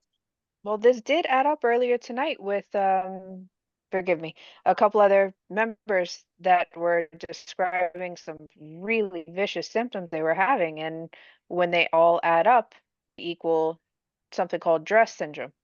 So even if some of the symptoms you're having, you know it's due to the medication, but it's not completely interrupting your life, and you tell your doctor and you know they're going to put it on the chart, that's what you want. Because if you start having a few more minor symptoms, they do all get attributed to some kind of syndrome, then sometimes the meds that we're on for a long time, they give more than just random side effects. It'll actually, be a whole nother disease to itself. But it can be treated by switching the meds. So it's all about the evidence. So they can make better decisions. Some of these other ones, comments on this question. Somebody's just saying that meds have completely changed them as a person. Another one about Kepler left you dead inside. Kepler to a lot of people. And that's literally all I'm seeing in every answer. Sorry, because I Kemper, thought I was gonna have a point here. That's all it is. Don't get caught up in it. I was on it for 3 months of constant rage. Now it's okay. Like, I guess that is one good point to make. Don't assume that's your only option. No matter what, if there's no physical symptoms, but you mentally just don't feel the same, then that's still worth discussing. There are other options, always. Even Yep. if it's just a change in dose. I'm prescribed 1,000 milligrams twice a day, but I'm taking like 250 altogether, and I feel a lot better. So I'm still on that medication, just not nearly as much. It does help. Doesn't matter if they stop the seizures, if they make your life worse overall. I think that's a good way of putting it. That is what it feels like when the doctors finally sound like happy on their own, saying, "Oh, okay, you only had 2 tonic-clonics in the last like 2 months." Well, even if those numbers are better, quality of life went down. Got to take care of it. Kind of a balance. I got one There you of go. Exactly. because a couple of you guys are on Kepra. I'm gonna keep asking Kepra questions while you guys are here.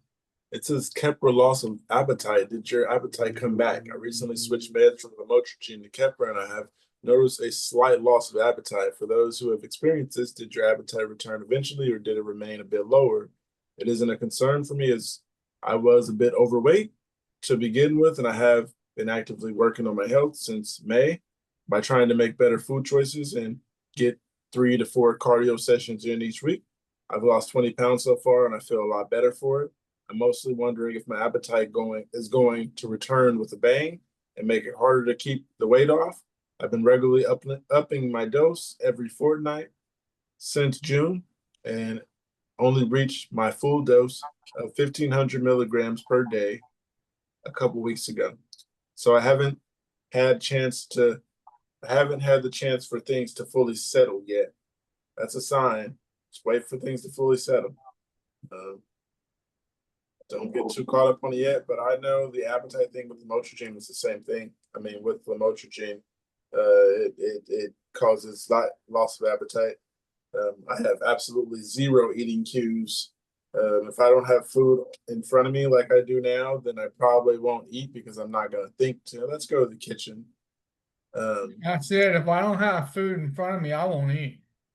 Yeah, so I'm not going to think let's eat unless I have food in front of me like these. Right. Tom, you always have food in front of you. That's You why give I out eat. samples. No, that's seriously. Tracy will ask me, Tom, have you eaten today? I don't know. And she's like, what do you mean you don't know? Right, I that's what I was going to say. I just don't. Yeah, sometimes I say that. I don't know. And they're like, what do you mean you don't know? How do you not know if you ate today? It's hard to explain. Because Yeah, my mom just came up in here and asked me if I had the dinner, and I'm like, I think, yeah, I had lasagna. Yeah. and Tracy's overweight, and she's always complaining about she's always hungry, she's always eating. And it's like, well, I don't know what to tell you, sweetie. I don't eat because I'm not hungry. And you're hungry all the time. Start taking meth or something. No, I'm teasing. That is not a good advice. I would never say that to her. I'd never eat again. My honey feeds me well. But no, I don't. I just don't eat. I just don't remember to eat. I'm the same way. Yeah. Mary, stop laughing at me. Yeah. What was I going to say? Katie, All stop it. right, let's move on to another touchy subject. Oh, Question I got some regarding comments here. epilepsy, please. There's only two. So one says, yes, my appetite dropped and came back after around 3 months. Still, I take smaller portions than I used to, though. I'm also on 1,500 milligrams, but increasing soon. Another one says, yes, I lost my appetite in the beginning, but it came back after about 2 or 3 months. Still, sometimes I have days I don't have any appetite, but I'm not sure because of the meds or the anxiety. I don't think anxiety is messing with your appetite, but then again, I don't have anxiety to judge you guys or say anything about what's going on over there. Yeah. Go ahead, Kate. Yeah, I mean, your question makes sense too. Anxiety and appetite, a lot of stuff affects people's appetite, that's for sure. If you're not focused on just feeling good, then you might not catch your body's cues. But anyway, there was another one over here about epilepsy and an ongoing custody trial. I'm new to posting, had epilepsy for 6 years or so, mostly managed, but life starts getting stressful, agitating, prone to having seizures. Had gone almost a year until last week. Fiance and I in a custody battle with the mother of his daughter. Oh, okay. So she's asking on behalf of the father and the ex with the daughter. Okay. He's not looking for anything too crazy, just overnights, weekends, split holidays. We have someone from CPS or CAFCAS, depending on where you're from. Okay, so they might not be in the US. Never had a seizure in front of the little girl, but last night we were discussing what would happen if I did, especially before the visit in the next trial. Naturally, I'm sure she'd be frightened. It could affect her wanting to come over if she gets scared. She's 8. We were wondering what would happen next. The law team, I assume, use that as an argument because it's a disability, but he says he's not sure. Wondering if something similar has ever happened to anybody here. Okay, so this is the fiance who has epilepsy stressing about how her seizures might work against the father His in a custody. custody battle. Right. I mean, I don't know. definitely stick to the facts at this point. Yeah, daughter's 8 years old, so it sounds like they do have legal counsel. The first question too is saying why is CPS involved, and they reply that it's not CPS, that they're in the UK. So it's their version, but they even say in the reply, OP says they're not as intense as CPS from what I hear. Her mother said he was unfit parent, so they decided to come and check things out in the house. And so they know everything's fine. They check hers out too, and they interview the little girl. Ugh, so that's a stretch to get them involved over there. They actually have to interview the child and apparently evaluate both households. So stick to the facts. I would suggest, again, it's not even the parent in question. The daughter would never be under the care of the disabled resident. So stick to the facts, and I don't think it would be an issue. Stressful, but shouldn't get in the way. Anybody else have encouraging words? I was talking I've with never. my mic off earlier, didn't know, but I haven't been through that in particular, and that really sucks. And I was always wondering if that's possible, if the other person could be like, "Well, he has seizures, so he can't have the kids." But then another thing I was thinking when you're reading that post is writing everything down, taking notes, and all that stuff would help. Because then when you are in front of a judge and you're going through that situation, and I've seen people get thrown into the bus in front of judges for other things like, oh, he does this or he does that. So if the person throws you under the bus like that and you're having seizures and the judge is sitting there, then you could be like, oh, well, I got these written down. I take notes when I have them. I know what's going to happen. Yeah, just basically have a setup to where when you do get thrown under the bus, if it does happen, you have notes and stuff like that. I think it'll look a little better when you got everything wrote down there and can explain to the judge or whoever that this is going on and I pay attention to it and I'm taking care of it. I mean, if you're just like, not taking care of it, then yeah, but I think you should always take notes for, especially when you're a parent in court like that. I have not had to go to court yet over my children, luckily. So yeah, there is that. Not able to swim. Anyone else obsessed with water activities? That's the biggest thing about seizures that I've tried to take from me.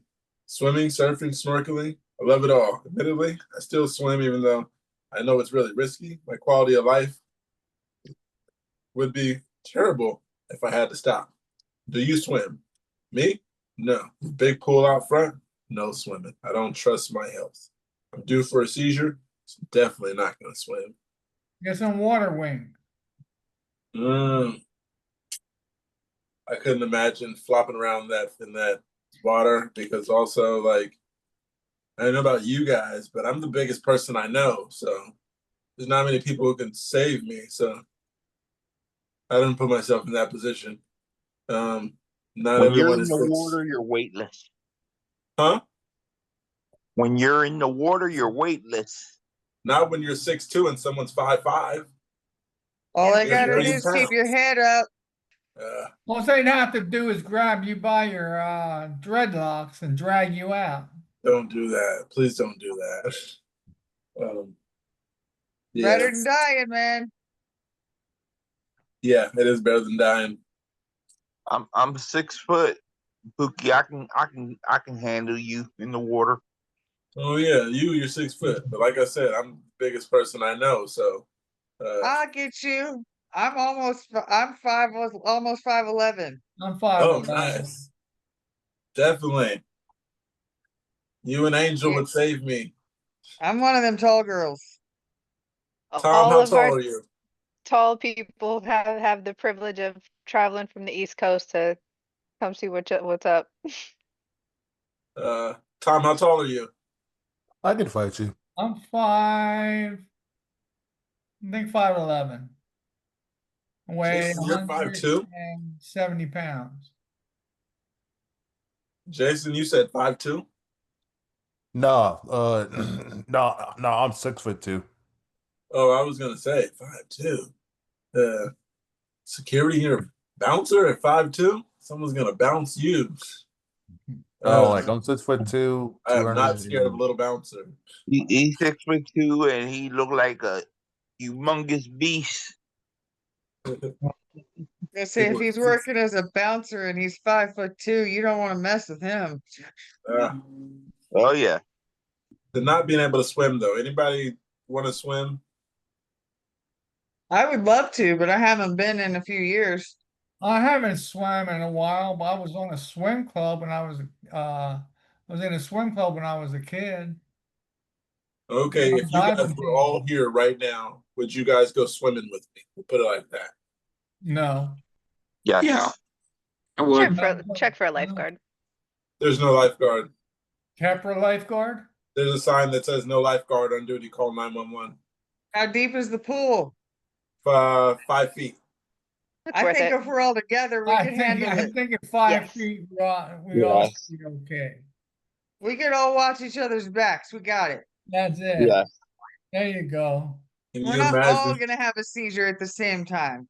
I would just imagine that everybody having a focal and everyone just looking around. We're all standing there. Everybody's like, are they doing yoga or something? Yeah. What's the worst that could happen? Pookie Oh, walk it's just walk them. into It's just, the grill. They're it's like, just all them stoners over there. Don't pay any attention to them. it's like everyone look to the right, and we're all having a focal, and everybody's looking like, are they doing yoga out there or something? Everyone's looking left and right.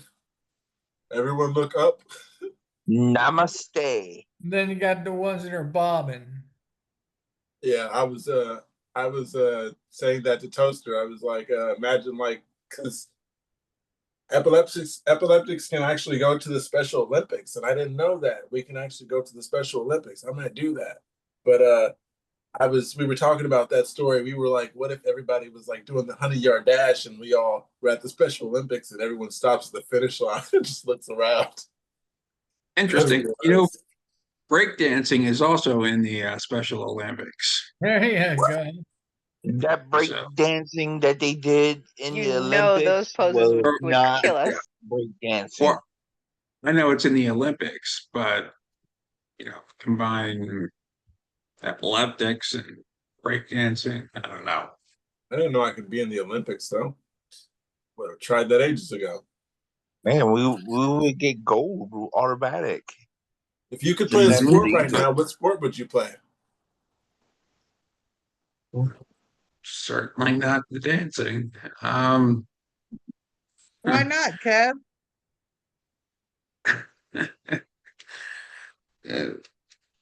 Because people they might get confused with the floppiness. With the floppiness? Yeah, that's the joke. I don't know. We Always get wanted gold to do for break dancing. Like the trampoline. The trampoline looks fun. I think that's a sport. Yeah. Awesome on the trampoline. So you're going like a gymnastics route, doing flips and things? Sure, why not? There you go. That looks fun. Yeah, trampolining does look fun. I seen like videos on like different social media sites where guys are doing those big trampolines these days, and they're making whole YouTube channels of trampolines they're making and bouncing, doing 30 flips and stuff. I went to a bounce house for my son's birthday, and that's the first thing I thought about is how high can I jump? But like I'm saying, I'm 6'2", so when I was in there and all the other kids were all everywhere, I was like, I look ridiculous jumping on these things, and little kids are watching me, and I'm so tall, and it just looks like a big kid. And I was just like, I look ridiculous jumping on this thing. And then there was some kid trying to jump next to me, and after, Like, hey, old man, this is a kid's party. yeah, I left the bouncy things once. I was jumping and I bounced once, so it went really low. And then some kid jumped as soon as it went really low. So when it finally came up, he just flew and landed on his back. He started smiling, but I was like, oh, maybe this isn't for me. Yeah. My kid was somewhere else. My kid was somewhere else doing something else, and it was his birthday, and I just thought it looked really fun to be bouncing on all those bouncy things everywhere. And yeah. What sport would you do in the Olympics? Run track, because I ran track in high school. I mean, I think that was high school. Yeah, might have been elementary. I don't know. I ran track. I did rugby, football, basketball, and soccer. You're one of them coordinated people. And ran track. So track, football, basketball, soccer, rugby, and pickleball. No, I'm just kidding. I didn't play pickleball. That was 30 years ago. When did pickleball come out? Is that a new thing? Oh man, that would give us more seizures. Is pickleball a new thing? Yeah. Yeah. It's fairly new. I heard it called what was it? The bastard child of tennis and ping pong the other day. Yeah, I said that. Was that you? Yeah. That's great. Because I really hate it. Tracy came home one day with a pickleball set. And she said, well, let's go, because her son plays pickleball. And he and his wife. So Tracy came home with a pickleball set. So we went out to the tennis court. She hit the ball to me, and I had to go get it. And I walked to the other side of the court to get the ball, and I came back. I hit it over the net. She had to walk to get it. We walked back. I said, this isn't for us. I said, we hit the ball twice. We're done. You managed to return the set? What's that? You managed No, to it's get your still in money the back for the trunk. set? No, it's still in the trunk. I said, this isn't, we didn't get it at Costco. You got your steps in that day. What's that? That you got your steps in that day. That's it. That's it. That's it. We said we need to be professional so we can have somebody chase the ball for us. That's what racquetball is made of. They put you in a room. No, we got we're talking badminton. We got a badminton set one year, but the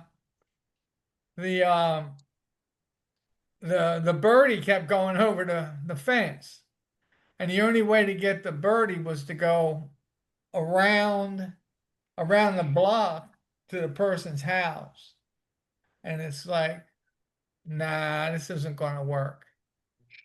So I gave it to my neighbors to sell in a yard sale. Oh, nice. Do they make anything from it? I haven't got a clue. All gone.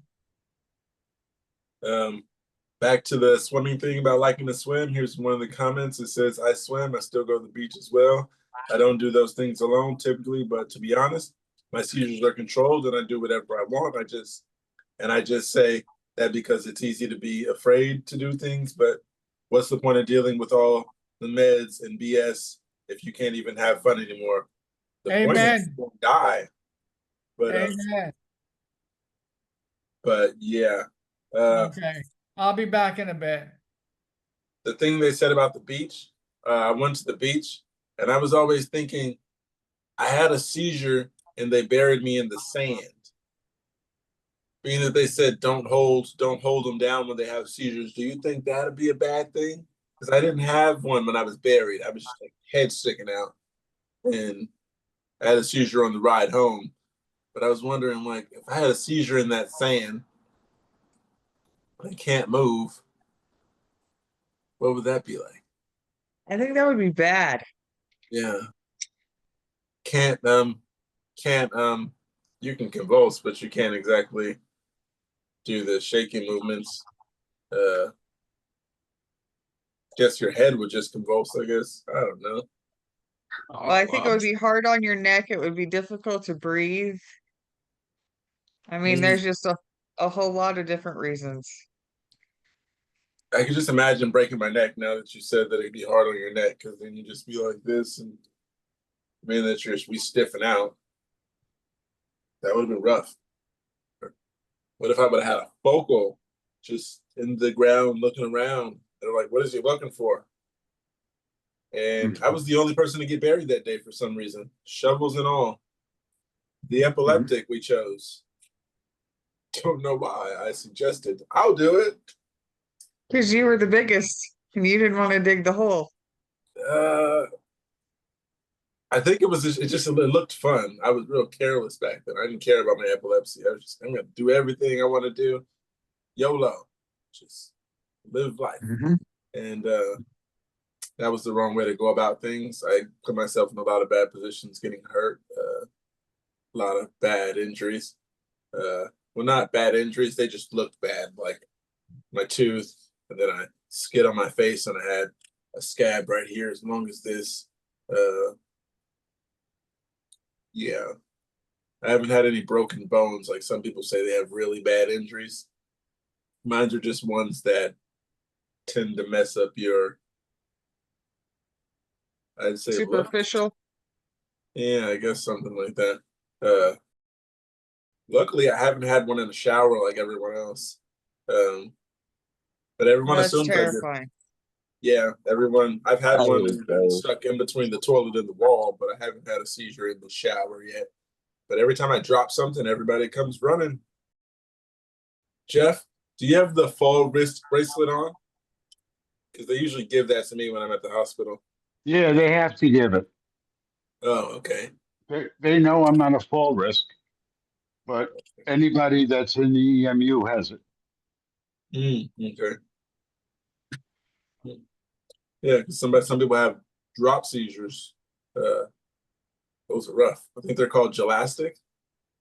Just drop. I wonder how long that lasts if you just drop and you don't go into convulsions. I gotta look that up because that's very interesting. But I don't say swim. No, but this next comment says I swim. To be honest, my doctor says it's not a big deal if someone's with me. I still go alone sometimes, but the vast majority of my time someone is there. Another one says, count me in. Used to be one of my favorite things to do, but unfortunately I can't, at least till the time I have to go get someone to supervise, as I have almost drowned once. Don't do it again. Do not. The guy that goes swimming alone, that's really stupid. You know, you want to go with somebody, okay, you're kind of safe, but to go alone is really stupid. Yeah, especially because he was like, my doctor said it's not a big deal if someone's with me, but sometimes I go alone. Doctor's gonna say I told him so. When I was younger, my seizures weren't that bad. I had maybe a few a year, a few grand mal seizures a year, and I have a pool outside, and I went swimming all the time. I spent most of my time in the pool, and These days? the pool's gone now. Pool, Oh, I thought you meant you were doing that these days. and now I can't. The pool's been gone for like I don't know, maybe 15 years. So yeah, I haven't been swimming in a long time. I used to love it. It was great. But so I really miss that. But yeah, so that was fun. That was a lot of fun.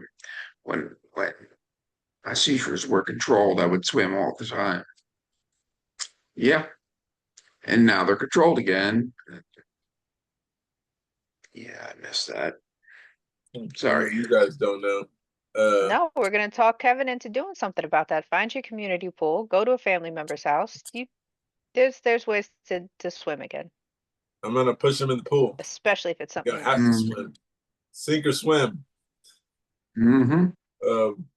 But yeah, what I was thinking is, oh, I forgot it again.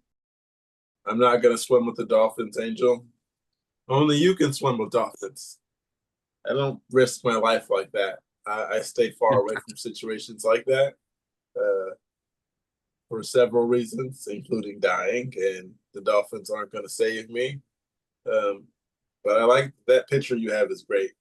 Angel, did you see the pictures? I mean, Kevin, did you see the picture when Angel was he was standing on top of the dolphins? He was like smiling really big. Nah, I missed that.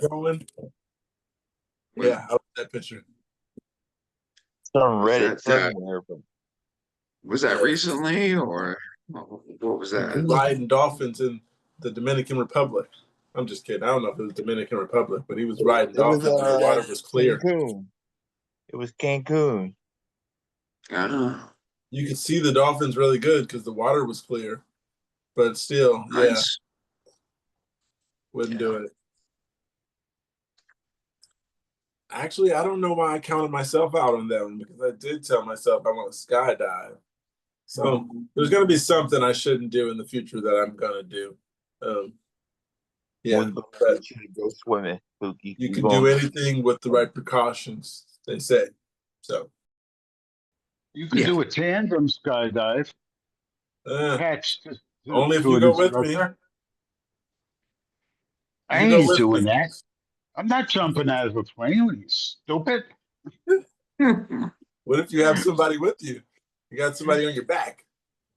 I'll push them. I'm not jumping out myself. What they do is they hold the selfie stick and you're on the front and you're like looking at the camera and you're smiling. I can see it. We're gonna do that together, Jet. And then you punch You can them in hold the the selfie face and stick knock and them I'll out, stay in and the they plane. forget to pull the cord. Jeff's gonna be at the ground looking like there he goes. I wanted to do that like 20 years ago, but then I grew a brain. Right. Exactly. I still haven't grown a brain. I want to be like you when I grow up. Yeah, I still want to skydive. At least try it and do the training. I mean, jump a few times with someone. Then there's gonna be that one time I'll be like, okay, I'm ready. I got it. And hopefully I make it down. And how do you know you're ready? But I have something here. It says another penalty fare thanks to my awful memory. I got the train to work a few days a week and have to buy a ticket on the day via phone app because season tickets don't take into account my disabled person rail card. I've been in the midst of a prodrome all week and have been needing my rescue meds. So my memory is absolutely shot right now. Guess who managed to forget to buy a ticket before getting on the train? I even told myself as I arrived to the station, now buy your ticket, and somehow still forgot immediately. I have a penalty fare in my $5.70 journey that has cost me $105.50. The worst part of it is that this is the second time it's happened. I did it a few months ago too. Time to start setting multiple phone alarms every morning to do it before I leave the house. It's completely my own fault, but fuck, I hate my memory issues that come with this condition. Is it just me? You're not alone. I mean, I didn't get on the train. Well, I do get on the train, but I didn't forget my ticket. But you're not alone with the memory thing. This person was asking, are they alone? And the other part was just basically another penalty fare for an awful memory. Anybody got on the train without a ticket? I've never been on one myself, so You never been on a subway? no. Yeah, Trolley? and I take them all the time. I took a train yesterday. I You ever forgot um to get your ticket? um I, don't think so. I'm pretty obsessive oh, about I'm stuff done. now. Joseph, could you turn out the lights, please? Thank Yeah, you. I'm pretty weird about stuff. Like when I'm out in public, I really like I'll check my wallet, my phone, my glasses like 10 times, and but like around the house I forget stuff. But in public, I really I really don't forget stuff like that. Yeah, I think in public I'm way more aware. I'm trying to stay Yeah. focused because of my condition. I'm trying to make sure that when I get home, someone can't say I told you so. So I'm constantly on paying attention to what I'm doing because otherwise, if I do hurt But myself, you gotta yeah, hear I when I get told you you shouldn't be home, doing that. So like I'll leave my phone like right, right next to my computer, and then I'll forget about it for 2 days. I don't know, stupid stuff like that. But when I'm out in public, yeah, I gotta I gotta check it a million times. I don't know. yeah, I think it was last week, maybe the week before that. I took an Uber to go take some boxes back to send to Amazon. And then in the same parking lot was a restaurant that I went to get food. So I'm like, okay, I can do this, and then I can get food, and then I can catch an Uber back home. It was actually a Lyft. I keep saying Uber. Um, but I was like, I can get a ride back home. So I got a ride there. And as soon as I got into the counter, giving the guy the stuff, and he's like, you got the barcode. And the barcode was on my phone. And I started patting my pockets down, and my phone was in the Uber. Uh, Yeah, I left two phones in the Uber. The other one is this one that I'm on right now. And then I left this one in the Uber. And I was like, wow. And that's when I found out that our phones are everything, you guys. Our phones are a lifeline these days. I was there and I was just lost for words. I didn't have money because my money is on my phone and I tap to pay things. I didn't have a way to call anybody. I didn't know anybody's number by heart. So either way, I was just like, wow, like I'm really stuck. I was like sitting on the curb. So then, yeah, I kept calling my phone and the guy answered eventually. But I see how hard it is to use someone's phone these days. I kept asking people, can I use your phone? Can I use your phone? Just people ignoring Mm. me and people saying, no, I don't let people use my phone. I've never imagined someone in public actually telling them they can't use my phone or if I look weird or whatever the case. But yeah, people were like, I don't let people use my phone. He was like, what's your number? I'll call it. And he was like, oh, nobody answered. It's like, oh, okay. At the So same time, like your whole life is in your phone and you don't want to just hand it over to somebody. They're expensive. right. Uh yeah, that too. Big Yeah, black guy now bigger than you. You definitely don't want to hand them your phone. is that layer of paranoia justified at all? Because like you said, our lives are on our phone, and it all you need to do is just borrow someone's phone to call your phone, and it's just like, yeah, it is weird, it is fearful, and is that to some degree, is that paranoia maybe not justifiable but understandable?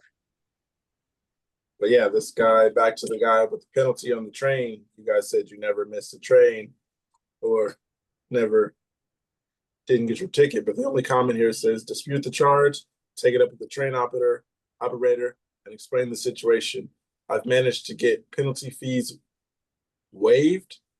They also hate bad social media, so if you can use public socials to complain, you are more likely to get a response.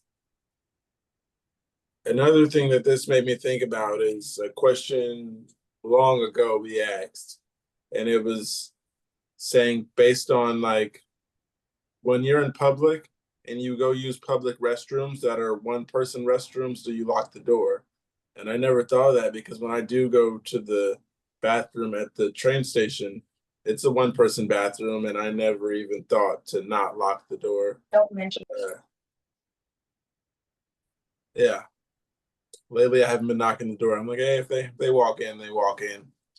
But yeah, I never thought of it before that, and I was like, I need to start leaving this door unlocked because yeah, like the single bathroom with person, you get locked in there, and I never imagined it for an epileptic how hard it is for us just to go to the bathroom.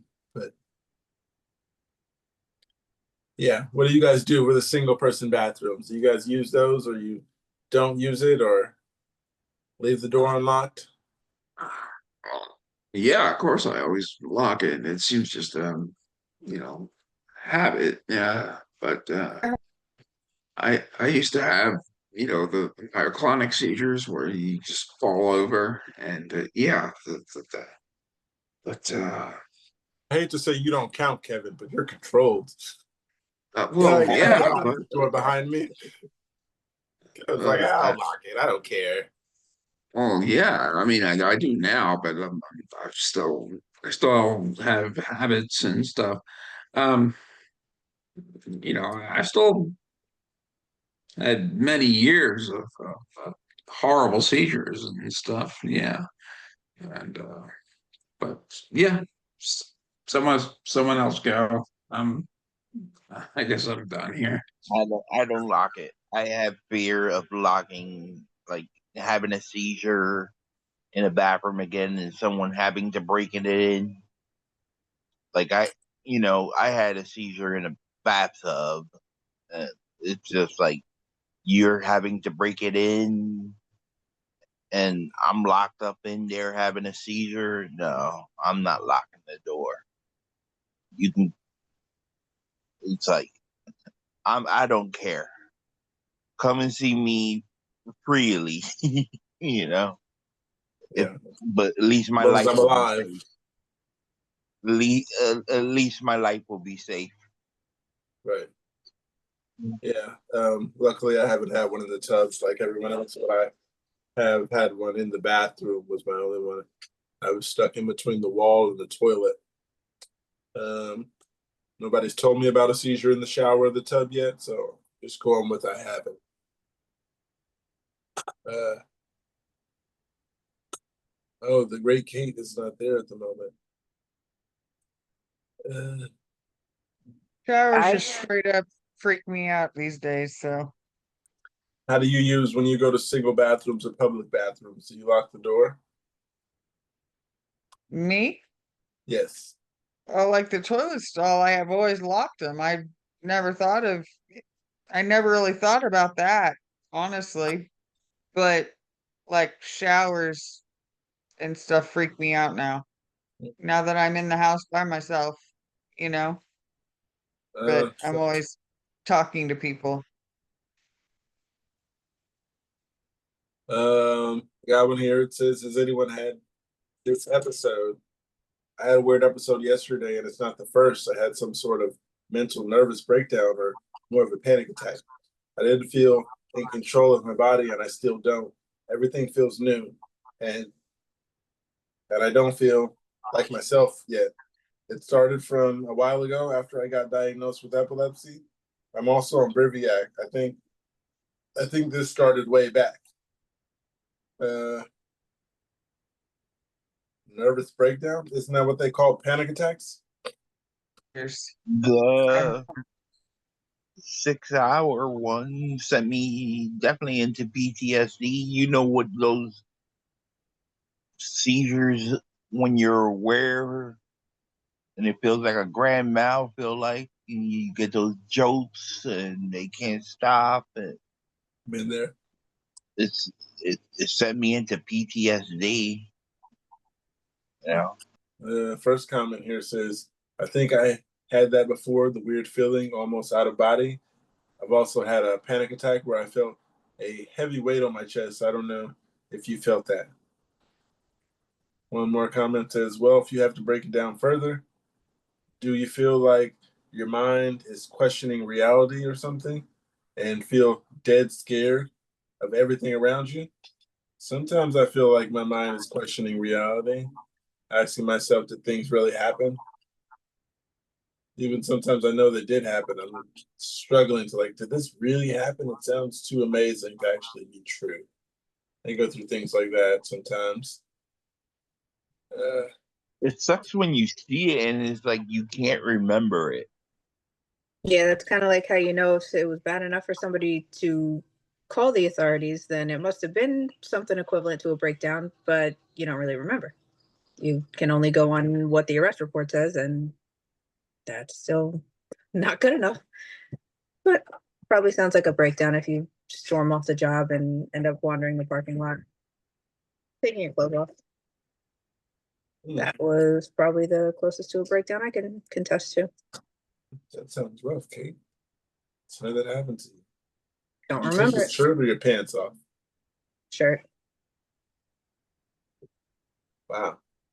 And that job charged me for the name tag. Say that again. The job charged me for the name tag. They took it out of the check. Okay. That Yeah, sucks. talk about petty. Right.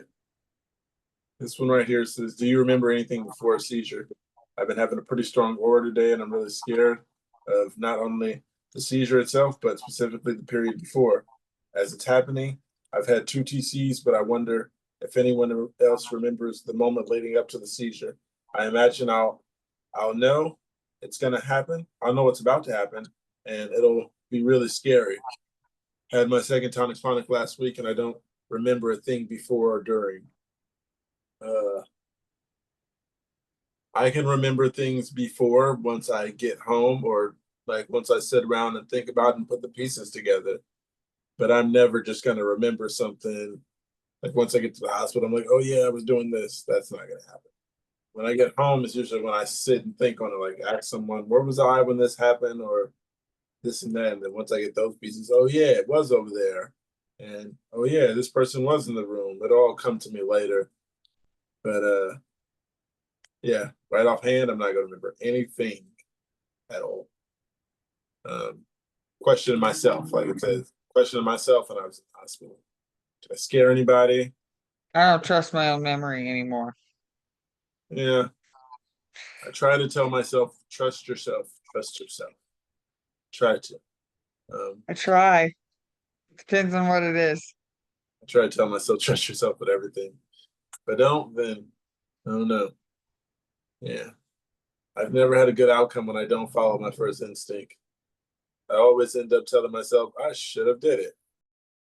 Some of the comments here, one says, not really. No, depending on the severity or quantity. I lose minutes, hours, or days. Another one says, depends on how bad it is. Another one says, actually, funny story. This was over a year ago or two into my epilepsy career. Epilepsy career. I was playing a video game. There was no save point. So I had told myself, so I had toiled. I don't know if that's a word. I don't know if he meant soiled. TOILED. Toiled for hours. That's how It's people 2 say like they words. worked at it. So I had toiled for hours. There's a lot of O's and H's and O's and U's. So that's what I said, hours. I know I was going to seize. I assumed the sideways position and turned off the TV. The last thing I told myself, significant other, was, please save my game. So I seized, and then an hour later, I'm awake and alert again. I was really pissed off because all the work was gone. At the same time, it made sense to be pissed off. Now it's just funny to me. I was more angry about losing my save game file than seizing. Some of us do, and some of us don't. It's not every time, since my daytime ones come with an aura. I know when to stop. Then I'll have a drop seizure that I'll remember absolutely nothing. They have musicogenic seizures. They have gelastic seizures, and then tonics and focals and myoclonics There's a lot of different types of seizures. Hey, Mark. Hey, Hi, Mark. Hi, Mark. Icebreaker. Got the icebreaker for you. What's something you regret telling your parents? I don't know. I honestly, my relationship with my parents has only improved with more openness and honesty with them. I don't think that there's anything that I have told them at this point that I think back and regret disclosing. Okay. Yeah, me and my parents are really close too. There was just that thing. I was like, okay, yeah, I shouldn't have said that. Sometimes when you say something and you see the look on someone's face, you're like, oh, yeah, maybe I should rephrase that. That's how that happened. I was like, oh, his facial expression says, rethink what you just said. Yes. And do you remember anything before your seizure? Is the question, Mark. It's another one. Which seizure? I'll read it again. It says, I've been having pretty strong aura today. I'm really, really scared of not only having a seizure itself, but specifically the period before. As it's happening, I've had two TCs, and I wonder if anyone remembers the moment leading up to the seizure. I imagine I'll know it's about to happen, and it'll really be scary. I had my second tonic-clonic last week, and I don't remember a thing from before or during. Yeah, like I said, I usually have someone else put the pieces back together and it comes back to me. There's never nothing I remember without going back to put the pieces together. Yeah, I have usually, even when I've been conscious and interacting with people, up until whatever given point, I still, like, in retrospect, need to be reminded of, what was happening up until, and then, there was that point where it definitely started generalizing. I started convulsing. So, that's, I don't know, what was the question? Something, what do you remember before? Or something? It's just in general, do you remember before and after your seizures? Yeah. I mean, it depends. Some seizures, some focals are just, um, some, like I don't lose consciousness. I can still seem normal to people unless I were to tell them that I was feeling something. Um, and yeah, I'll remember those. The um, the tonic-clonics, usually they'll, if they start with the same sort of sensations, as far as I'm aware, they'll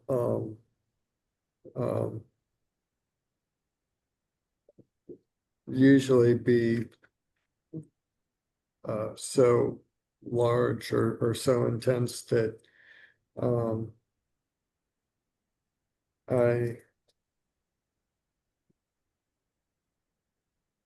I don't know. I'm having trouble thinking tonight. I'm sorry. It's all right. I have trouble thinking every day.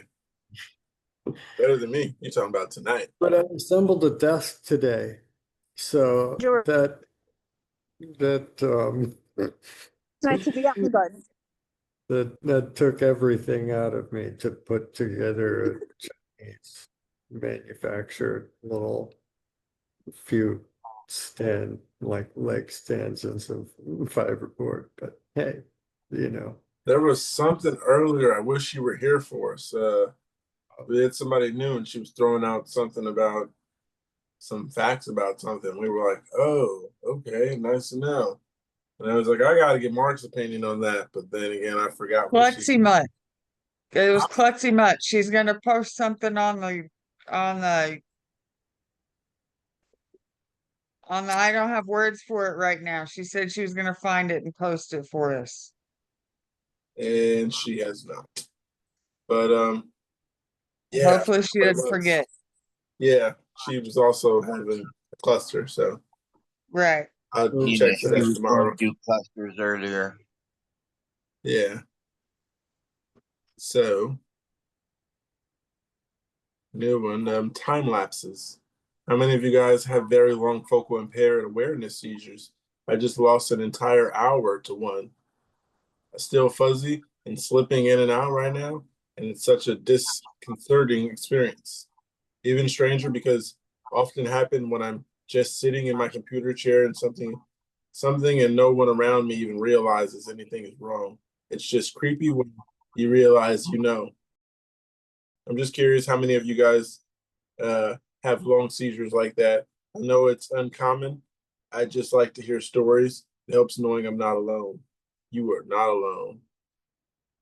Far from alone. Um, yeah, I have some time lapses to where I wake up other places, and I haven't quite figured out those are focals or not. I don't even know how long I'm gone. Uh, Isn't that the giveaway for you guys too? When you either come to somewhere you don't remember getting there, why you were there, and you don't know how long it's been? That's pretty much when I'll go check the camera or do something to see if it was a seizure. I've had a time lapse to where I don't know how long I went out of it, and I don't know how long it was because there was one where I was grocery shopping, and then next thing I know, I'm at the counter. So yeah, I don't know how long I was grocery shopping to say that, and I was with someone. So yeah, when I told her I don't remember the whole grocery shopping, she was mind boggled. I was just like, I don't remember anything. She's like, you don't remember going to get the pepper or something like that? It wasn't specifically pepper, but it was something she asked me. Was like, you don't remember going to get this? And I was like, I don't remember that at all. I don't remember you putting ice cream in here or any of this stuff in this cart. Then at that point, I didn't know that was a seizure. That was years before this. So I just thought it was just like, she's like, you're tripping. And I was like, yeah, I am tripping. Didn't know there was such thing as focal back then. So I just took it as, yeah, I'm tripping. I missed the whole shopping trip. You guys have long time lapses? I had one absence where it was half of a football game missed. Mm.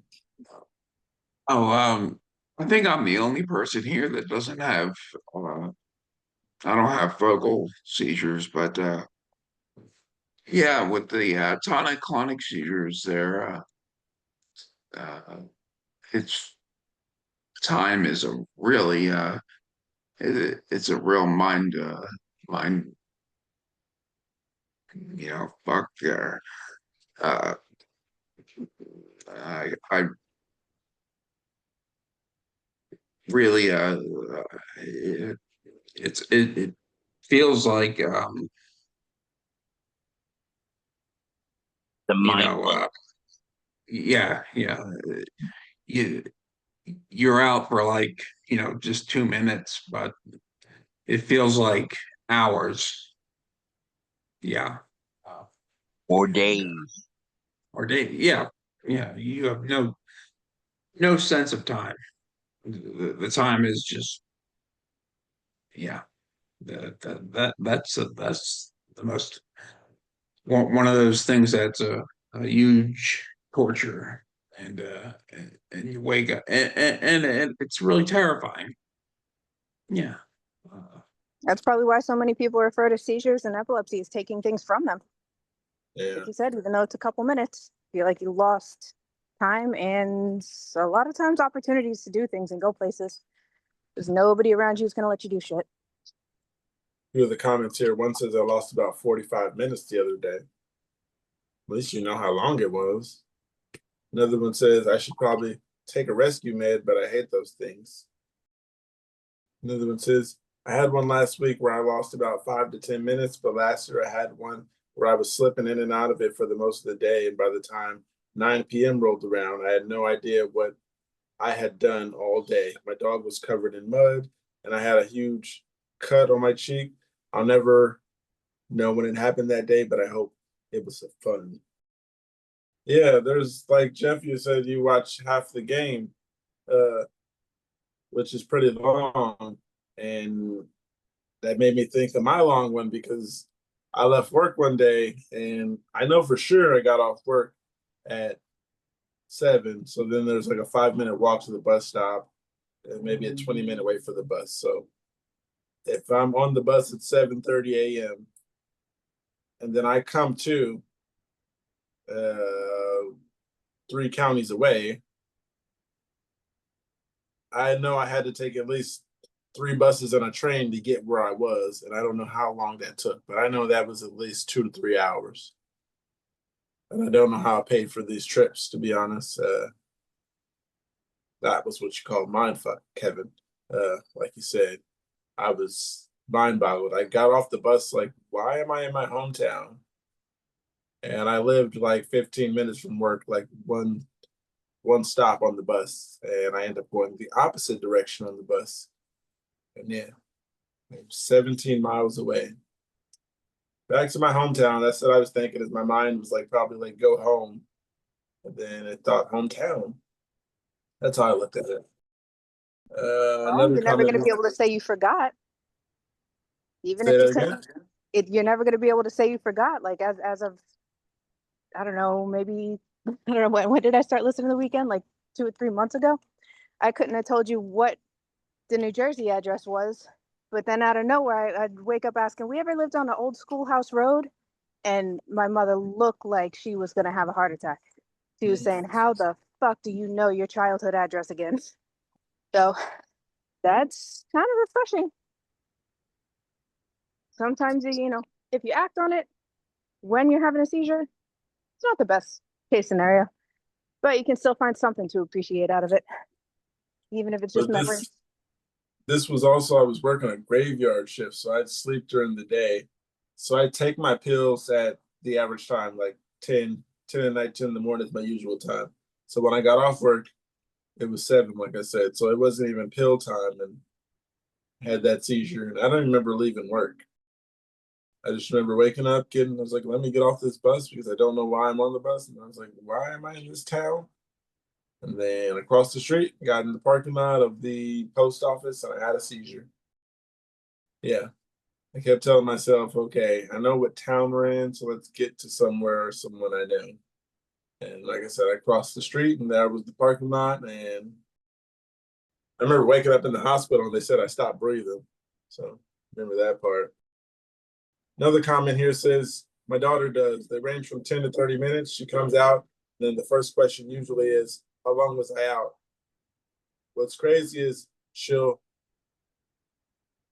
automate some. So if she had one at school where she was in class and come to the hallway, she can present as distracted. So if no one is really knowing what to look for, they may not be able to realize she's mid-seizure.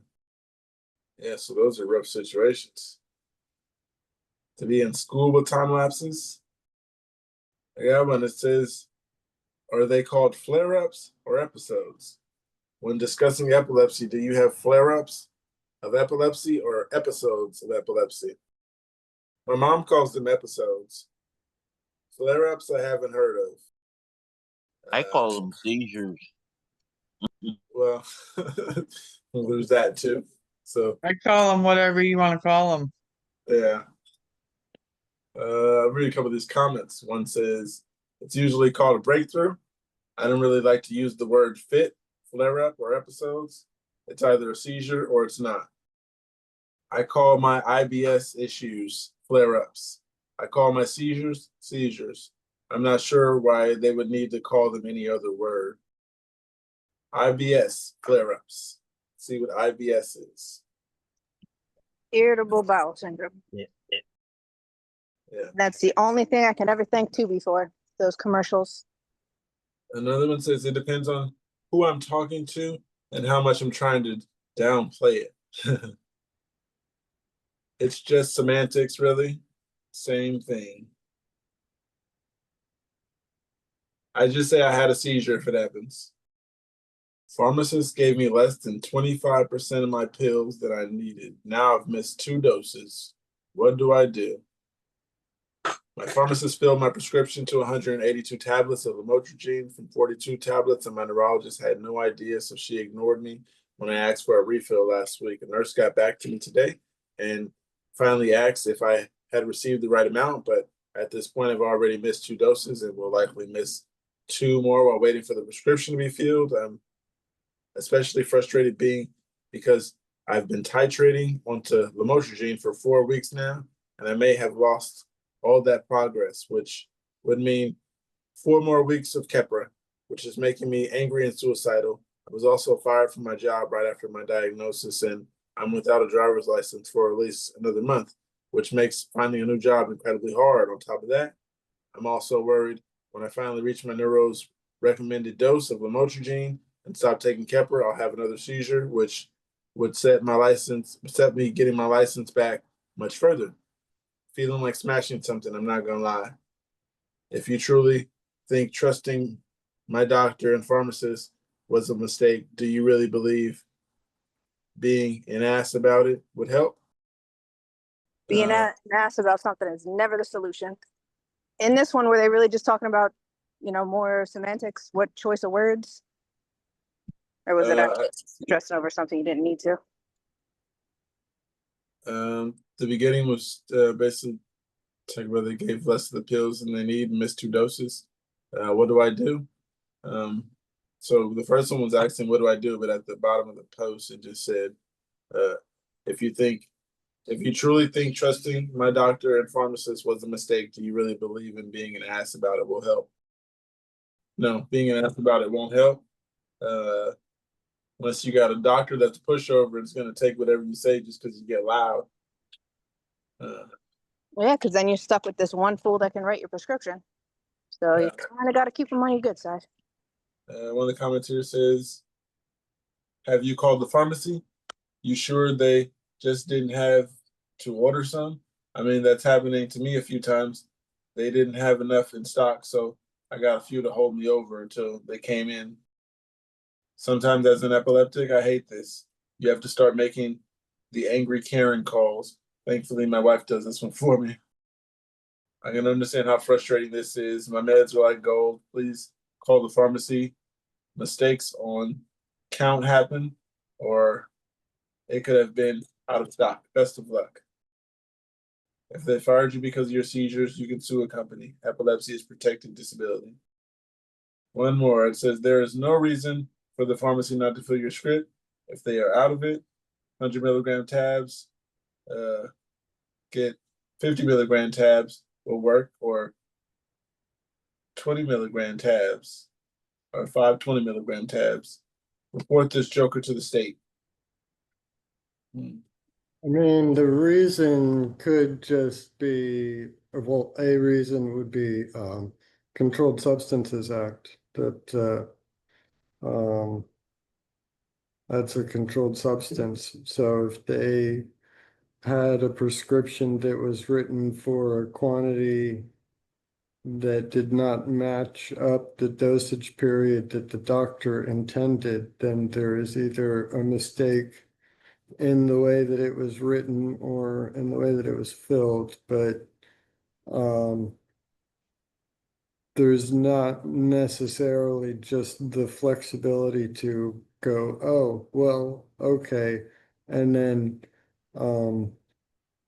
if they think that's what's happened, then, the pharmacist won't refill it early. Like the pharmacist will need the doctor to call them to let them know that their patient is dealing with this. It's not something for the patient to be making angry phone calls to all of these people about necessarily. Unless they continue to not do it, but it's I mean, that first person had a good point. They said they missed, or if they missed 2 doses while waiting for it to be refilled. I mean, waiting for it to be refilled sounded to me like it was already in the process of being refilled. Um, they won't be able to speed that up, like just by being pissy with people. If anything, that'll just make them dig their heels in that much harder and not feel inclined to do any favors, you know? Um, it just never hurts to just assume. Um, You don't lose hope yeah, that's it. and use that, use that energy. I can understand if you see the medications running out, and like you said, if it is being filled, that's one thing. But if the patient has that inclination to call and make these angry, communications, then maybe they don't really know why. And it's happened before where the doctor writes a prescription for a 90-day supply, but the pharmacy can only do 30 days at a time. And when they receive the mail order, pharmacy receives a 90-day supply of a controlled substance. It has happened where they don't fill it and they don't inform the patient what the issue is. So it really does kind of come up later than expected. Call the doctor's office and they don't know what to tell you. But it takes getting a hold of the pharmacy, and the pharmacists at the mail order places are not easy to get a hold of. So if anything, use whatever happened in that situation to find out why. Figure out exactly why, so that at the next place, you can tell that specialist that the only pharmacy I have access to on this Medicare plan is a mail order that doesn't fill these prescriptions for 30 days, and you have to write it as such. But yeah, it's frustrating. I actually got one here too, saying one of the things Seizures has stolen from me. I used to love reading. I crave reading so badly, but I can't remember when I start a new book on my Kindle. And when I do, or when I read a physical book, I can't remember the details that I've already read. I want to watch the new season of the summer I turned pretty and struggled to remember the details of the previous seasons. It was the same way with Wednesday. I'm so aggravated. I just want to read, want to play my shows, want to remember things, want the seizures to go away, and I feel defeated. All right, I know we can relate to this one. What do you guys think? When you can't ignore everything that's in your face about what seizures have taken away, how do you do? I was gonna say it took away driving, but it didn't, because I was 16 when it happened. So it didn't really take much from me, especially stuff that other people who got it in their 20s, they lost a lot of independence and all that stuff. But when I was 16 and I got it, I just didn't get to try things because I already had epilepsy. Joshua, the icebreaker is, what's something you regret telling your parents? Oh crap. Hold on, let's see if I can answer that. I have like the worst hiccups right now. Yeah, I don't remember exactly what was said, but I guess my actions maybe when I fought my dad. Wow. Maybe How'd that doing go? that. Did you win? Huh? Did you Yeah. win? Yeah, I did. By a lot? Huh? Did you win just like outright? Like you could tell obviously Nah, you not by won? much. I was young, Oh, but okay. Yeah. yeah. Oh man, I hope my son doesn't try me one day. Yeah. I was like 17 or 18, something like that. My mom said he's gonna do it, be prepared, and I was like, oh, I hope he doesn't try me one day. Yeah. Yeah. Issues with addiction on both sides and stuff like that. And so not a good combination. What has epilepsy taken from you was another question. Oh, goodness. Well, I got mine, like you were saying, when I was in my early 20s. So it did take a lot of independence from me. took a lot of relationships away from me, like friendships, girlfriends, family members, things like that throughout my life. Took driving away from me, similar to you. I wrecked a car when I was driving when I probably shouldn't have been. Things like that. And very similar, took a lot of independence away, wasn't able to hold down jobs, things like that. Had to get on disability for a little while, and that was I tried to work while I was doing that, and then they said I had too much gainful activity and took me off disability. So that was trying to balance that workload of trying to be independent and trying to function while having seizures and going the back and forth on that. That was pretty rough. So. Oh, another one. Mark, you too. How do you guys do when you go to public bathrooms? Those ones that are single person bathrooms. Do you lock the door? I just don't. Yeah, I do. Why not? If it's got a lock, I don't want, I like my, you know. I never really thought about it, but yeah, I started thinking about it recently. Like, what if I have a seizure in there? The train station bathroom is metal, so they wouldn't break it down. I just have to wake up and be like, "Oh, I had a seizure." Yeah. It I'm not really a never big occurred to fan. me until you just said that seizures would be a concern and that wouldn't be a safety thing Yeah, in a for me. public setting. I was like, I just want my privacy. I want to, like, I wouldn't feel comfortable. But yeah, now I don't know. Maybe I'll Now you just got have to something to hold think it about. until I get home every That's how time. I am. I have a big problem using public restrooms in the first place. So I'm a big like, oh, hold it till you get it. So Yeah, recently when I had to do that at the train station, I just left the door unlocked. I just kept looking back at it. I'm like, all right, still gonna make sure I'm not peeing on the floor, but yeah. Do you tell your doctor everything was another one? Because I just found out that I was at the optometrist and they said my left eye had like fluid behind it, I guess, and it wasn't a big problem, but it was moisture that they didn't know where it was coming from. But I just found out that the Motrigine could cause like runny eyes and stuff, and I need to point that out to them because now I'm taking epilepsy meds, and my optometrist is probably going to give me something else to help my eyes, which isn't going to help. And then I just found out that the lamotrigine, the reason my mouth is always watering because it causes hypersalivation. And I was thinking, is that something I should tell my doctor, even though it doesn't necessarily affect my day-to-day life? They're probably just going to try to give me something for it or send me to a mouth doctor. yeah. The ear, nose, throat doctor, probably.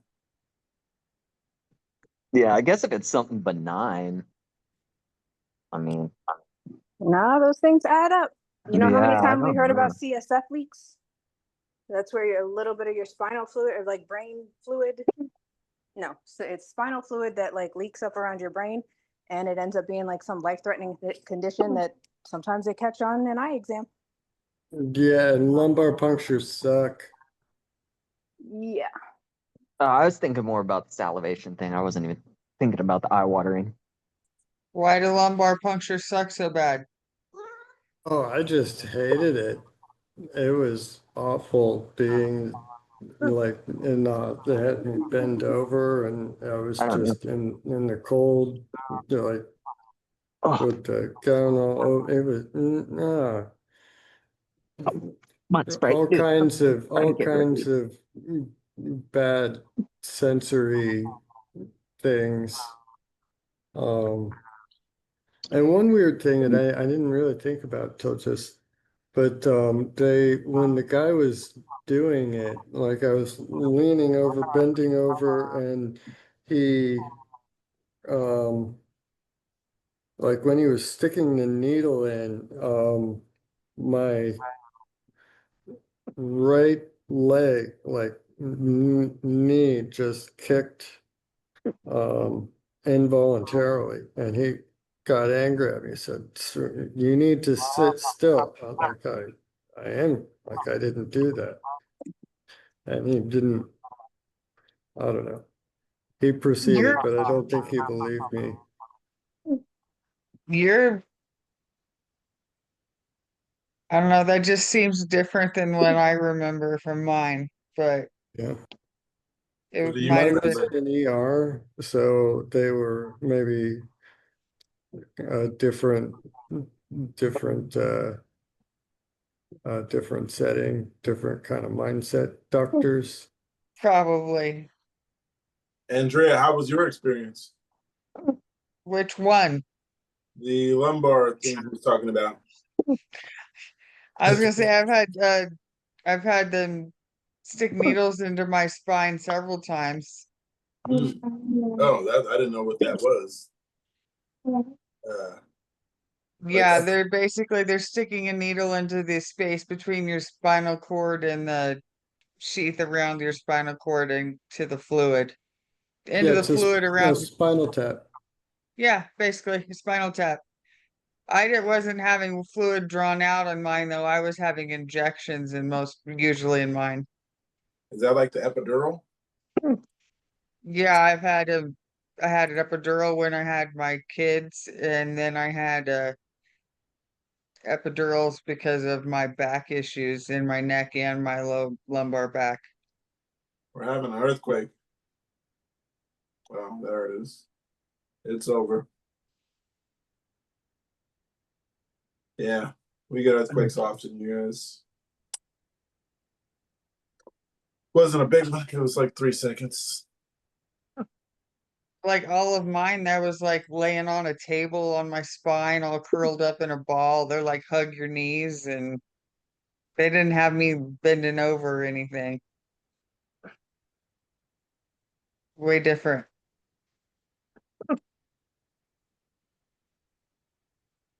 Andrew's experiences are amazing now.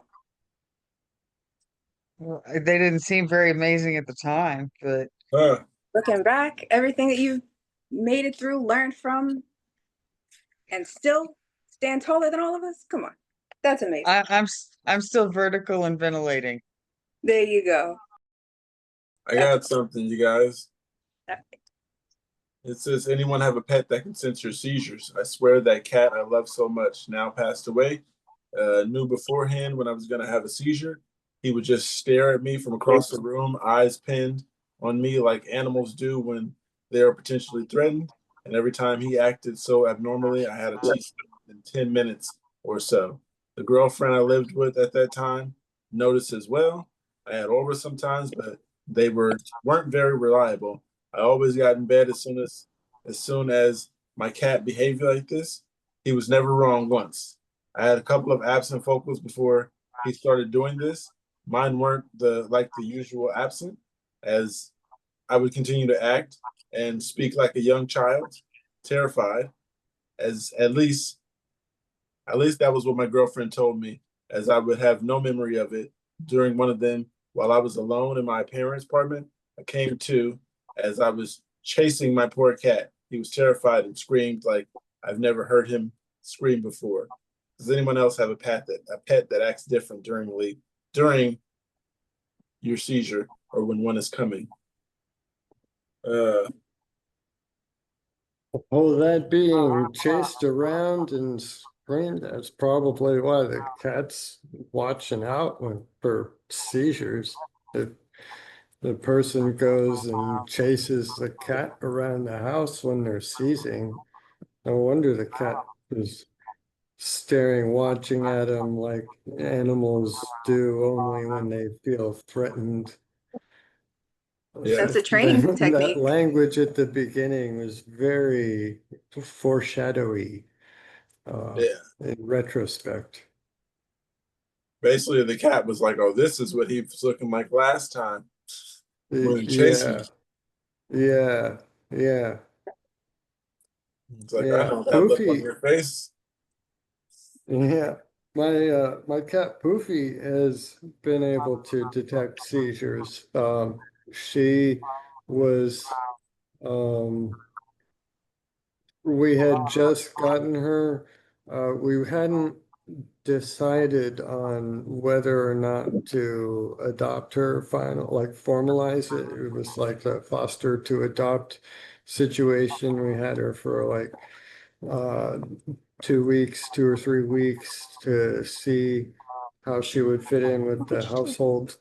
And she had been kind of picking on Kitty a little bit, so we were leaning towards probably handing her back,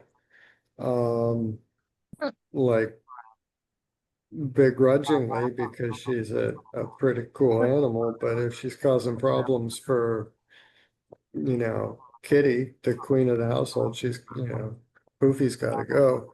But when I started having a seizure,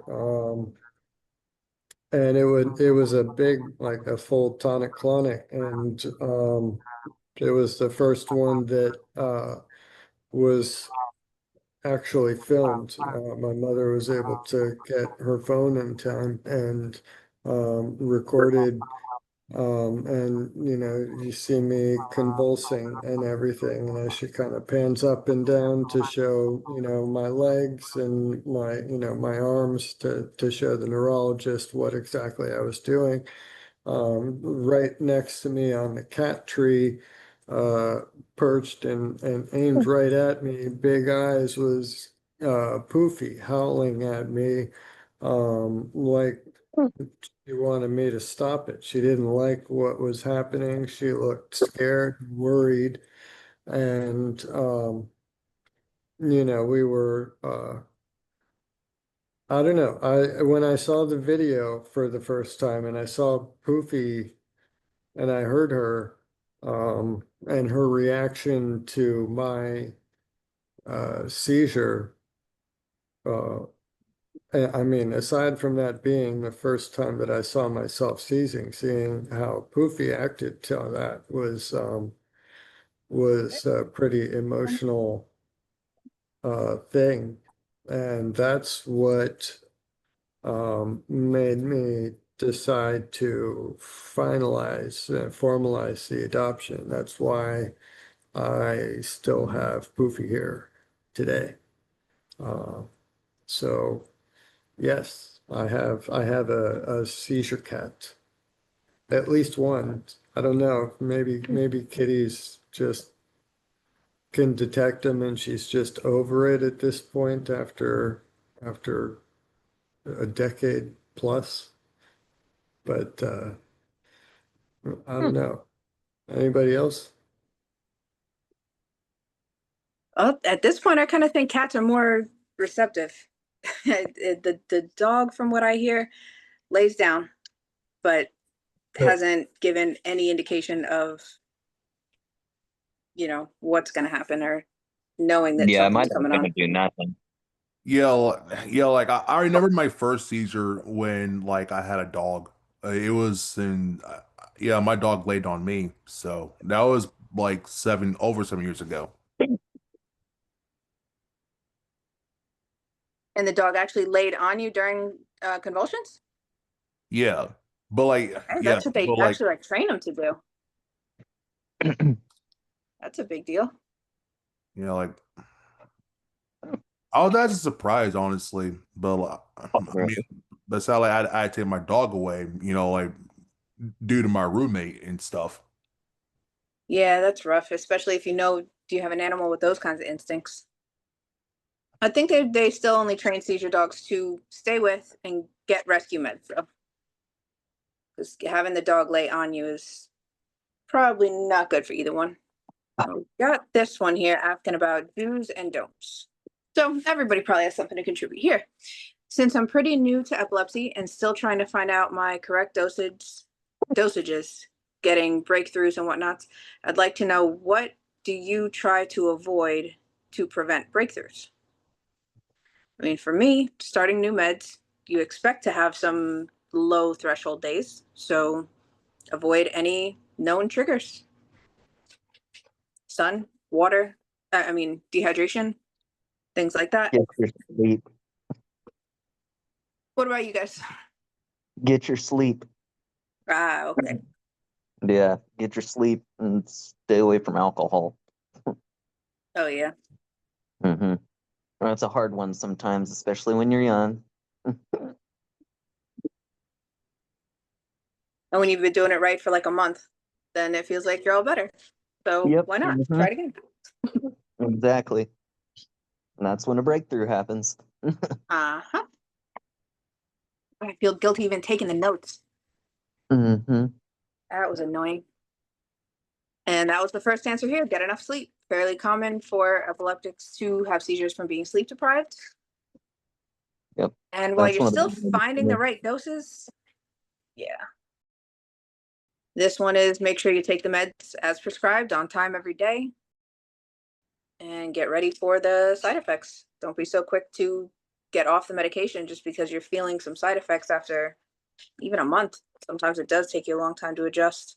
Yeah, I'm dealing with some right now. This point I never really thought about. Breakthrough seizures is a term used by the medical professionals after an unexpected seizure once you've been seizure free for a year or more. So I didn't know that. Haven't any of your doctors ever used the term breakthrough seizure before you reach like a really controlled status? Yes. I mean, it was like kind of on the cusp, like maybe a few months before, but I mean, not like within like a 3-month span. But like when it was like the 8 or 9 month, they've said it was like a breakthrough. After the RNS, they started calling it like every seizure a breakthrough. After because you have the RNS, right? Yeah, after they actually like turned it on. Mm-hmm. I went back, I think, monthly for like the first 6 months, and then every 2 months after that. And the second year, it was like now I'm up to going back to RNS appointments every 6 months, and they're definitely calling those breakthroughs. Yeah. Okay. More do's and don'ts: sleep enough, eat and drink enough, reduce stress wherever you can, no alcohol and drugs. You could probably take notes, keep a journal of everything you do, what happens. You never know what sets you off or helps you. So, do that. Another person asking, once I get insurance, I'm going to get evaluated for TLE. My seizures started at 24, but I've had these twitches all my life. Upon looking at the cause of TLE, one of them being TBI, I've had quite a few during my life. I'm 27 now. Brain has been giving me the extended Twitch subscription, and I'm really not a fan. But the symptoms of TLE are lining up almost perfectly with what I have. So, did any of you have it happen to you later in life? So this person is thinking temporal lobe epilepsy. They just are going to be really surprised if they get diagnosed in their late 20s.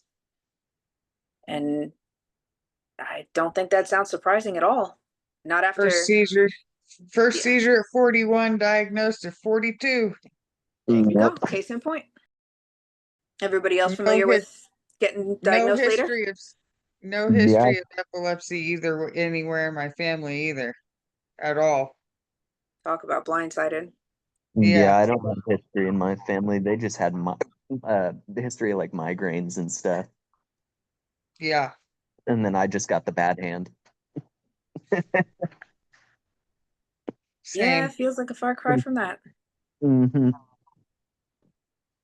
More warriors for sure. I was like, I'll take the freaking headaches any day. Yeah, I'd take the migraines back in a heartbeat. Yeah.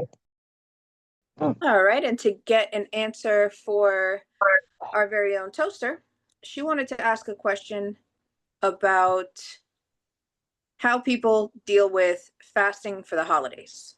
Neurologist leaves it up to me, but should I? Fasting for what? Fasting for the holidays. I think that's I want to say tradition. Like a religious tradition type thing? Yeah, I've heard of that before. Yeah, like fasting during Ramadan and all that.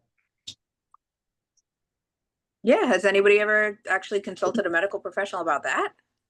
I have not. I mean, you would I think it's haven't kind of what either. they have to say, just to say it's up to Yeah. you. Anytime I religion comes into play. Yeah, I have enough problems with eating food anyways. They're always like, you need to eat your vegetables. They just tell me I need to eat. Yeah, that's what they always tell me too.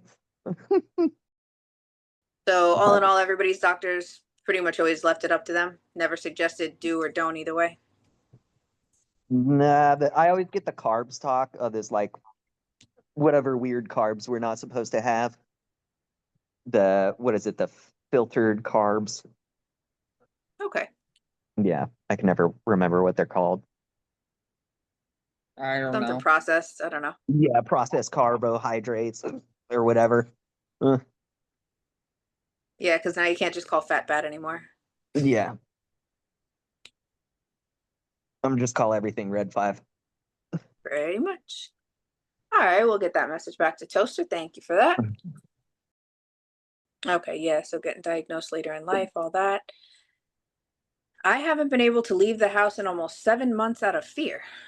It's been 7 months since I've been more than 5 minutes away from my house. I feel like I'm stuck inside boundaries, almost like a safe zone where I don't panic.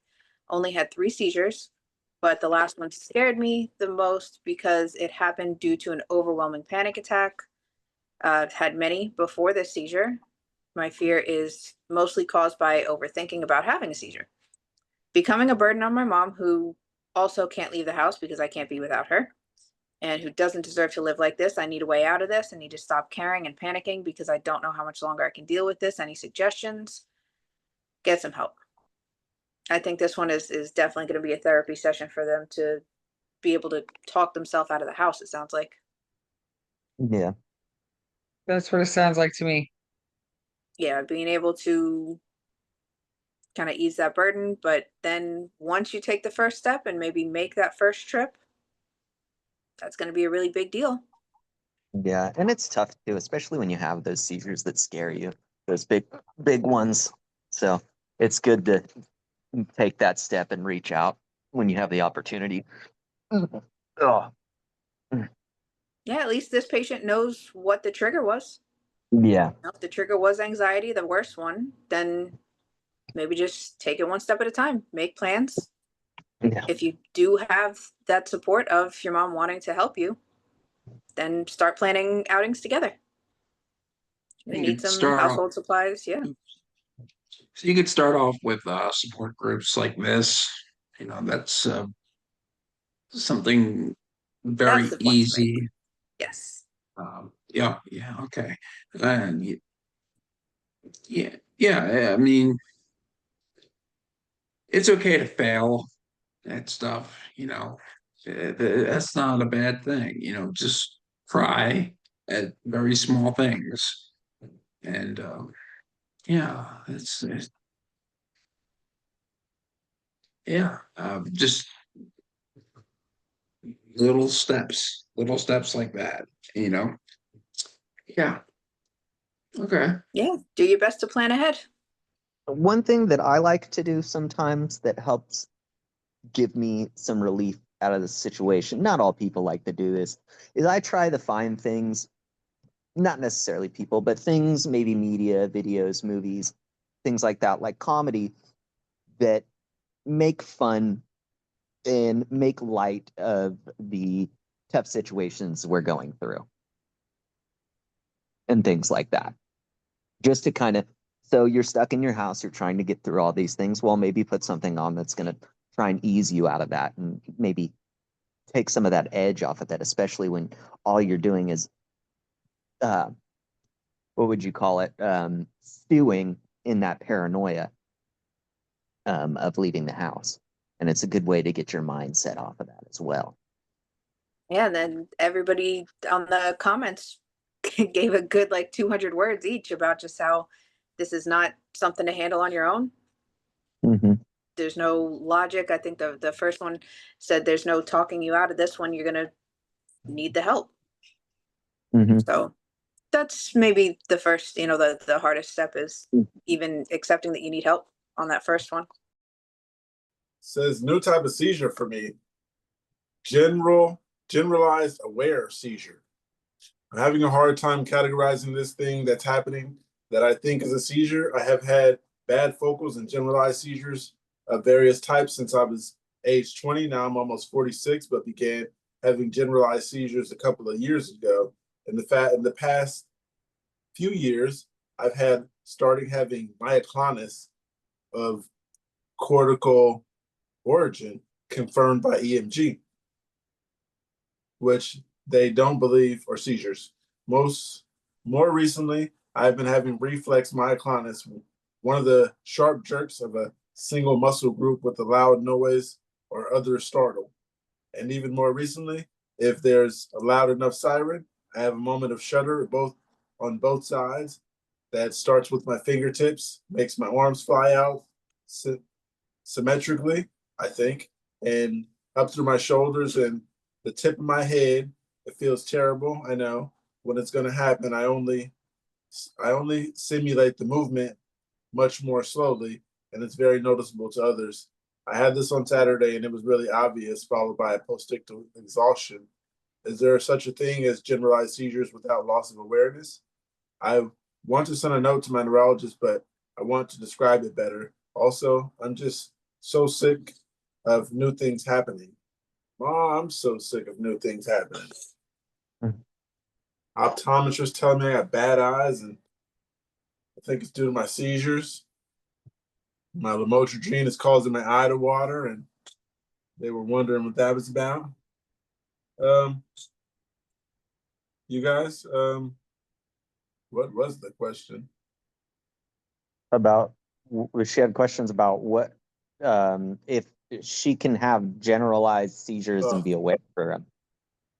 Okay. I think so. I think that's probably what mine was, because I have the ones where sometimes I'm cautious. I'm just not in control of my body. And it's like I'm watching everything play out as people are running around in panic, and people are running around looking for their phones to call the ambulance. People are screaming at other people, stuff like that. I've been cautious, and I can feel myself gritting my teeth, or sometimes I might be biting my tongue. I might be hitting my head on something. I can feel that. Is it like you're all the way there or halfway there? I don't know what to call that. Am I halfway there if I'm just seeing and then my body's Yeah, controlled by is it someone like else? almost like a half consciousness, or like I'm full consciousness. I can see what's going on. I can't talk. I'm just sitting there like, damn, I can't do anything. And I can feel like the buzzing every few seconds, like I'm getting tasered or something. Yeah. I can feel my legs just keep to stretching out for some reason. And then Yeah, sometimes I curdle all the way up into a ball. That was odd one time, that I remember that. Probably more than one time, but I remember one time I just curled up in a ball. And yeah, it doesn't stop the taser feeling. Yeah. Like I said, it was like maybe like it was a decent amount of time for a seizure, but then I just kept getting that buzzing. Then when I explained to them, I seen you guys. Yeah, I seen my uncle cry for the first time, and yeah. See, I don't know. That's weird because I go out and then I'm up and then it's fight night with the paramedics. That's how it is every time. Yeah, I had to stop fighting them because my mother, yeah, they would always tell my mother, "Get They him." can just tell you're not there. Yeah, they would always tell my mother, "Get him, or we're gonna take him to jail." Yeah. So yeah, I always say this: I'm bigger than most people I know. I'm actually not 100% sure that I know anybody taller than me, like personally. Someone I can call up, be like, "Hey, how you doing?" I know no one bigger than me. I'm only 6'2", and that's not that big. Yeah, I'm a tiny guy, so I think they just throw me on that damn bed and they're like, "Shut up and strap down." Yeah, when They they don't even have to want bring an extra. when they want me to like go on the stretcher, they always ask me, "You want to walk?" Because they're used to me saying I don't want to get on it. So yeah, so they're like, "You want to walk?" And I'm like, "Yeah." and they're like, okay, you don't have to bring the stretcher. Or then I'd be like, no, I actually want to walk. I want you guys to bring the stretcher. I can't walk this time. And it's like usually for some people who have seizures, they know me too well, and that's not a good thing. Yeah, They know me way too well. Yeah, I think I get like that too. It's because you wake up and you're confused and stuff, but then you also hurt like you just got in a fight. so, so then you're waking up defensive. Yeah, that sets off a reaction. Yeah. Yeah, I remember one time they asked me who the president was, and I told them, "You guys always ask me who the president was," and it's like, I don't even know that guy's name, but I know people don't like him. And then they start laughing, and they was like, "Okay, yeah, he's here. He's somewhat here. He knows there's a president." But yeah, I hate that question. Who's the president? I never remember that. That's never. Yeah. Yeah, every time they ask me about my weight, I remember they always say a way higher number, and I always bitch at them for calling me fat. Yeah. Yeah, or the thing they usually take me for is they'd be like, "Who's that?" And they point at my sisters, and I'm like, "I don't know." And she's like, "Yeah, take them." It's weird that's like the dumb crap we can remember. And then we got nothing else. Family never lets us forget. Yeah. Uh-huh. Yeah. I remember it though. I remember saying that. So yeah. Like, I don't know. And she's like, "Yeah, take them." But yeah, it's like some things I'm like, I don't know who it was, and I'm not gonna sit around like, so as soon as they ask me, I'm just honestly like, yeah, no, I don't know. I know she lives here though. I know we're both at this address. That's all I can say. Boogie, I think I was telling you the one last year on election day. That was when I had one of my really, really bad days. And so I was out of it for like, like an entire day, right? And so I wake up and I'm checking my phone and I'm looking at my, just like the news on my phone real quick. And I'm like, how the fuck they know? How do they know that Trump is president already? Like it's only election. It's like it's the morning of election day. Like how are they already declaring him president? What the fuck? And I was so out of it that like I was looking at my phone, right? And it's saying like 7 o'clock, right? And I was thinking like 7 a.m. But I was so out of it and had been asleep for so long, it was 7 like p.m. Like the whole day had passed me by, right?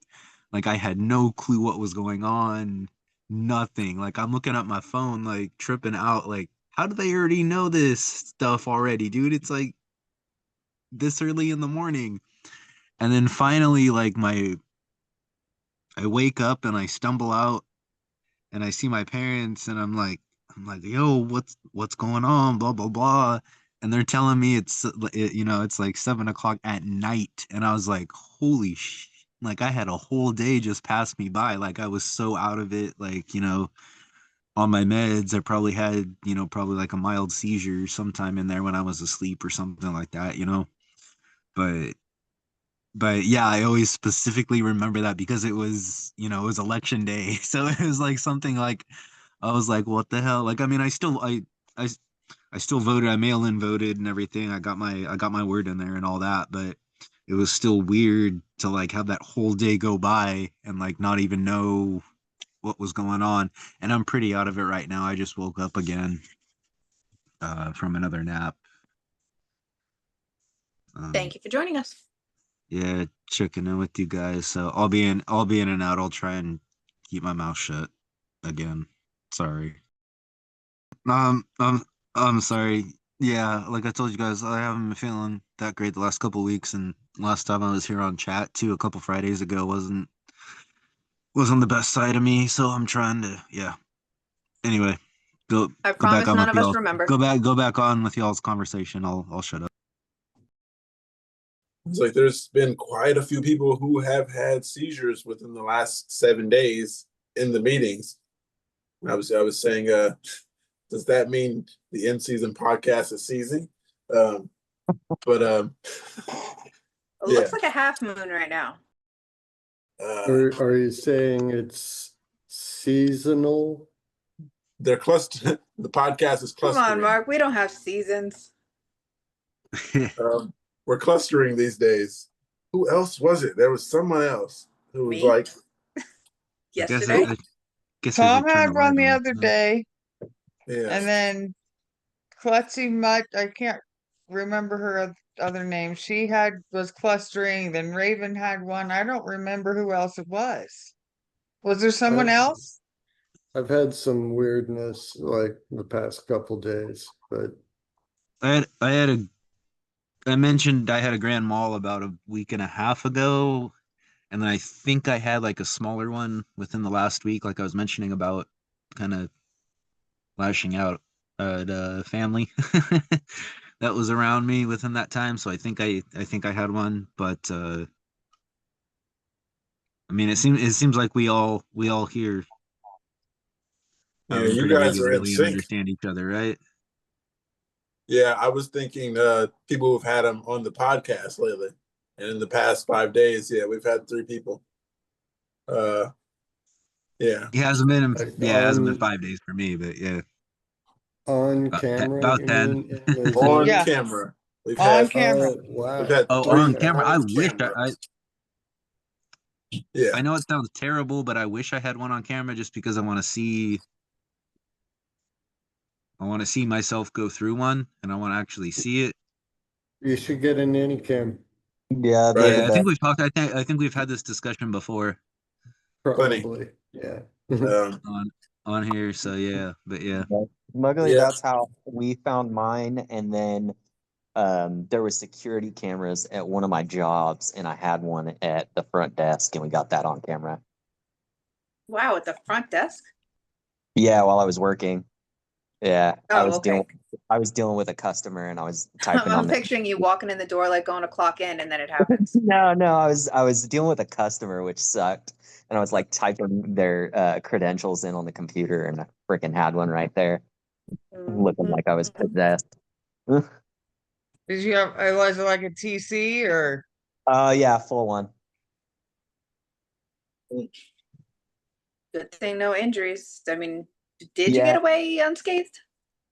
Yeah, so I did the whole twist, and then luckily there was someone there, so they kind of caught me as I was coming out of the chair, and we have like Hey. towel for like the gym members and stuff, so they had one like Okay. folded up and got it under my head and all that, but I like bit my tongue and was bleeding. But I mean, other than the sore, crappy feeling and all the BS that comes a week after that, I mean, it was pretty standard, normal. Okay. Yeah, that's definitely one to be grateful about. Mm-hmm. But it's always nice to have them on camera when you can. Yeah, I had a few in my bedroom on camera, but that was about it. Evidence for the court. I got something here, you guys. It says, "What do you call this? If my auras and seizures are primarily triggered by excessive sources of noise, not value, think malls, multiple conversations, and other sound effects from machines. I can usually do 10 minutes before I start to have a really bad headache. If I start to push through it, it grows into the whole thing. Strobe imaging doesn't trigger me that much, though. Like I'll get regular standard headaches anyways, either that or randomly specific noises like sound of the door in my office scraping the floor. Headache guaranteed at least." What do you call that? That sounds like when AJ told me he has Is it auditory? musicogenic seizures. But he did say it's not from the music. He said it's from the bass of the music. Can make him have a seizure. That part of the music, or like someone just like smacks a drum in front of him. That part. That's interesting. That sounds like the I wonder if that's because the low bass, I wonder if AJ is sensitive to like down into sub bass frequencies that I know that those have been reported a lot of times to make some people sick. They're like imperceptible to most people, but they're just below like the normal human range of hearing, and there's enough of an intensity of stimulation to Cause the seizure. you know, make some people completely nauseous. Like some people's, I think it's been hypothesized that the bass can cause the people's eyeballs to vibrate at a frequency, and that stimulates the brain in a way that you know, makes them sort of like an equivalent of motion sick or something. But in some epileptic people, I bet that, you know, being motion sick would be pretty stressful. That might be seizure inducing. And that might line up with why a trigger for some people is elevation. I was gonna say with the air pressure too, because that affects like the eardrum, and that's what I was gonna say with like bass and stuff like that. Those low bass tones and stuff, those will also affect the eardrum as well. I have a lot of motion sickness also, but I always thought it was related to my like my pancreatic issues, just always having nausea and everything. I don't know if anybody else takes it Anderson, or I don't know, just one of the generic Well, kind of like Dramamine. Yeah. Mm-hmm. One of the the common names for that, for the nausea drug. Yeah. I took that. I was prescribed that before my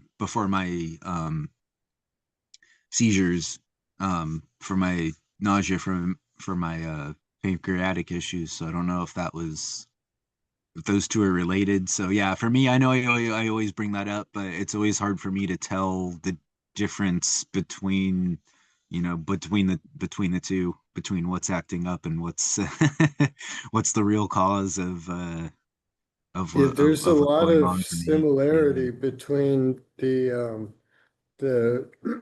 um uh Dramamine and Benadryl in terms of the receptors that they interact with to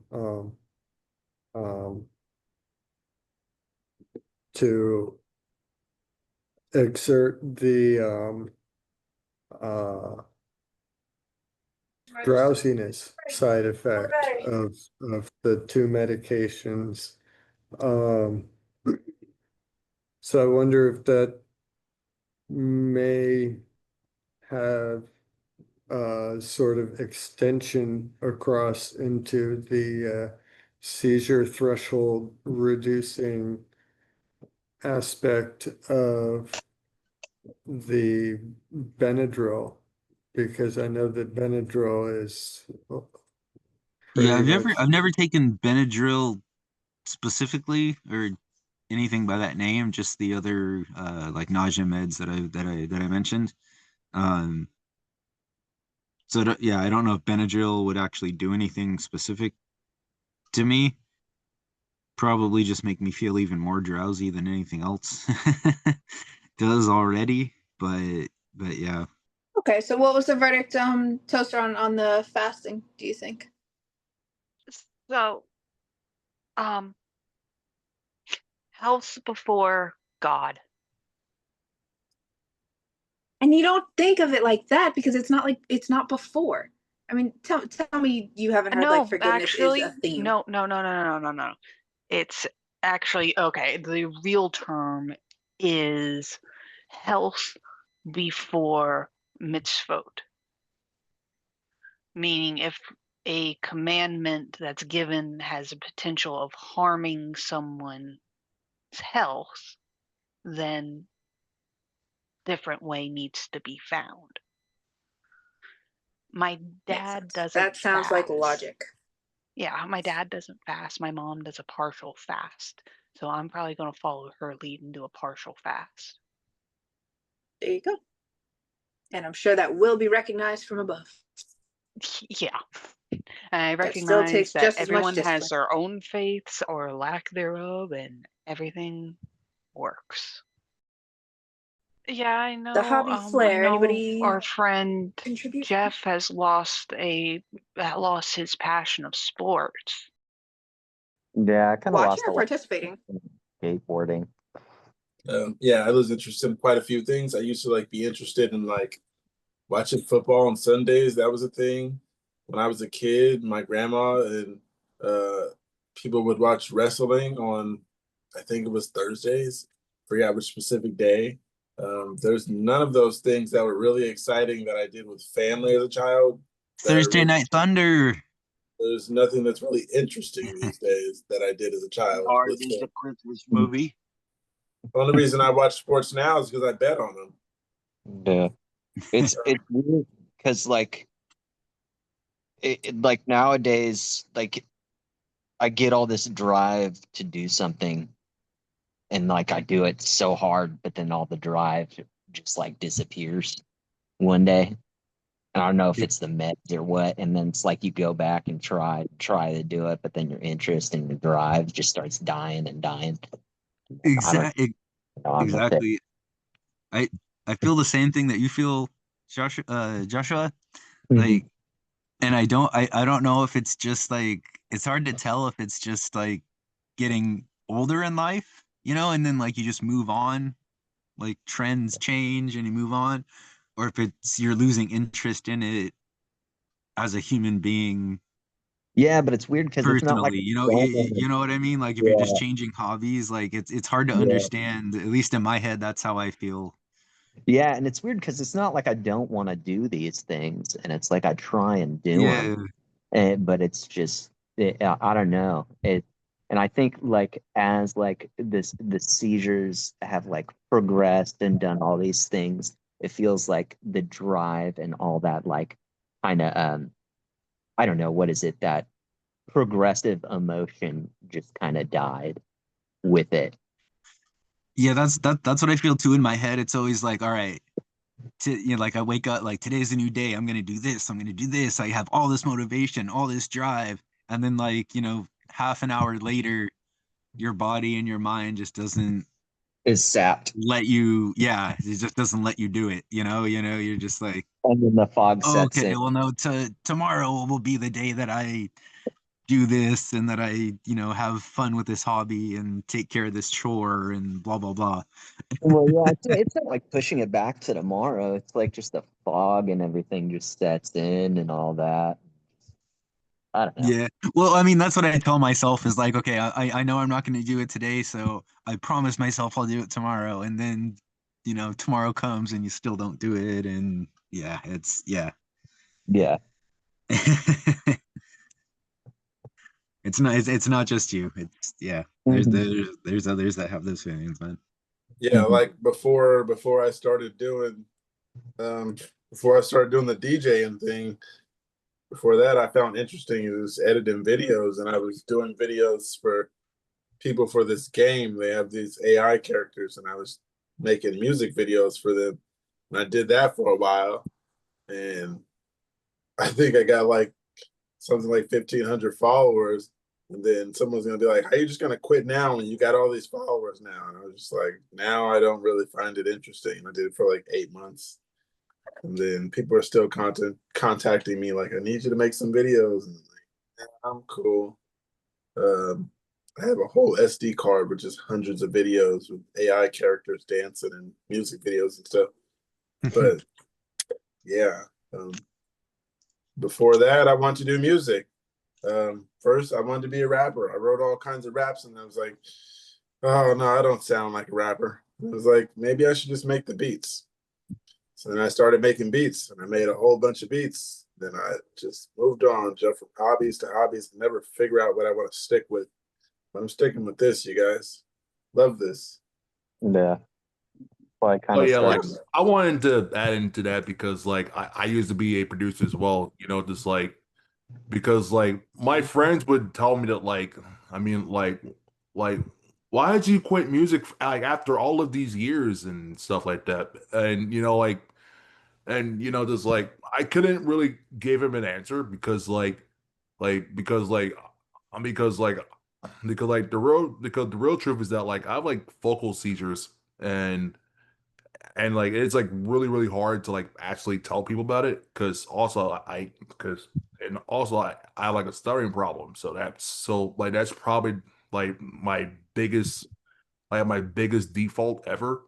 So so right now, currently it's been like I'll say like 8 months without producing.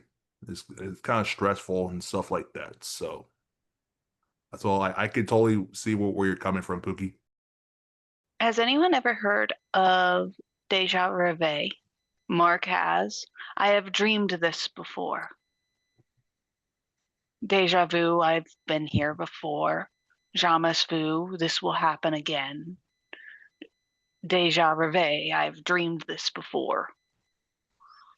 What was the one where you said I have been here before?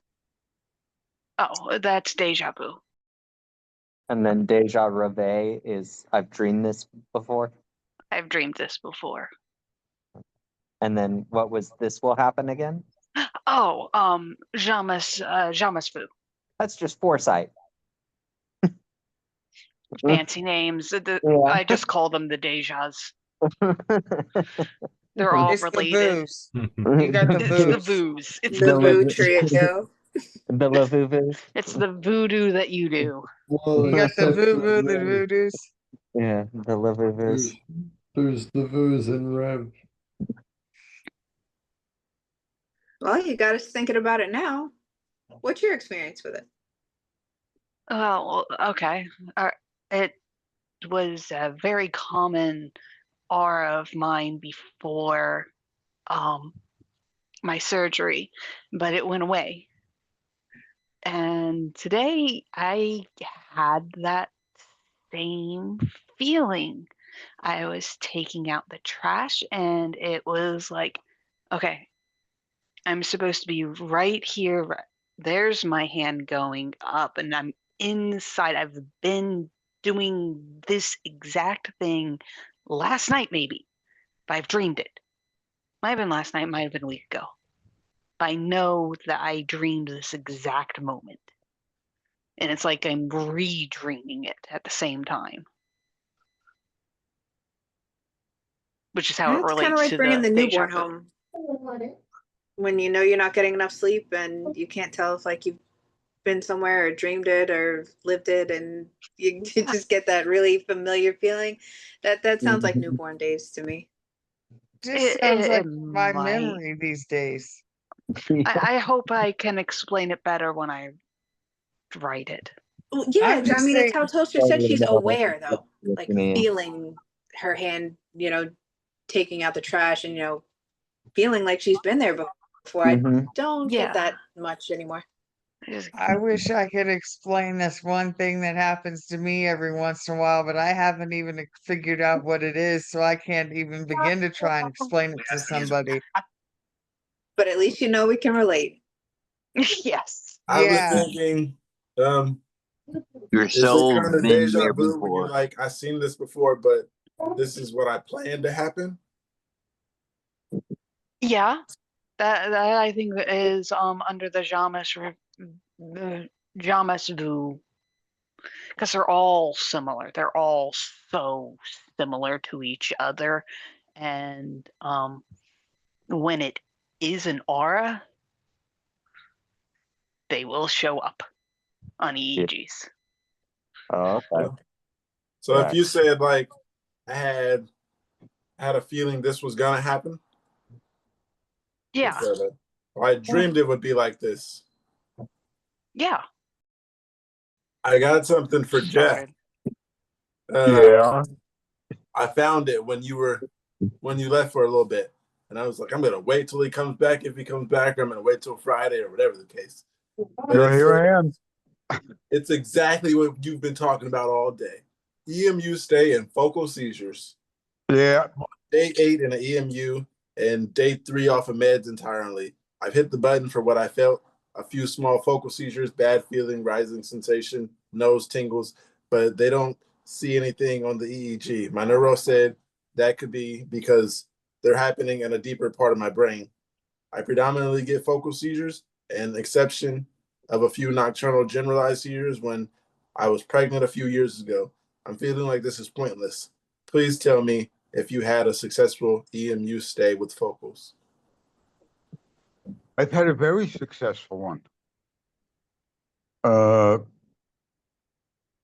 They would like it to be a little more successful, and they've stopped my lacosamide completely, and they cut the Fycompa from 12 milligrams to 6 today. And I've had 6 seizures already. They want to capture a few more because they've moved around. So I'm hanging in. True warrior. But I don't ever know for sure that I have one. I know if my body hurts and I'm dazed and confused. That's the only way I know. I don't have focal awares. All of mine are, even if most of them are unaware or impaired awareness. I had a couple of those the other day. But yeah, it's been a successful stay. Anytime they can get more information, it's a successful stay, isn't it? I would agree. Yes. So yeah, Very successful. yeah. I mean, I hate that I'm here, but I also want to get more information. So the hell with the way I feel. I'm already here, so what's the difference? I'll stay an extra day or two. You're doing everything right. Major inspiration for us all. You know, Kate. So what's it say here I about didn't- dreams? Everybody in the chat saying they forget dreams. Go ahead, Jeff. I'm sorry. Yeah, go ahead. Kate, I spent a lot of years doing everything wrong. And it took me all those years of doing things wrong to find out how to do things right. And that's one I hate good to thing about disagree, getting but old. if those actions brought us the man we have today, then forgiveness. You couldn't have done anything wrong to be who you are today. If those No, I actions don't helped, think I did everything wrong. I there did you what go. I Good. did. It was There you part of go. my life. Good. That's a better way of saying. Happy Later, birthday, Josh. Josh. Thank you. Happy birthday. Happy Thank you. birthday. Happy birthday. other trip Happy. around the sun. Thank you. Oh, where's my hat? There You you should go. have told us. I would have got my hat ready. Thanks, guys. You got the crown. Yeah. The what? Yes. The birthday crown. Ready? Yay. Love it. One. Happy birthday. Yes. Yeah. 1, 2, 3. Happy birthday to you. Happy birthday to you. Happy birthday, dear Joshua. Happy birthday to you. And many more. Fuck you, that was a good one. The fact that it was out of tempo made it so much better. Hey, if we do this for my birthday too, except they send me a crown. So yeah, if we would have known about you ahead of time, we probably could have planned something. Yeah, you have a good birthday. Yeah, thank you. Me and the wife are gonna chill and watch some movies. Next year, I'll send you a crown. Oh, thank you, man. Uh, All right, well, have a good rest of your night. You too. You too. All right, Peace, bye-bye. man. You too, Josh. Have a good one, man. Bye-bye. Thank you for letting us do that. Wait, Right. why am I saying that? Of course you would love to do that. Never mind. My mind is odd today. Yeah, I keep my crown right here on top of my clock, so my clock looks like it has a crown. It's hilarious. Yeah. Looks like it has a crown. Watch. Oh man. My lamp has its crown. Did we ever sing happy birthday to Kate?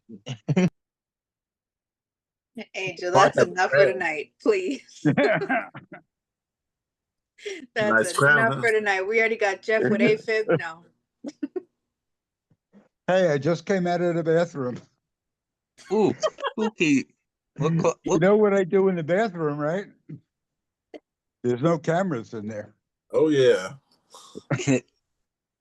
Okay, either way, we don't want you having to push a button. So Pookie's gonna come up with another question. I thought I heard James call my name. I was gonna say, Pookie, what clock was that you had on the camera? It's the Charleston Station in London clock from 1879. I mean, that's what it's supposed to look like. Is it okay? I was gonna ask if it's actually from then, because you know I've mentioned my pocket watches being from like the early 1800s, mid 1800s. I was just wondering if it was it. Walmart, It looked man. like it. Walmart. I was just I was just interested. That's all. All good. Walmart, man. Everything I need to know is on it. When I said 1879, it says Charlton Station, London, in 1879. That's all I know. Hey, just seeing it for 2 seconds, it looks yeah. I got a bunch of obituaries over here on this shelf, so that tells you how many friends I've lost. But I do have something here. It says TIL. What is Jacksonian March was? What a Jacksonian March was. I'm not sure if this is the right place, the right tag. So forgive me in advance, but I got to see my neurologist today because I had to go up on my meds, and I learned about Jacksonian marches, which was so weird but validating. I have never heard that term before. Focal seizures make you feel so crazy. Is it a twitch? Am I hydrated? What is going on? LOL. But I had 3 that progressed up in my leg, so I knew I was like seizing. That plus a few more episodes of intense jerking warranted frantic calls to the office. My neurologist explained today that, yep, you indeed experienced a Jacksonian March. I said, what? Apparently, it's type of focal seizure, which lines up with my diagnosis. But it was just funny, if not scary to me, because I have only ever had spasms in one muscle. I hate to see my seizures getting bigger, but it was so interesting to learn about. Anybody experience this? I haven't heard that term before. Jacksonian. I can give you the Dr. Google overview. Let's hear Dr. Google. Go ahead. A Jacksonian March seizure is a type of focal seizure that starts in one small area of the brain and gradually spreads to larger areas. I thought that was just called a generalized seizure. Yeah. That's what focal to bilateral is. Yeah, that's what I mean. Maybe that's like an older term. Mark, do you know what The Jacksonian Jacksonian? March is?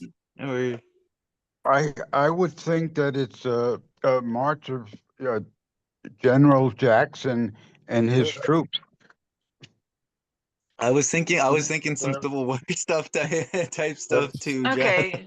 Symptoms. Seizures typically begin in one small area of the body, such as a hand, foot, or face. Symptoms include involuntary jerking. Okay, yeah, so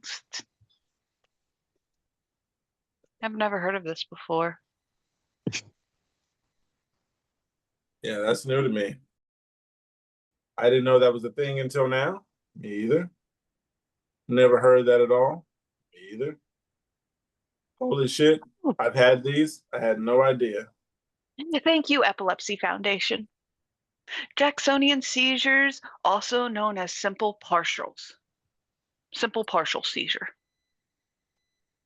Start in one section of the brain and then spread to the rest.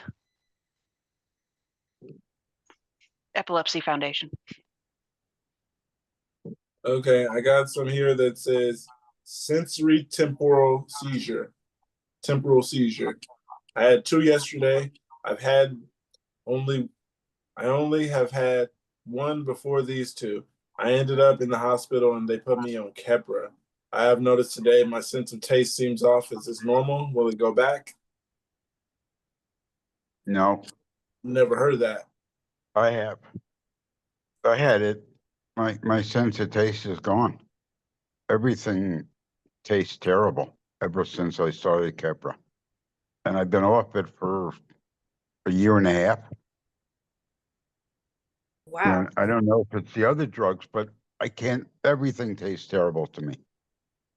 I got apple fritter. You think that might taste a little better?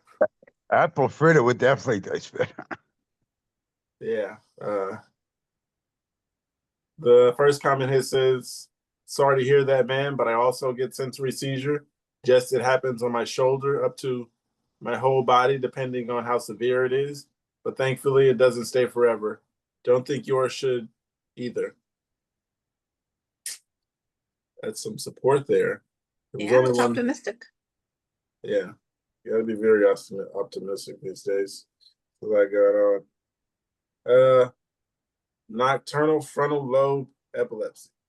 My 14-year-old daughter is experiencing gasping limbs stiffening during sleep few times until morning and disturb her sleep quality. She is on medication Topamax 50 milligrams morning and night. Depakote 250 milligrams morning and night. Anyone else experience this? I need some help. I'm depressed. I'm desperate for answers and comments. So thank you. This person's looking for support and experience with this. I didn't really understand the question. It's their child? Yeah, I picked up on a 15-year-old. 14-year-old experiencing 14. gasping and limb stiffening during sleep a few times until morning and disturb her sleep quality. She's on Topamax and Depakote. Anyone experience this? I'm desperate for answers and comments and support. Thank you. At this point, you definitely need to discuss it. Right. At this That point, was my thought. Talk to your doctor. Yeah. That's what I was gonna say. Talk to your doctor. You need to talk to a neurologist as soon as possible. Epileptologist if possible. Oh yeah. That guy too. Yeah, sometimes they try to feed you that thing where you're still, your daughter might still be adjusting to the medication, tough it out for another week, but this might be one of those situations where you have to tell them, I don't want to say put them in their place, but just have those goals in mind when you're calling that these side effects are too unbearable. They're, worsening her quality of life, and it cannot last for another week. This sounds like one of those. When it's your daughter, try to keep a level head, but know exactly what you're going after. I got something here. It says, are these seizures and what should I do? I've been having these weird episodes where I get incredibly anxious and feel like I'm in an unfamiliar place and everything is bright and blurry. It's happened multiple times today. What do I do? Write it down. Yeah, take notes. There we go. Kate got you. Take some notes, write it down. If they can get in front of a camera when they know it's happening or something. I mean, we all carry phones, so. I go through some of these comments. One says this sounds like an aura. So this very well could be. Consult your doctor or a neurologist and be ready to dish out money on testing that may show nothing. They'll throw you on a medication and wait to see any improvements. Less frequency in these sensations has been made. Go to your GP and ask for a neurology referral as you suspect temporal lobe focal seizures. Keep a detailed diary of them. In the meantime, 8 hours of sleep at night is essential, and keep them at bay. No alcohol, no caffeine, no drugs. Limit your stress. Another one says, sounds like a form of some type of focal aware seizure. It could be epileptic or non-epileptic. Functional seizure, same symptoms, but looks different on an EEG and has different types of triggers. While you're waiting for your doctor's appointment, try and keep track of when it happens and what some potential triggers might be. For example, sleep deprivation, stress levels, food and environmental allergies, specific situations and thoughts, hormones and medications you're on, alcohol and other drugs, etc. If I can add in, yeah, a lot of times when I have my my grand mal's, it is most of the time after I've had a lot of issues with my with my pancreas. So like I haven't been able to, you know, at that time I haven't been able to eat, I haven't been able to keep anything down, so my medication doesn't exactly stay down. I'm not getting any calories in my body. And then that's when I've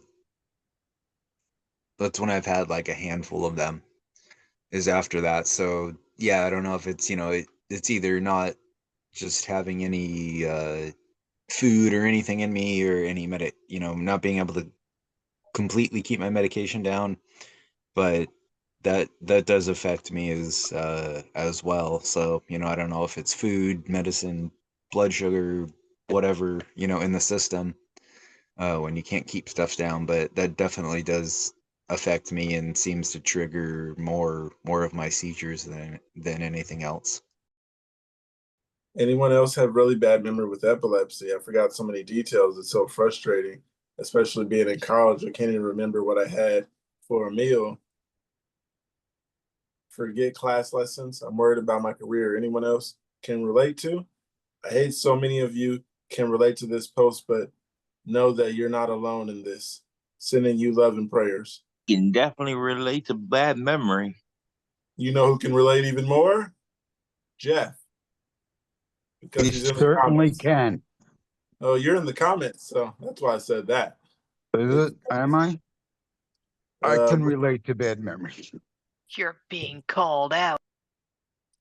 It says, with me, it's a matter of epilepsy, meds, and age. So my memory really is horrible. And if I make notes, I forget to look at them.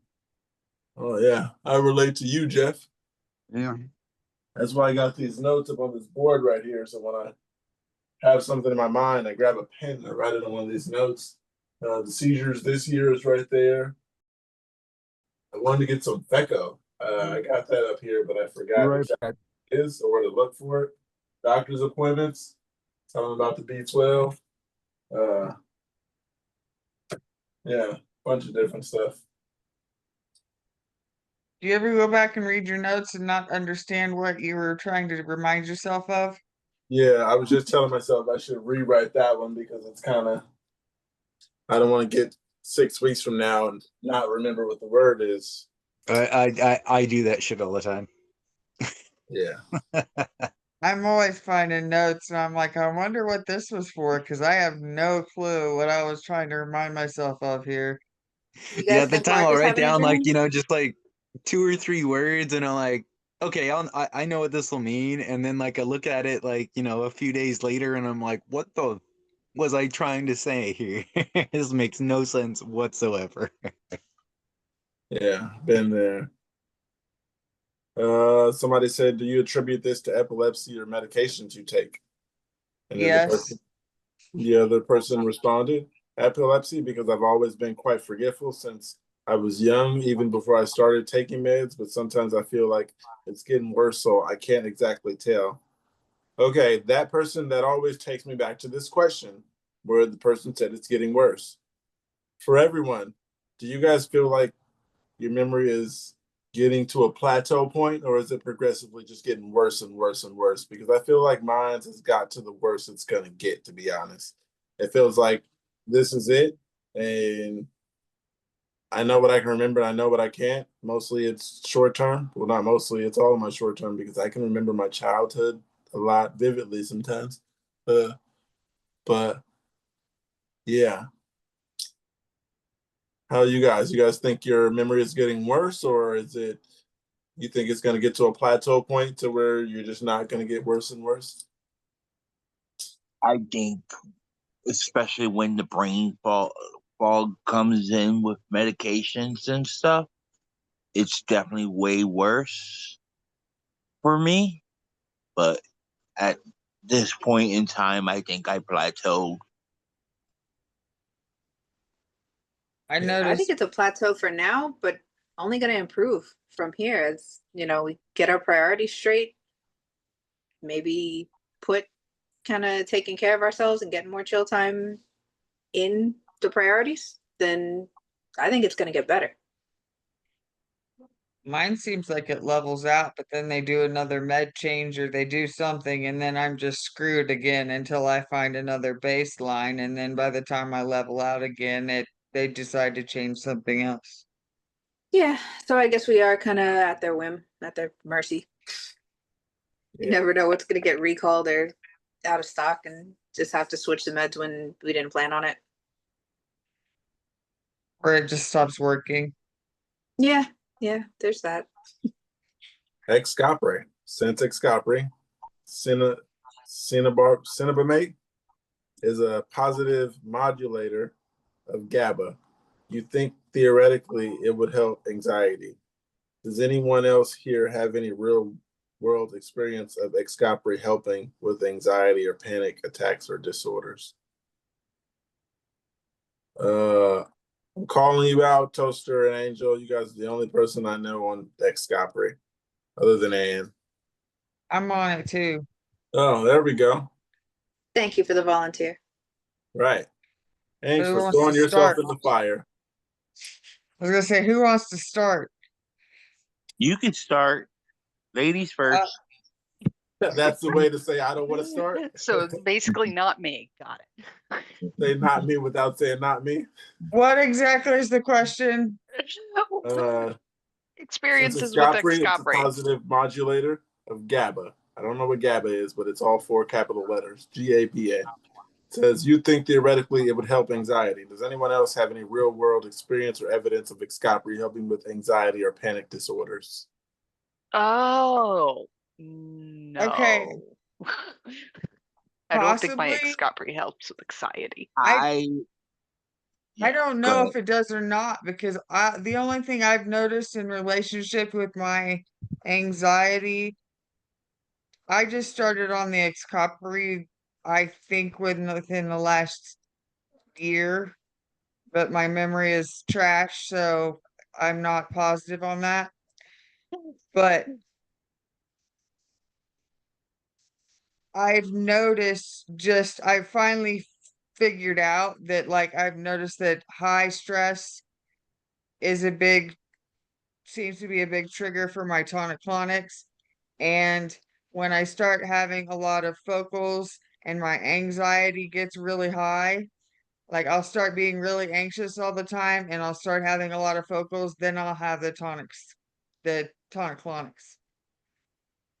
So I don't know, because I have gone way down except for like around really high stress situations in my life.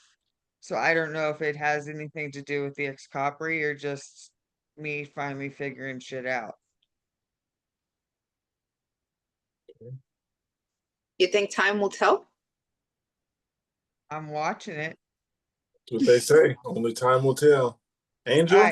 There's a song about that, I think. I can't really All about tell everything. because I also take clonazepam, which is also used for people with anxiety. So,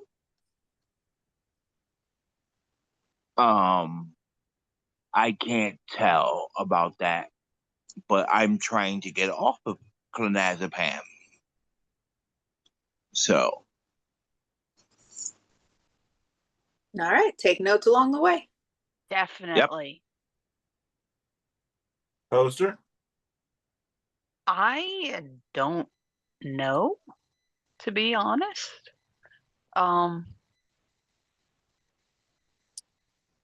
I don't think it has any effect on my mental health other than, oh my goodness, it gives me helps give me sleep, and that makes me a happier person in general. It's so nice, isn't it? Yes. I wish. Cookie, you got to get on that You coppery. you've No. got no. He has to get sleep medication. You I'd got rather I'd rather stay up than change medications right now. I'm good with this. Like I said, the past 10 years it's been getting better and better. And then the B12 helped with the focals. I'm at a point where I think I should stick to this for the rest of Well, time. you did say you were getting pretty average sleep all the Yeah. time. So It I do just get happens like to be late. yeah, I do get like decent sleep. So last time I seen the clock was like 4:12, and then I looked down and I don't remember anything from there. But I did wake up at almost 11 o'clock. I snoozed my alarm. It goes off at 10 for me to take my pills, and I remember pressing 50 minutes. So then it woke me up at 10:50, and yeah, I've been up since. So In that case, yeah, that's actually pretty normal. It's just your day starts later and ends later. yeah, yeah, it's rough. And I get a lot done being that I'm up till 4. Well, when I when I mean like editing and stuff, I get a lot done. Seems like time flies when I'm doing stuff like that in the early mornings. I get that some way when I'm writing. I look up and it's like, holy shit, 3 hours have passed. Right. That's how it is. Only only you will get this, Spooky, because you're close to where I am, but you know where I work at and everything, you know, the Alameda Creek Trail. So a lot of mornings I'll go and ride all the way out to, you know, Coyote Hills, Oh shit.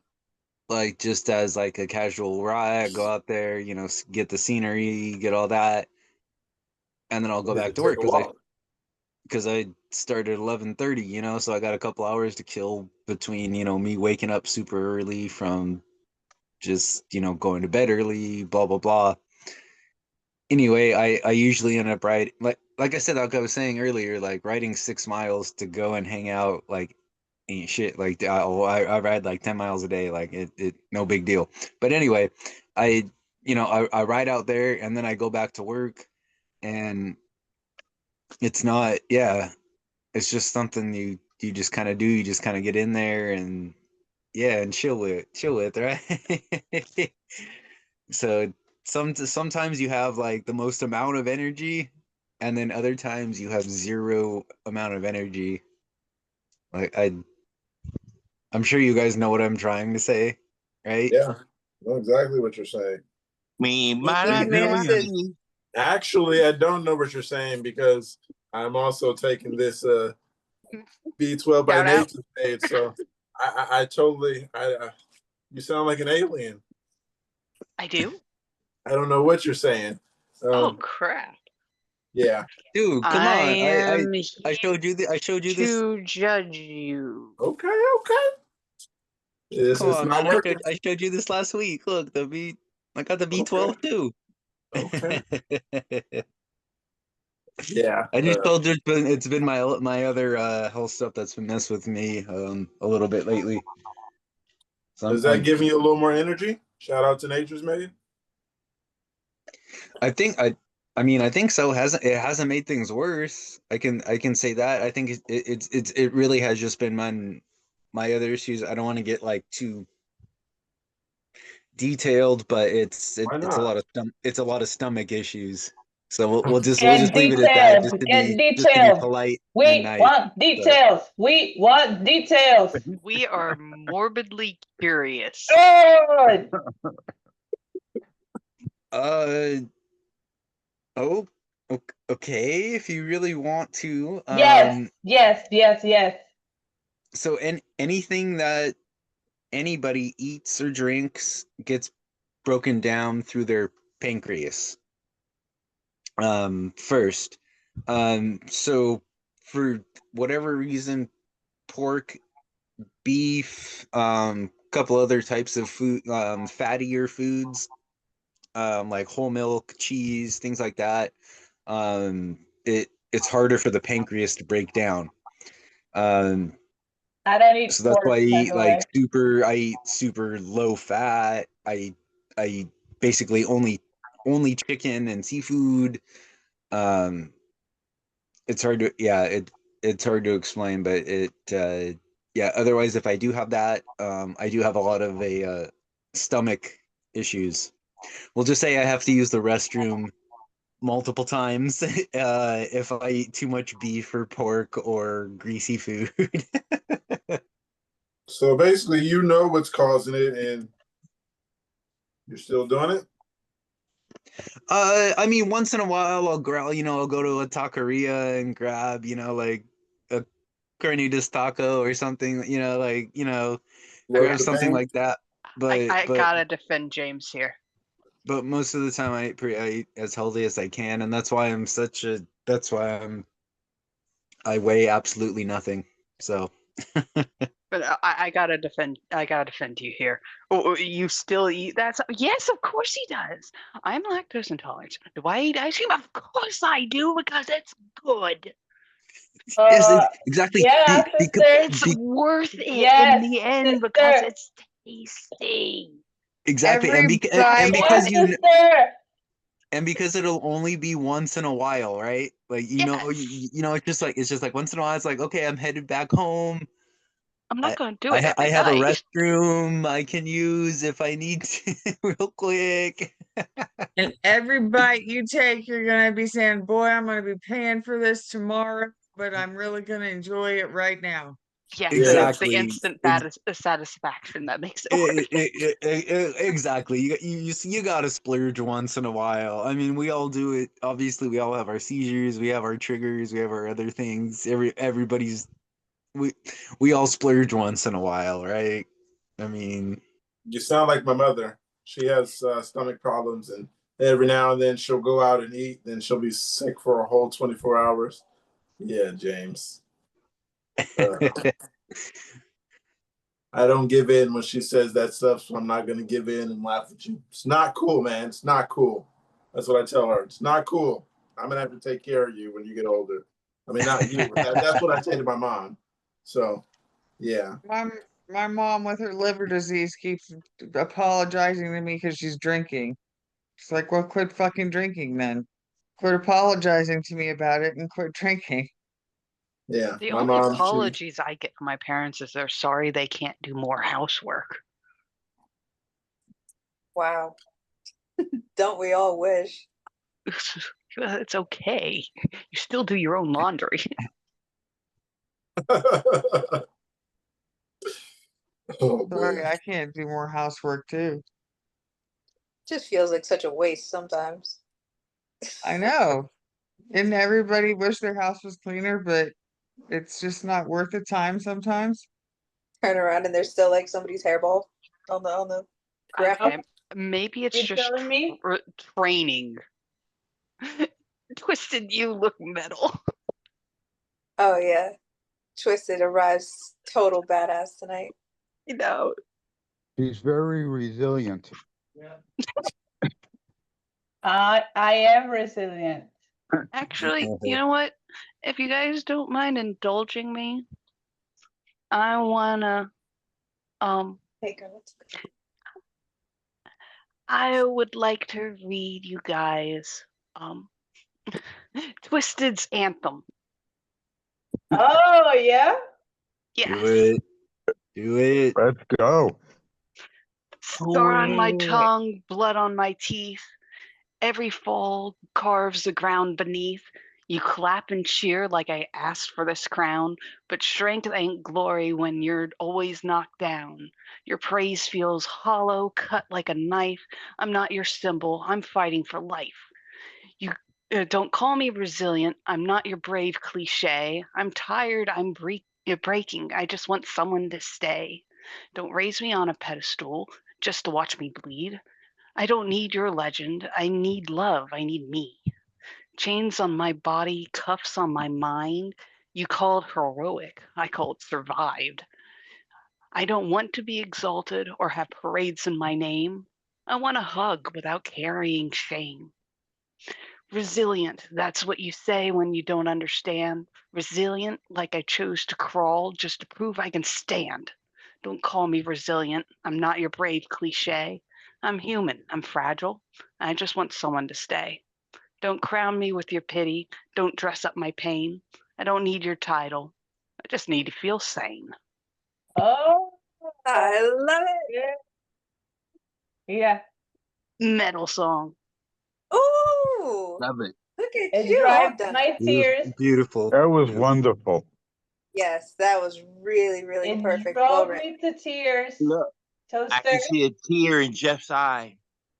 And twisted. Yeah. Yes. Look, you're gonna make her eyeliner run. I Yes. have tears in my eyes from that. Mhm. Oh, toaster. Love it. That was good. Toasty always comes up with the good stuff. I know everything she says is top 10 now. Yeah. And I was in a good mood today. You And look that's like why you're we in a pay good honor mood. to you. Wait a second, you give me the finger all day. That's What why kind she of was mood in a is that? good There you mood. go. Now I recognize you.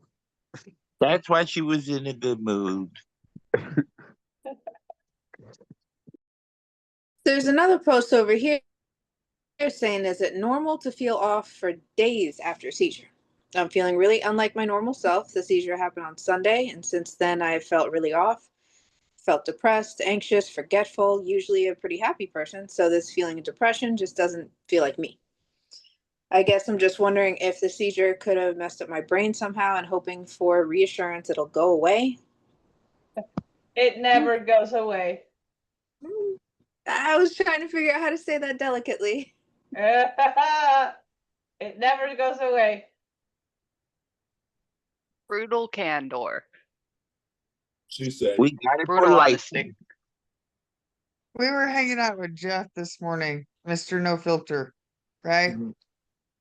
Yep. Filters belong on cigarettes, That's what he not said. on people. I got a quick We had question. fun today. It's We Capri did. time. Do you guys ever wonder why they call these donut holes? Because I don't know. They have no hole in it. A donut actually has a hole in it. It's the And that's center the that they part that's punch out of missing. the. That's Come what they again? punch out of the regular donut. That's the middle of it. Or why is it called a pair of pants when it's just one pant that you're putting on? It's got two Well, legs. I got another one. I've seen this. If cars drive and planes fly, what do rockets do? I'll give you some time. Please take your medication as prescribed or whatever works for you. We're not doctors.